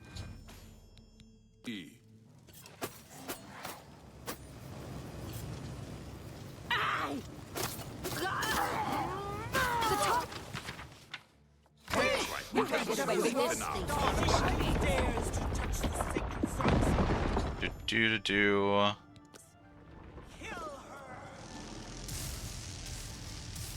Well, wow, that didn't. There's a whole lot of spells going off behind me. Poor Lizzie got crushed again. Wait, could I have said who is he? Is he a named one? Julius. No, Julius. Okay, so he escapes regardless, right? The dawn is breaking.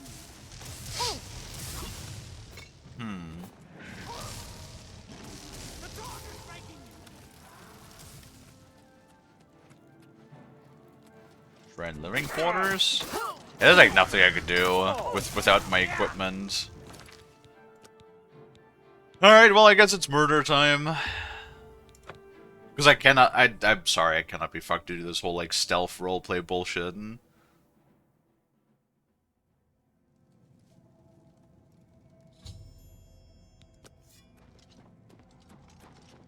Do. Knock, knock!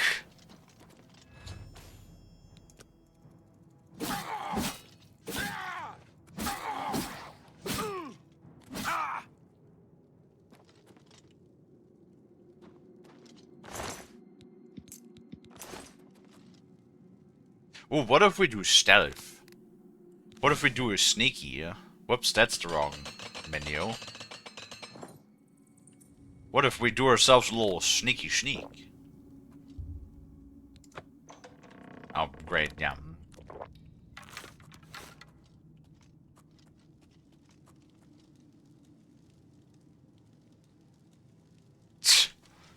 Oh, the one where the thing just keeps playing over and over, and then suddenly he's just up upon them and fucking slashes them. Yeah, that'd be funny. Oh god.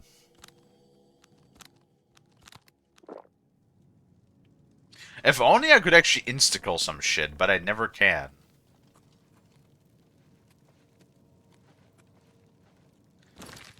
I mean...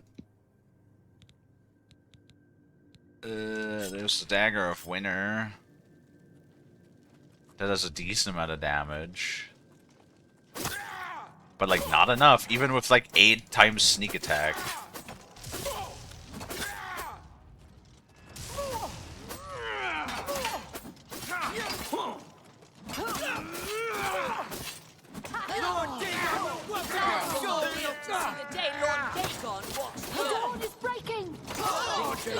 Okay, hold on. Oh, can I change? Wait, can I change weapons while attacking in combat? Monty Python and the Holy Grail is like such a good movie. Yeah. Stolen Oblivion. Paradise awaits me. I'm sure it does. Only the chosen will survive the cleansing. God, I love the Bug Zapper. I love my Bug Zapper perk so much. Come on, chlamydia! Time to spread some burning pain. Of pain, of burn, of anguish, of inferno. Yes. Sneaky bullshit my ass. Hey, Order of the Mystics! Guess who was here?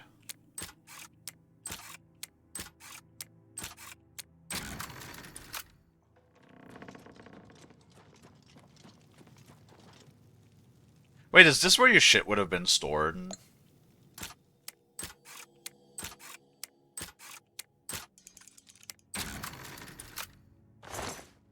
I guess this is where you could get your stuff back, huh?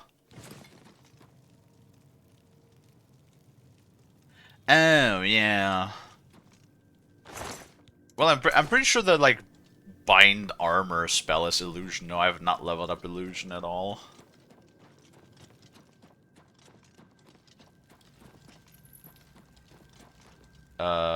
Dagon Shrine.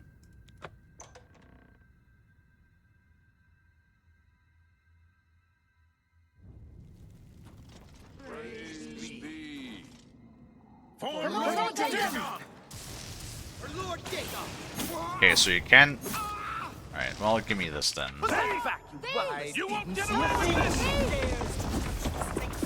Ow! No, fuck, I wanted to actually, like, save the fucking Lizzie for once. Hold on.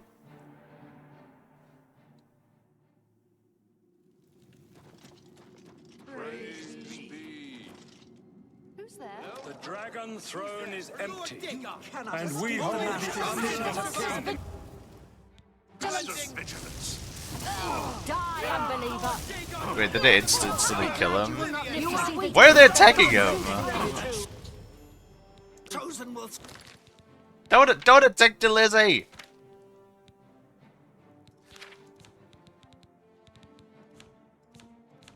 One second. I have to buff myself again. See, this whole menu is a bit annoying.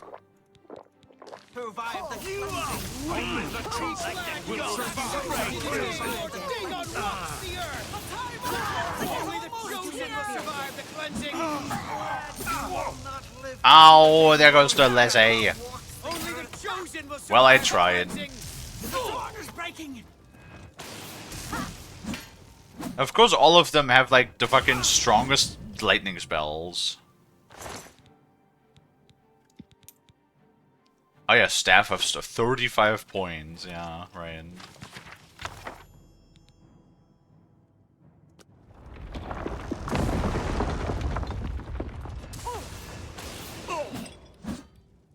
You have to kill him first and then free him. Oh yeah, the statue only collapses when I take the book, right? Is he important? Should we...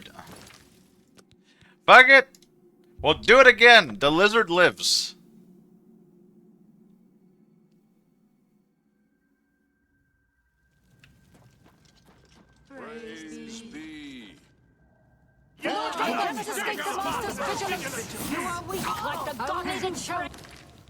They're kind of weak against lightning, which is nice.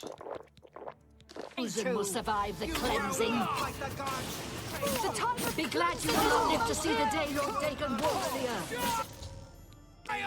Be glad you will not live to see the day Lord Dagon walks the earth. Paradise awaits me. Paradise awaits me. Do not fear death. The dawn is breaking!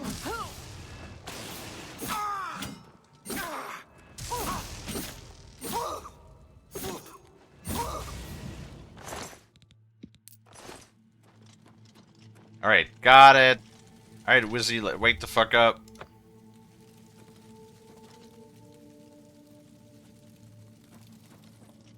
Fleeing for their life. Okay, hold on, Lizzie.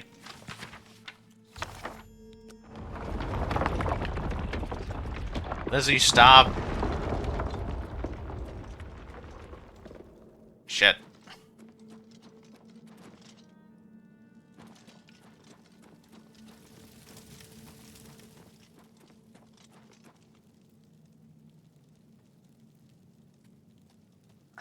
Kind of scoozy. Just some bathrobes. I'd say, would you quick out of the bathroom? I don't know. Ooh. My tummy is angry again. Why tummy angry? For Lord Dagon! Why is he going for the lizard immediately? I do not fear death. That's so rude. That they immediately just go for the lizard all the time. What did the lizard do to you?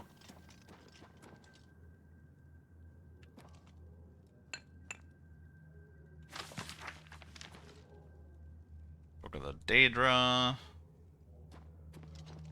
Did Lizzie done fucking nothing to you?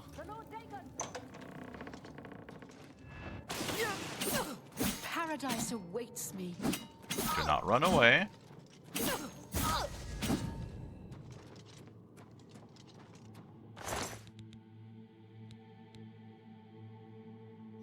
Potato.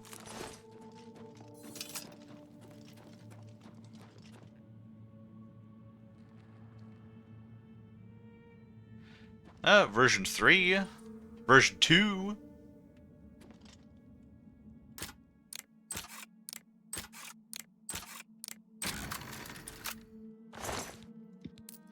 Oh, Grand Soul Gem.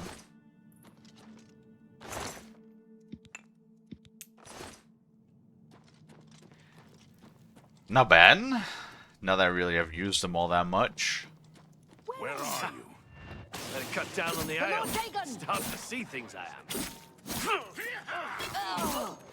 The dawn is breaking! Wait, what? Lord Dagon will welcome Oh, your no. soul in Oblivion. I was about to say, did this guy just regenerate? Oh. You are weak, like the gods. Lizzie? you prayed to. I do not fear death. Only the chosen will survive the cleansing. Oh, the Lizzie can cast Fireball. Nice. The dawn is breaking. I do not fear. It's not a very strong Fireball, but he can cast it. Oh god, where are you going, Lizzie? Lizzie, calm the fuck down! Lizzie! You cannot escape the Master's vigilance. Oh, that's a lot of people, actually. Oh my god. The dawn is breaking! It always annoys me when magic casters always have to run away the entire time. Lord Dagon will welcome your soul in Oblivion. Only the chosen will survive Die, the unbeliever! Die, unbeliever! The dawn is breaking! The dawn is breaking! Paradise awaits me.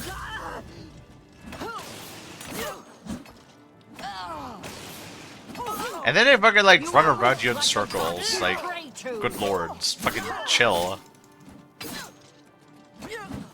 I do not fear death. I'm a snooter!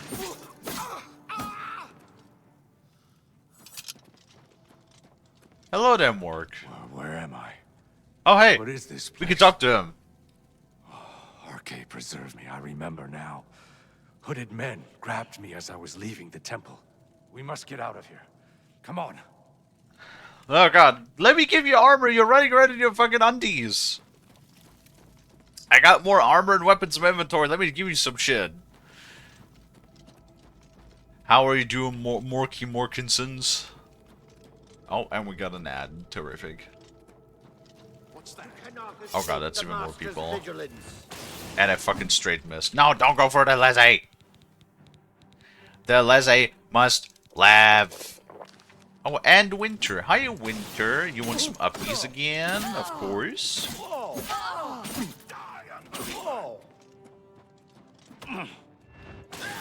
Back off. I'm warning you. Well, you ran into my sword. How are you doing, Winter? And how is the Morky?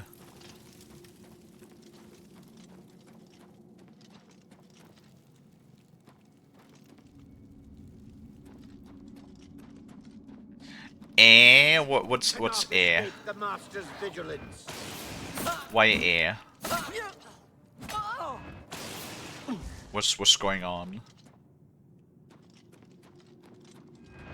Can you stop running away? Fucking every wizard in any video game ever.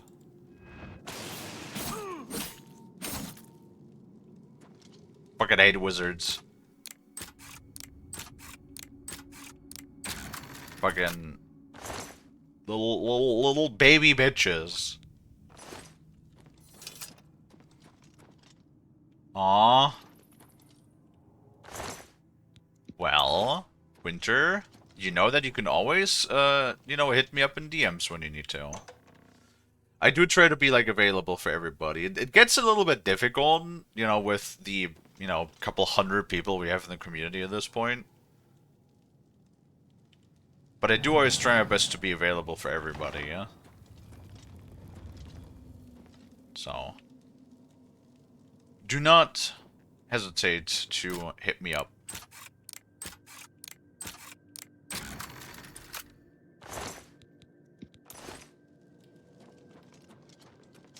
Because I know how fucking shitty it feels when you feel like you got nobody to talk to and stuff.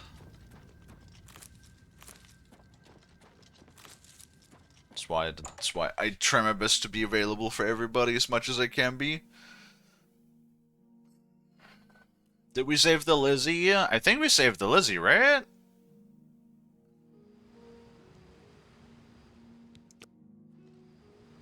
Lizzie?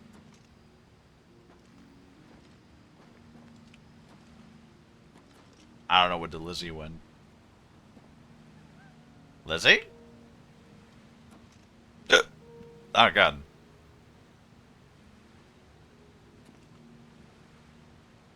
Well, I like to think that the Lizzie lived.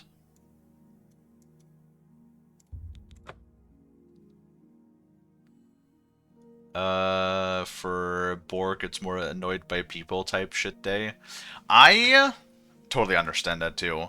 See, this is like whenever I'm stressed out, I've oftentimes heard people like tell me, "Oh, it's because you stream all day and stuff like that." And I'm like, "It's not the streaming."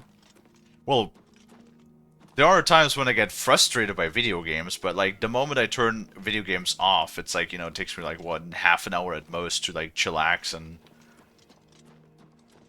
calm my titties. Good evening, ma'am. Right, Thank Talos you've returned safely. Do you have the amulet? Even when I get mad at like a Souls-like game or Dark Tide or whatever, but like that cools down again. It's when people do stupid shit, when people can't behave, and I've run into like so many situations now over the last almost 3 years where it's like just like fucking stupid drama or like stupid conflict that absolutely did not need to be for absolutely no valid reason other than minute bullshit. It's sometimes People being stupid? No, never. Yes, it's fucking giga frustrating when that's the case. No, somebody ban evaded, and I got very pissed off about it because they ban evaded before. Well, that's straight up just breaking TOS, so fuck them. Yep. It's like I remember. So I'm not gonna name names, but like the most recent event where I had to deal with some stupid bullshit that really soured my mood was a member in the community that was viewer botting, and it was like, or follow botting. Well, follow botting and viewer botting on my channel, and I found out about it, and I confronted them, and I was like, what the fuck is this bullshit? What are you doing? Like, the only thing that you're gonna do is get me in trouble, if anything. And like they got upset with me, and they were like, I'm helping you, and it's like, how the fuck are you helping me by botting my shit? Helping me do what? Get banned? Yeah, exactly. And I was like, I would prefer if you fucking stopped. And they got like really mad at me, and they were like, oh, I'm gonna tell people on Twitter how like narcissistic of a person you are. And I'm like, how the fuck am I a narcissist when I tell you to just fucking not bot my shit? Right? It's like, I don't know. It's that sort of like really stupid behavior that people have sometimes, where it's like obviously they're in the wrong because you should not break TOS. Period. Somebody's been doing that occasional view botting of World of Warships, and every time I see it, I just go, "Oh, the clankers are back." Yeah. Oh no. And I just start really shit talking them every 2 seconds to make it very clear that I'm not the one fucking doing it. It's so frustrating. So one thing I've actually noticed that's like almost a little bit interesting when it comes to how like bots have evolved. There's like AI bots now that will actually listen to your audio. I think they might be using the automatic captions function that Twitch has, and they will take the words that you say, and then it will generate dynamic responses based on the things that you say, which is very interesting. Because that makes it really interesting. That makes it somewhat hard to, because normally it's very easy to spot a bot when they're just having those pre-made copy-paste messages they're posting. But when you're saying words and then they actively respond to what you're saying, it's just like the thing that I realized at some point is it doesn't sound quite right. Like it does sound like you're talking to a chatbot, but it's like it's an automated chatbot that responds to your voice. You know what I mean? Oh man, fucking. And I don't even hate AI, it's just like I hate what people do with AI. I think it's just a tool, but people abuse the shit out of it left and right. It's when you do scummy shit with it is what yeah, I'm really absolutely. Like, Yeah. alright, quit it. Dude, like the amount of like videos that I've seen now, it's actually getting like kind of scary already when it comes to certain videos where it's just like, this looks weird. I can't quite. This looks strange.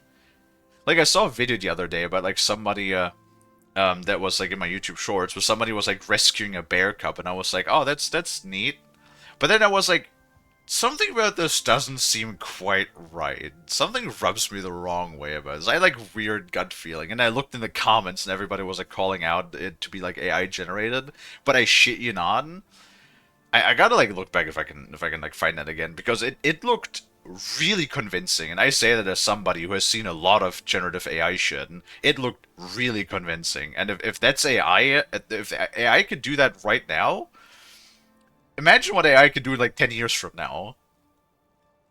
Like, oh man.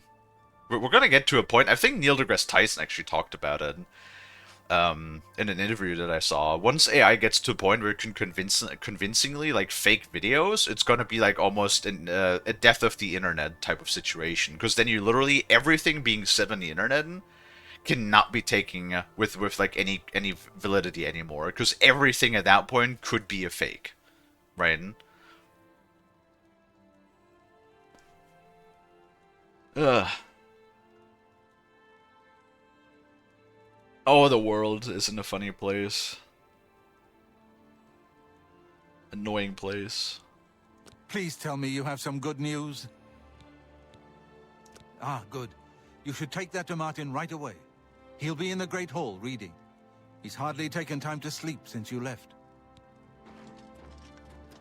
Sleep, but I love sleep. Not really. If I could exist without sleep, I would. But I can't. Ah, you're back. I told Joffrey not to worry. I can see you've had bad news. You didn't recover the amulet, did you? Well, the game didn't let me. I would have stabbed the guy in the ass who had the amulet, but the game was like, no, I want to have him go through a fucking portal and be invulnerable while he does it. So it ain't my fault, it's Toddy's fault.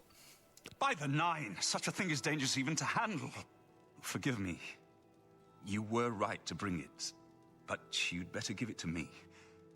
I know some ways to protect myself from its evil power. I don't know. Maybe. I suspect that the secret of how to open a portal to Cameron's paradise lies within these pages. But I will need time. Tampering with dark secrets, even just reading them, can be very dangerous. I'll have to proceed carefully. In the meantime, you should speak to Joffrey. He was concerned about reports of spies in Bruma. I put aside the dark arts when I became a priest, but the workings of fate may be seen in this too. The gods can turn anything to good, or so I piously told those who came to see me for advice. Perhaps I may yet come to believe it myself. This evil book was written by Mehrunes Dagon himself, and given by him to Manca Cameron. I believe Manca Cameron used it to create his paradise. It should give us the means to open a gate there ourselves. I will continue studying it. It is now clear to me that the only way to stop the Oblivion invasion is to relight the Dragonfires. Emperor, Amulet, and Dragonfire. With these divine gifts, the Daedra of Oblivion have been kept at bay for thousands of years. While the Dragonfires burned, the divine barriers kept the Daedra from making more than fleeting visits to our world. But the Dragonfires can only be relit by an heir of the Septim blood, wielding the Amulet of Kings. This was the essence of Manca Cameron's plot. He was undone only by the merest chance. But his complete victory remains perilously close. We must recover the Amulet of Kings and relight the Dragonfires before it is too late to stem Dagon's invasion. I hope to have it. I'm sure it'll be fine. Translated in a few days. I'm sure it will be fine. Bring me 1,000 Daedra. As long as I have enough potions, I'll do fine. Just lightening up their ass. I hope Martin knows what he's doing. 9 times out of 10. Book. I fear for what it could do to him if he's not careful. And what if the book eats its brain? It's not like he's super important or anything, right? He served with honor. No blade could ask for higher praise. Ah, yes, I hope you can help. The gate guards have reported seeing strangers on the road for the past several nights. I cannot leave Cloud Ruler undefended while my men search the whole mountainside, but these spies must be eliminated. Thank you. Talk to Stefan. He can tell you where he has seen them. Captain Bird in Bruma may also be able to help. I've asked the Countess to have the guard keep an eye out for strangers. Track down the spies and kill them. Find out what they know and what they're planning, if possible. I'm counting on you to eliminate those spies. Alright. Wait, over there? Oh. I actually wonder how much fall damage it can survive. Can't make it past this cliff. Alright, hold on. I'm gonna do a quick save. Before I actually manage to kill myself. Ma'am.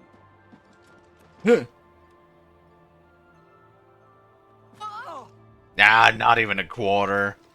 Granted, I didn't also clear the path, but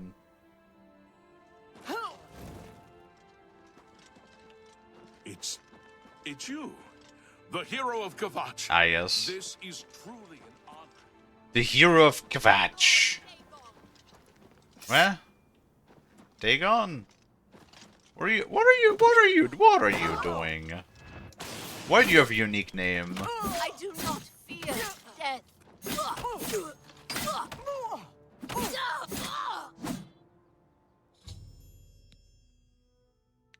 Should continue to search for other spies located in their base in Bruma. Perhaps I should speak with Captain Bird, as Jeffrey suggested. Basement key from the game marked. The key is marked? Is it now? Is it? Is it? Is it really?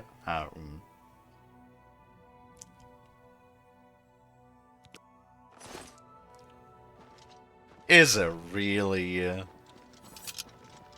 That seems a little silly.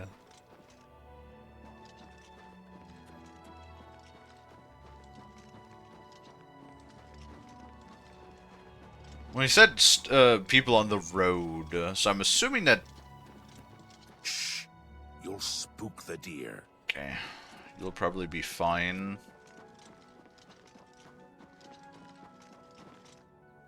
I reckon...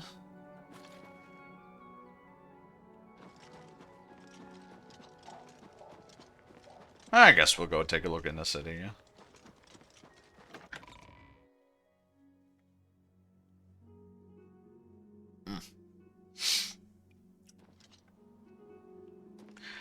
Good old broom. It's been a while since we've been here. You look skilled in alteration. Maybe you can teach me something. You know, the funniest thing would be, what if we just go around... Now, granted, the basement is probably going to be inside of the house. What are the yeah.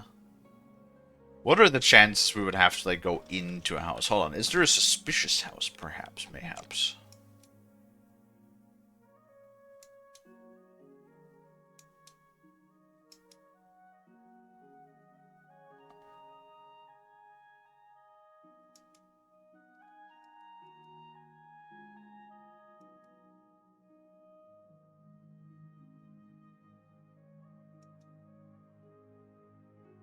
Oh. Well, there is something called basement. There is something called basement. Let's see if the key fits. If the key fits, then maybe that's the basement we're looking for. So, like, there's no way that one of these is called. Well, we didn't use the key. What are the chances it's still the right path?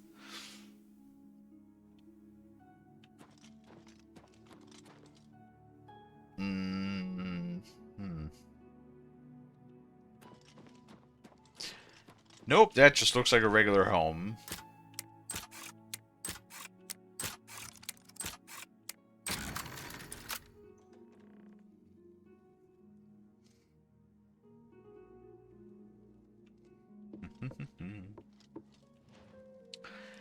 Yeah, I don't think that's the right place. Alright, don't mind me. I'm leaving. Leaving.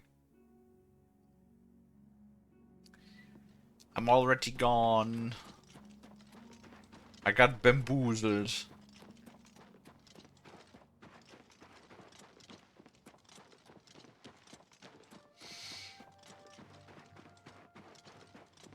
You look like a bright one.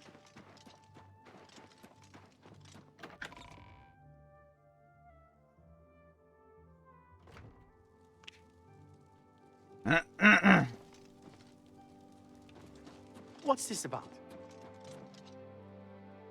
Really? Ugh.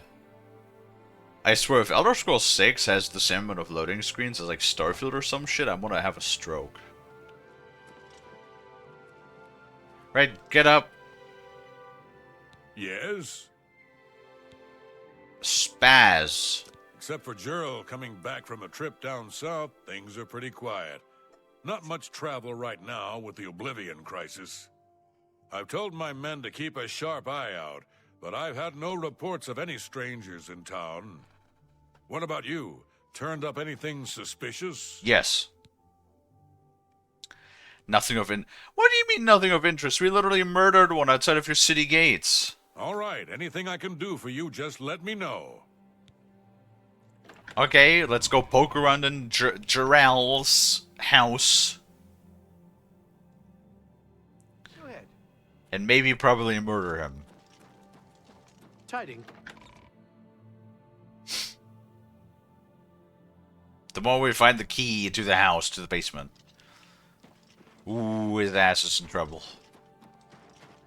How are you? So pointing me towards the house.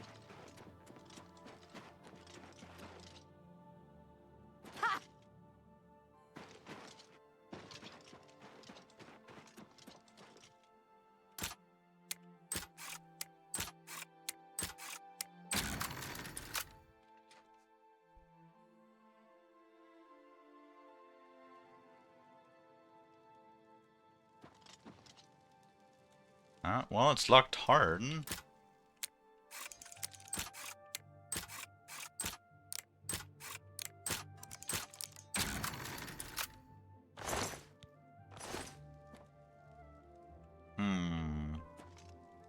Oh boy, nobody in the bed. Oh, unlocked the basement key. That's a little sussy. Yep, I think Dawn. Oh, you silly, silly people. Oh, there's his orders. If I found a document in Jarrell's basement, it reveals the enemy's plans. I should have documented Jeffrey immediately. Yeah. Aha. Bruma Caves.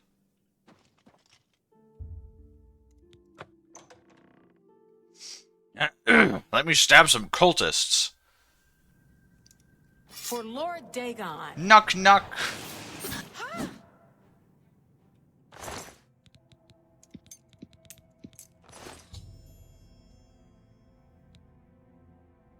That both the mythic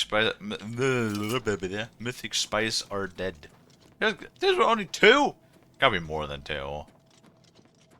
Hi, Dino. The rat.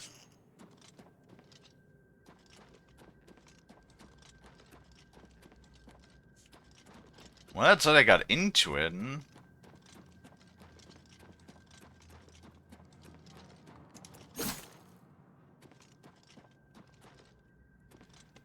Hargrim's. Yeah.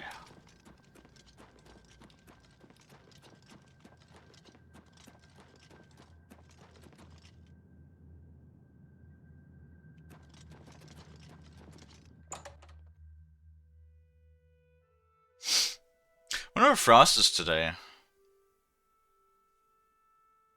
I bet work has been keeping him giga extra busy again.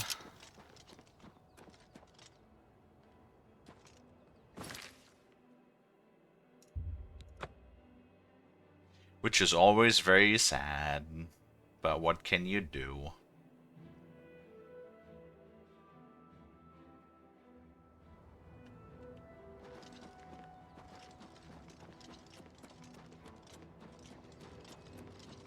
Ma'am? The Mysterium Xerxes is the most dangerous Daedric sorcery I've ever encountered. I'm sure you got it.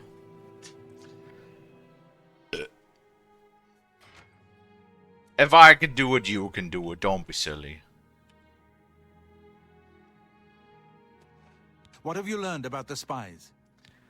Orders. Excellent work. I knew I could count on you.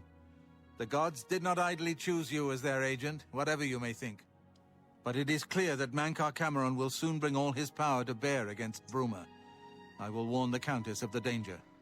You should speak to Martin. I believe he has made some progress with the Mysterium Xarxes. Has he now? I will send word to the Countess at once of the danger to Bruma. You should speak to Martin about his progress with the Xarxes. 15! I had one of those for a while. Shakonus. Hi. Sounds a bit like a pop song. Shakona.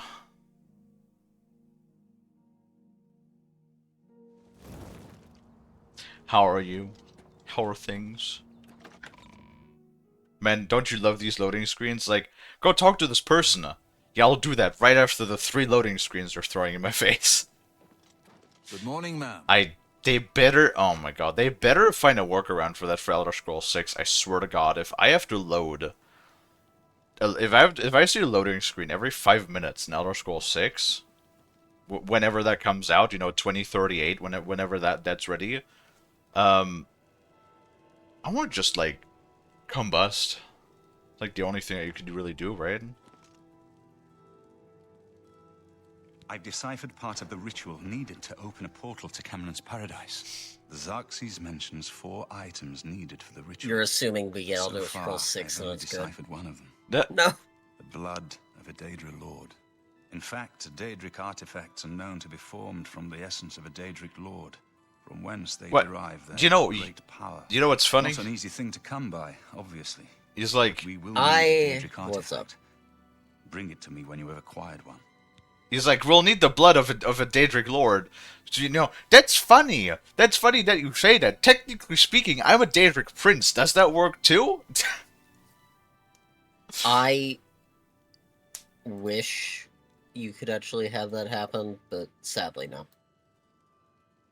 Yeah, can you imagine if Bethesda was like smart enough to actually be like, when you did the Shivering Isles DLC, that like all of the dialogue regarding to the Daedra changes, that you have a like dialogue saying, you know, like, well, your luck, I'm Lord Chergorev, here, have some of my blood.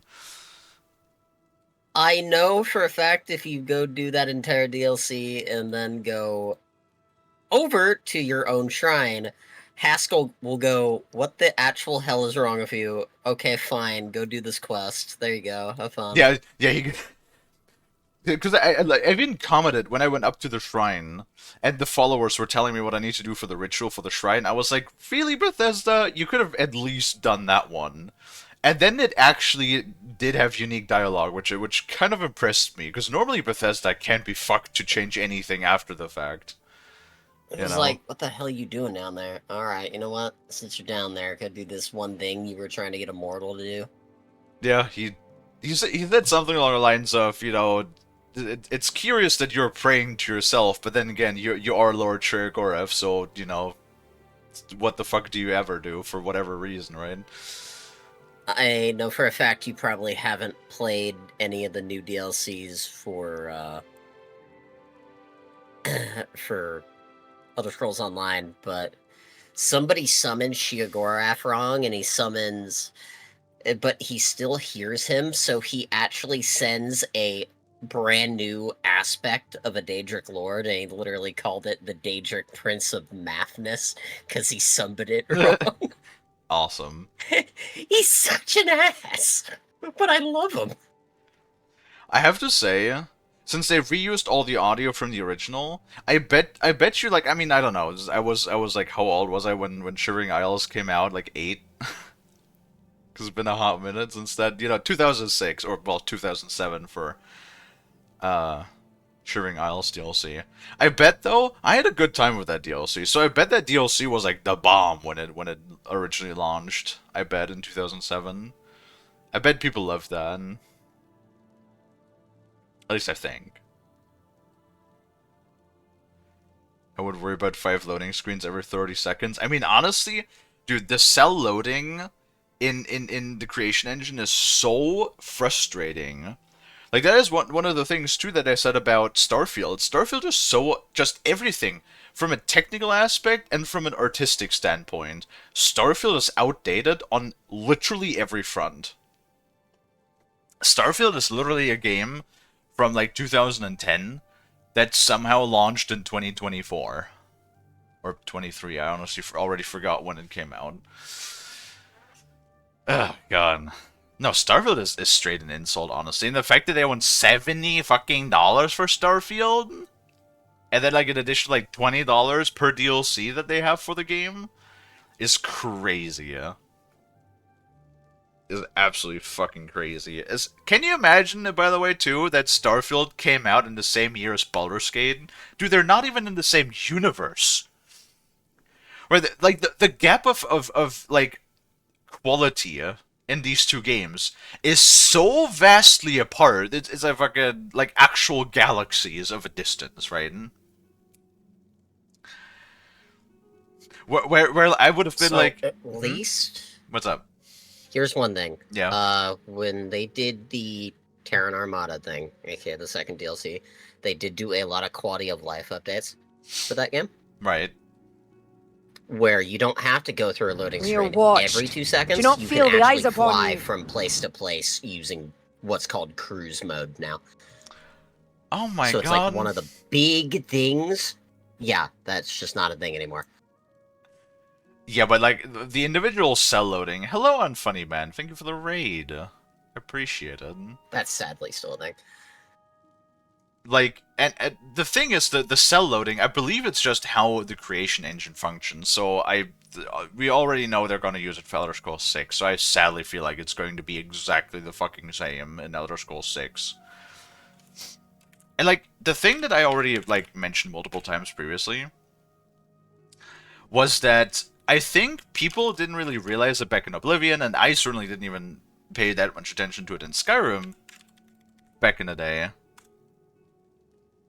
What the fuck? Give the damn shout out.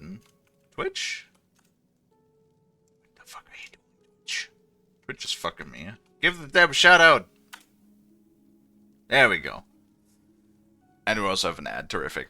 I just think that, like, Skyrim came out at a point where open world games did not yet have developed to the point where we have them now. Because, like, seamless sandbox games, where you basically have, like, these vast open worlds with, like, seamless loading screens, like, invisible loading screens, that just make you, that never pull you out of the immersion, right? It's just one of those things that developed over time. So I think Skyrim still gets a pass, because it was certainly in that part of time when seeing frequent loading screens, like, even you could compare it to Mass Effect, for example. You saw frequent loading screens in Mass Effect as well, right? Because it was just a thing of the time. You were limited by the hardware, and Skyrim still came out for, you know, the 6th console generation. Huh? So I think that gets a pass. But then, like, Starfield releasing in 2023, that is unacceptable for an open world game to have as many loading screens as it did. Just because it like pulls you out of the immersion so much all the time. It's really bad, really bad. And I think I only really started to realize that with Starfield, to be honest. That was like the first Bethesda game in like modern times where I was like, wow, this fucking sucks. Seeing a loading screen this often is annoying. It's really frustrating and annoying, and it pulls me, it ruins my sense of immersion, huh? Right? Ah, man. Well, thank you for the raid, Unfunny. How was your stream? What did you play?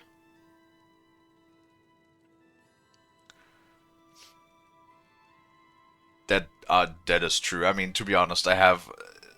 It's not really running... Like, a lot of the things are not really running well in the Oblivion Remaster. Like, it looks good. The performance kind of shit. Well, gotta be honest with you. Performance kind of trash. And then... yeah, like, bugs galore. Bugs and glitches, oh my god. Like, if the original...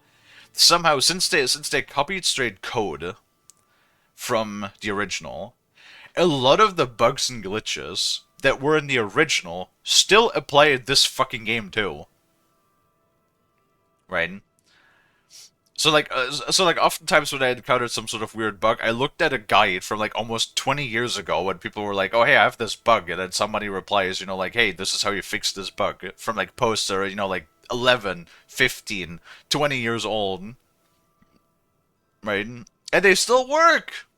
They still fucking work.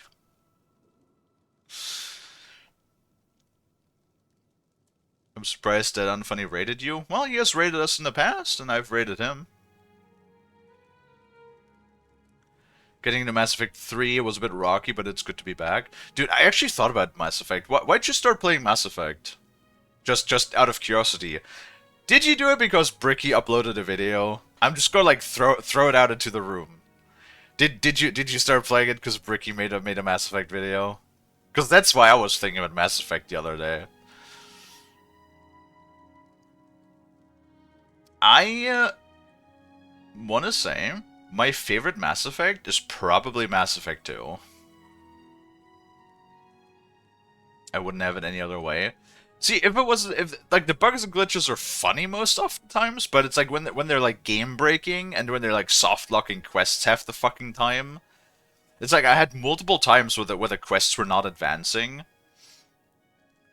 And then I was like, am I just doing something wrong? Am I missing something? Or is the game just bugged? And it turns out 9 times out of 10, when a quest was not advancing, it was in fact actually a bug that the game just got stuck somewhere. It's like whenever I felt like a quest was stuck, it was in fact most of the time actually stuck through a bug. Started playing for weeks before his video dropped. By the time that video dropped, I was mid through 2. Ah, nice. And also, like, also controversial opinion on my part, because I played in 2024, I played through all of the Mass Effect games for the first time, right? Because I never played Mass Effect before. And I played Mass Effect 1, 2, 3, Legendary Edition, and I also did play Mass Effect Andromeda. And I have to say, I did not hate Andromeda as much as seemingly everybody else. It definitely wasn't quality-wise as good as the other Mass Effect games. Gameplay-wise, though, it was definitely like the smoothest out of all of them. Like the whole move to Frostbite. There was certainly a bit of engine jank in that one too, but it definitely like combat-wise, like the movement and stuff, felt the smoothest out of all of them. Tali is love. Sadly, I did not get the opportunity to date Tali because, I played FemShep, so I just dated Liara in 1, 2, and 3. I was loyal to her blue babe for all of the video games. And you know what? My favorite companion in Andromeda was Vetra. I really liked Vetra, and it almost makes me like sad, knowing that we will most likely never ever see a continuation of Andromeda ever. So we'll probably never ever see a conclusion to what happens to Vetra and her sister, and we'll never ever get the conclusion if Saren is actually Vetra's father, which is the most likely case. Which kind of sucks. I was kind of like a bit interested in, they have, I think they have something there. I think they could continue Andromeda and make something interesting. I really do think so. But we already know that, like, the voice actors, who play FemShep and regular Shep, they're already involved in the new Mass Effect game, right? So we know they're going to go back to form and they're going to try to do some sort of reboot. I don't know how they're going to bring Shepard back unless it's in some sort of like flashback sequences for some reason. But that would still probably mean that it has absolutely nothing, 0-0 to do with Andromeda, right? And I mean, then again, also it's probably going to be Shepard because one of the trailers that they dropped like years ago was Liara like walking up a snowy incline and then picking up a piece of armor that has N7 written on it. So I don't know, maybe cloning or some nonsense. They're probably gonna bring Shepard back, aren't they? They're probably gonna bring Shepard back. I really, really, really, really hope that the game is gonna be good. But I don't think it will be. I'm sorry. considering that Mass Effect, that right now BioWare has less employees in the company than when they were making Mass Effect 1, because of all of the layoffs from EA, and seeing as to how, you know, Dragon Age Veilguard turned out, yeah, I don't think it's going to be good, and I feel like it might be the last Mass Effect that we'll ever get, because I have like this sneaking suspicion that when the new Mass Effect game, whenever that'll come out, inevitably bombs just like Veilguard, I think that might be the end of BioWare. There's a good chance, because they, like, the last couple of games they put out, you know, Anthem was a big stinker, Veilguard, another big stinker. EA has a bad habit. EA has a bad habit of, you know, when companies are not being profitable, to just can them and shut them down. Doesn't fucking matter how big or how successful they were once upon a time. EA does not give a fuck.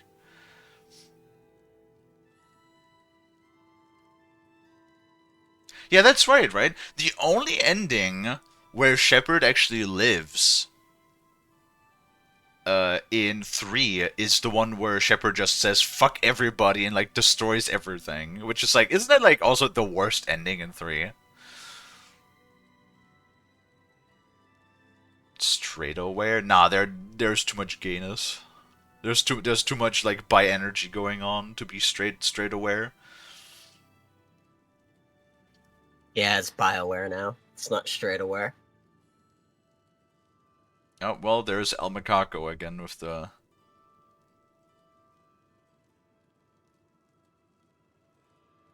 No, I think it's going to be some nonsense with like, you know, Liara finding Shepard's armor. Because, I mean, the armor is destroyed. It's like scorched. So I'm assuming they're probably going to go with the, How do I tell you that so you have 4 different endings for 4? 3. I know you of 3. Have Destroy, and well, you have all 3 of them, but you also have Perfect Destroy, where they kind of show his body and imply that he survived slightly. So... I only know of 3. You have to literally mid-max your entire game and get a perfect run-through of Destroy. Oh, is it when you have like fleet strength at 100%? Yep, I think there's a few other things than that, but yep. Yeah, I'm not sure if my fleet strength was at 100. It was very close. It was like at 98 or something, but there was like some couple of like minor tiny things. Destroy ending with Hypericon, only Reapers get blown up. Nah, I like the Renegade options too much. Like I hate to admit that I always punch the reporter lady. Have to. I can't bring myself not to. The reject ending with the Reapers win. I feel like it's just a game over though. No, like my ending was the integration ending, you know, which is like, you know, the ending they patched in because everybody was pissed off with the endings that were there in launch. Oh man, no, I don't know. I think they're probably gonna go, since Liara is looking for like picks up like a destroyed piece of armor. I think they might go with something like the integration ending or whatever, and they're gonna go with something silly like, oh, we scraped off Shepard's DNA, like off the armor, and then we made a clone, and that's gonna be like the dude. If I'm like spot on when the game comes out, and it's exactly what I'm saying right now, I would be sad. Because like they could use that as an easy example of being like, oh, you're a clone, you're not the actual You have the capabilities of Shepard, but you don't have the experience of Shepard, and that's where you start at level 1 again, you know. That's the reason why you started level 1. And that's the reason why you have to like do the romances all over again, because you need to like you need to relearn, you need to re-get to know all of the people. Stuff like that. Shepard has been a clone. Is it a clone? Wait, no. There's the evil clone. There's the evil clone in the DLC in Mass Effect 3. And then there is also, because in Mass Effect 2, it's not a clone. You take like your body, and the body's like rebuilt, like, but it's technically not a clone.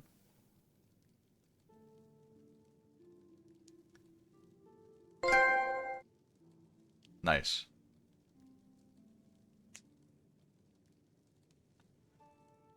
Oh man. Anyway, I had to like wrap up. I've just been sitting here yapping what again. you went through to obtain this, my friend. I know all too well the depravity of the princes of Oblivion.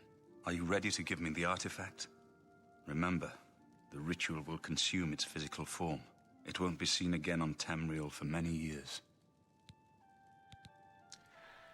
Oh, that's actually like really fucking funny, yeah. He's like, I need a Daedric artifact. I could just give him one out of my collection, apparently. What the fuck is the Volendrung? I don't know what that is. I think it might be a weapon. Daedric artifact. Oh, I know it's that, but it's like, I know what the Azura Star is. It's like an infinite black soul gem. Gigantic hammer. The skeleton key is just like, fuck you, I unlock your shit regardless. The Wabbajag is, the Wabbajag kind of sucks in this game, I'm gonna be honest. Because like, here, the effect of the Wabbajag is limited to 20 seconds. Which is kind of lame. Yeah, I figured that was the hammer. Volendrung is a hammer actually made by the dwarves, and was the metaphorical hammer where the hammer fell, which is how Hammerfell got its name. Yeah, you can have that thing. I don't use hammers. Who now knows the tale of how this Dwemer hammer came to embody the power of one of their most... One of the kings of one of the clans of Dwemer pretty much yeeted it, said, I live here now, and then decided to live in a desert. Joffrey. He needs your help. Trouble down in Bruma, I think. I've learned that the Mysterium Xarxes is both the gate and the key to Cameron's paradise. In some sense, the book is Cameron's paradise. Manca Cameron bound himself to the Xarxes when he created his paradise, using dark rituals which I will not speak of further. A gate can be opened from the outside, however. It will be more difficult, as I will have to temporarily bind myself to the book. But I believe it can be done. I will continue working to decipher the arcane items needed for the binding ritual. Farewell, my friend. Yeah, no, it is kind of funny how much damage you can absorb. Because we were playing on expert difficulty, too. Because my chat wanted me to suffer. Because, like, you know, the game that we played before this was Bloodborne. I was like, oh boy, I can't wait to play a game that's a little bit easier than, you know, that. And then chat was like, play it on hard mode! Play it on hard mode! And I'm like, why? Why can't I just received word from the Countess of Bruma that an Oblivion Gate has opened outside the city. It seems that the Mythic Dawn are putting their plan to attack Bruma into motion. Since you've dealt with these gates before, I'd like you to help the Countess's guard close this gate. Oh boy.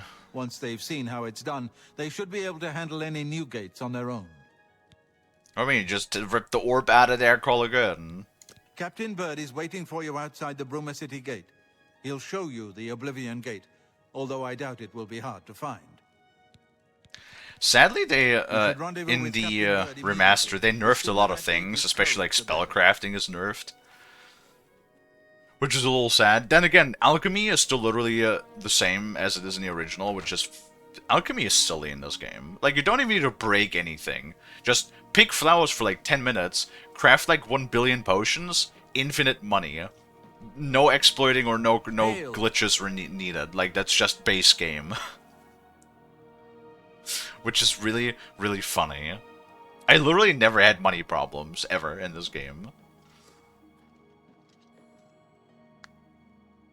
And then... Yeah, it's like right now the only stat I have over 100 is disease resist. I got 110% disease resist.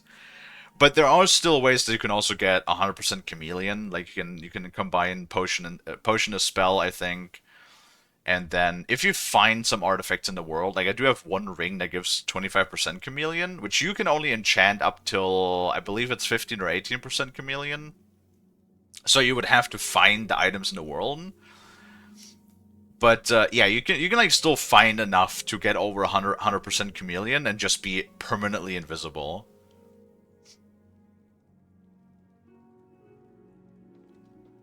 Yeah, honestly, if somebody was like, play like the highest difficulty, I would have been like, alright, well, I guess Playing on the highest difficulty. I don't like how Bethesda does difficulty either. It's because it's literally just the laziest way. It's give everything else like 3 times the health and 3 times the damage and half the player's health in half and his damage in half. It's like the laziest way to do difficulty. I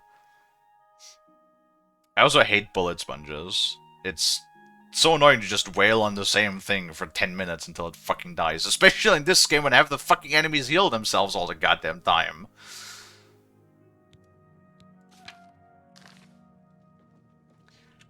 Ring of Khajiit. What is the ring? I have 2 mundane rings that give me like... Actually, wait. If resist magic...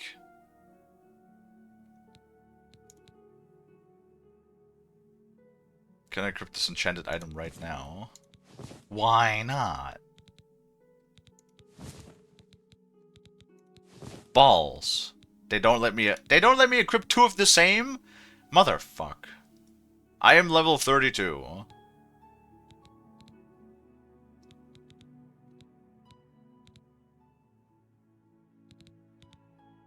Where is the ring?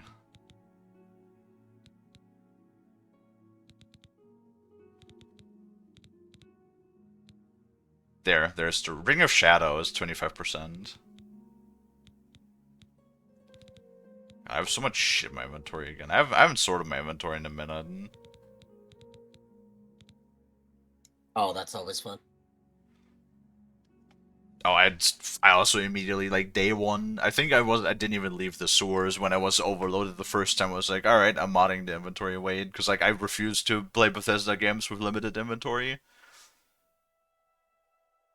I've literally done that for every single Bethesda game I've played, because I refuse to be told, oh, you can only pick up, like, 3 swords and then your ass is overloaded. No, fuck that.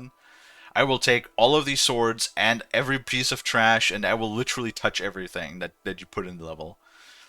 And I will pick up every cheese wheel. I've not done all of the data quests, that is true.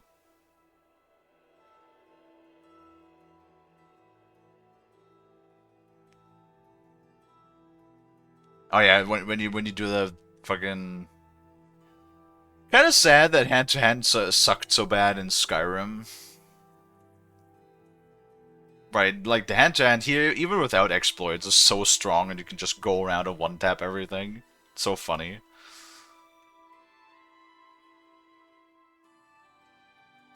I have most of the Deadrig artifact. I like that here you actually get to keep the skeleton key, because I know in Skyrim, you do also get the skeleton key, but it's, you know, a Thieves Guild quest, and unless you never advance the Thieves Guild quest, you can actually never have the skeleton key permanently.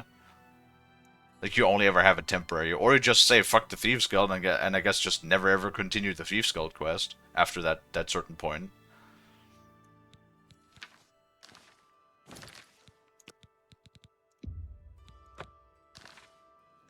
Wait, how many hours do I even have? 140 now, nice. And it's a long game, they're all pretty long games.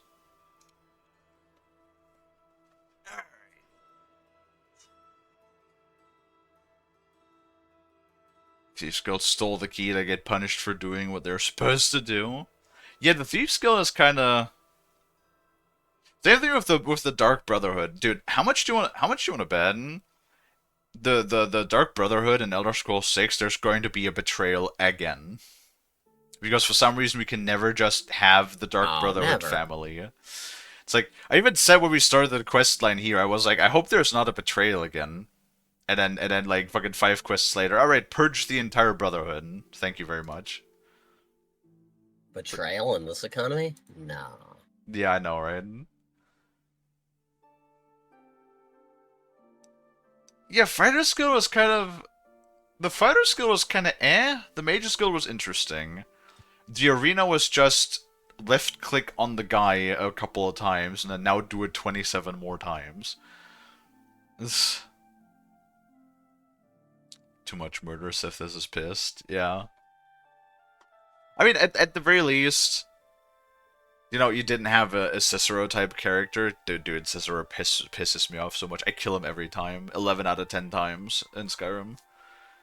Fuck that guy, he's so annoying. Alright, let's see who is currently live, because I do need to wrap up. Make some food. Fucking Brickulus is live. He's playing White Knuckles. That's another interesting game.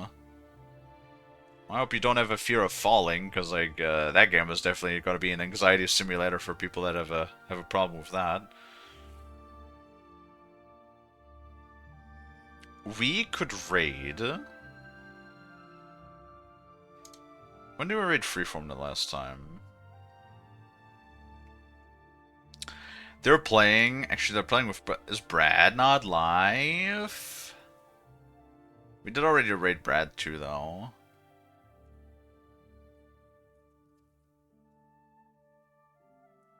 Now we'll raid Freeform. Why not? They're playing Grounded again. Wait, they're playing Grounded 1 now. It's a funny. They started with Grounded 2, and now they're playing Grounded 1. You know, it's normally you want to like start with the first game and then go to the sequel. But I ain't their boss, so they do whatever they want. Alright, let me go ahead and wrap up things here then. Alrighty, folks. Thank you everybody so much for watching. If you like what you see, if you like hanging out, if you like chatting, watching me play games, maybe consider leaving a follow if you haven't already. I also have a Discord that you can join, and if you pick the streaming role, you will get a live notification whenever I go live, so that you'll never miss me again. With all of that being said, let us go on ahead and set a raid for Freeform, who's currently playing some Grounded together with his wife and Brad. And then we will be back later again today with some Voices of the Void, at least for a little bit. I'm not sure how long, since, you know, I gotta get up very early again tomorrow. And then tomorrow, no first stream, so we'll be back again with more Oblivion Remastered on Monday, next Monday. And then we'll be back again tomorrow evening with more Vintage Story. Alright. Now that... Yeah, okay. Yeah, no, I did mention that. Just, you know, tomorrow visit Grandma, so no first stream, yada yada. I already said that. Alright. But, with all of that being said, let us go on ahead and set a raid for Freeform. And then, once again, I want to say thank you guys, everybody, so much for watching. I really do appreciate it. I hope that I can get all of you guys back in the next one. And until then, bye-bye.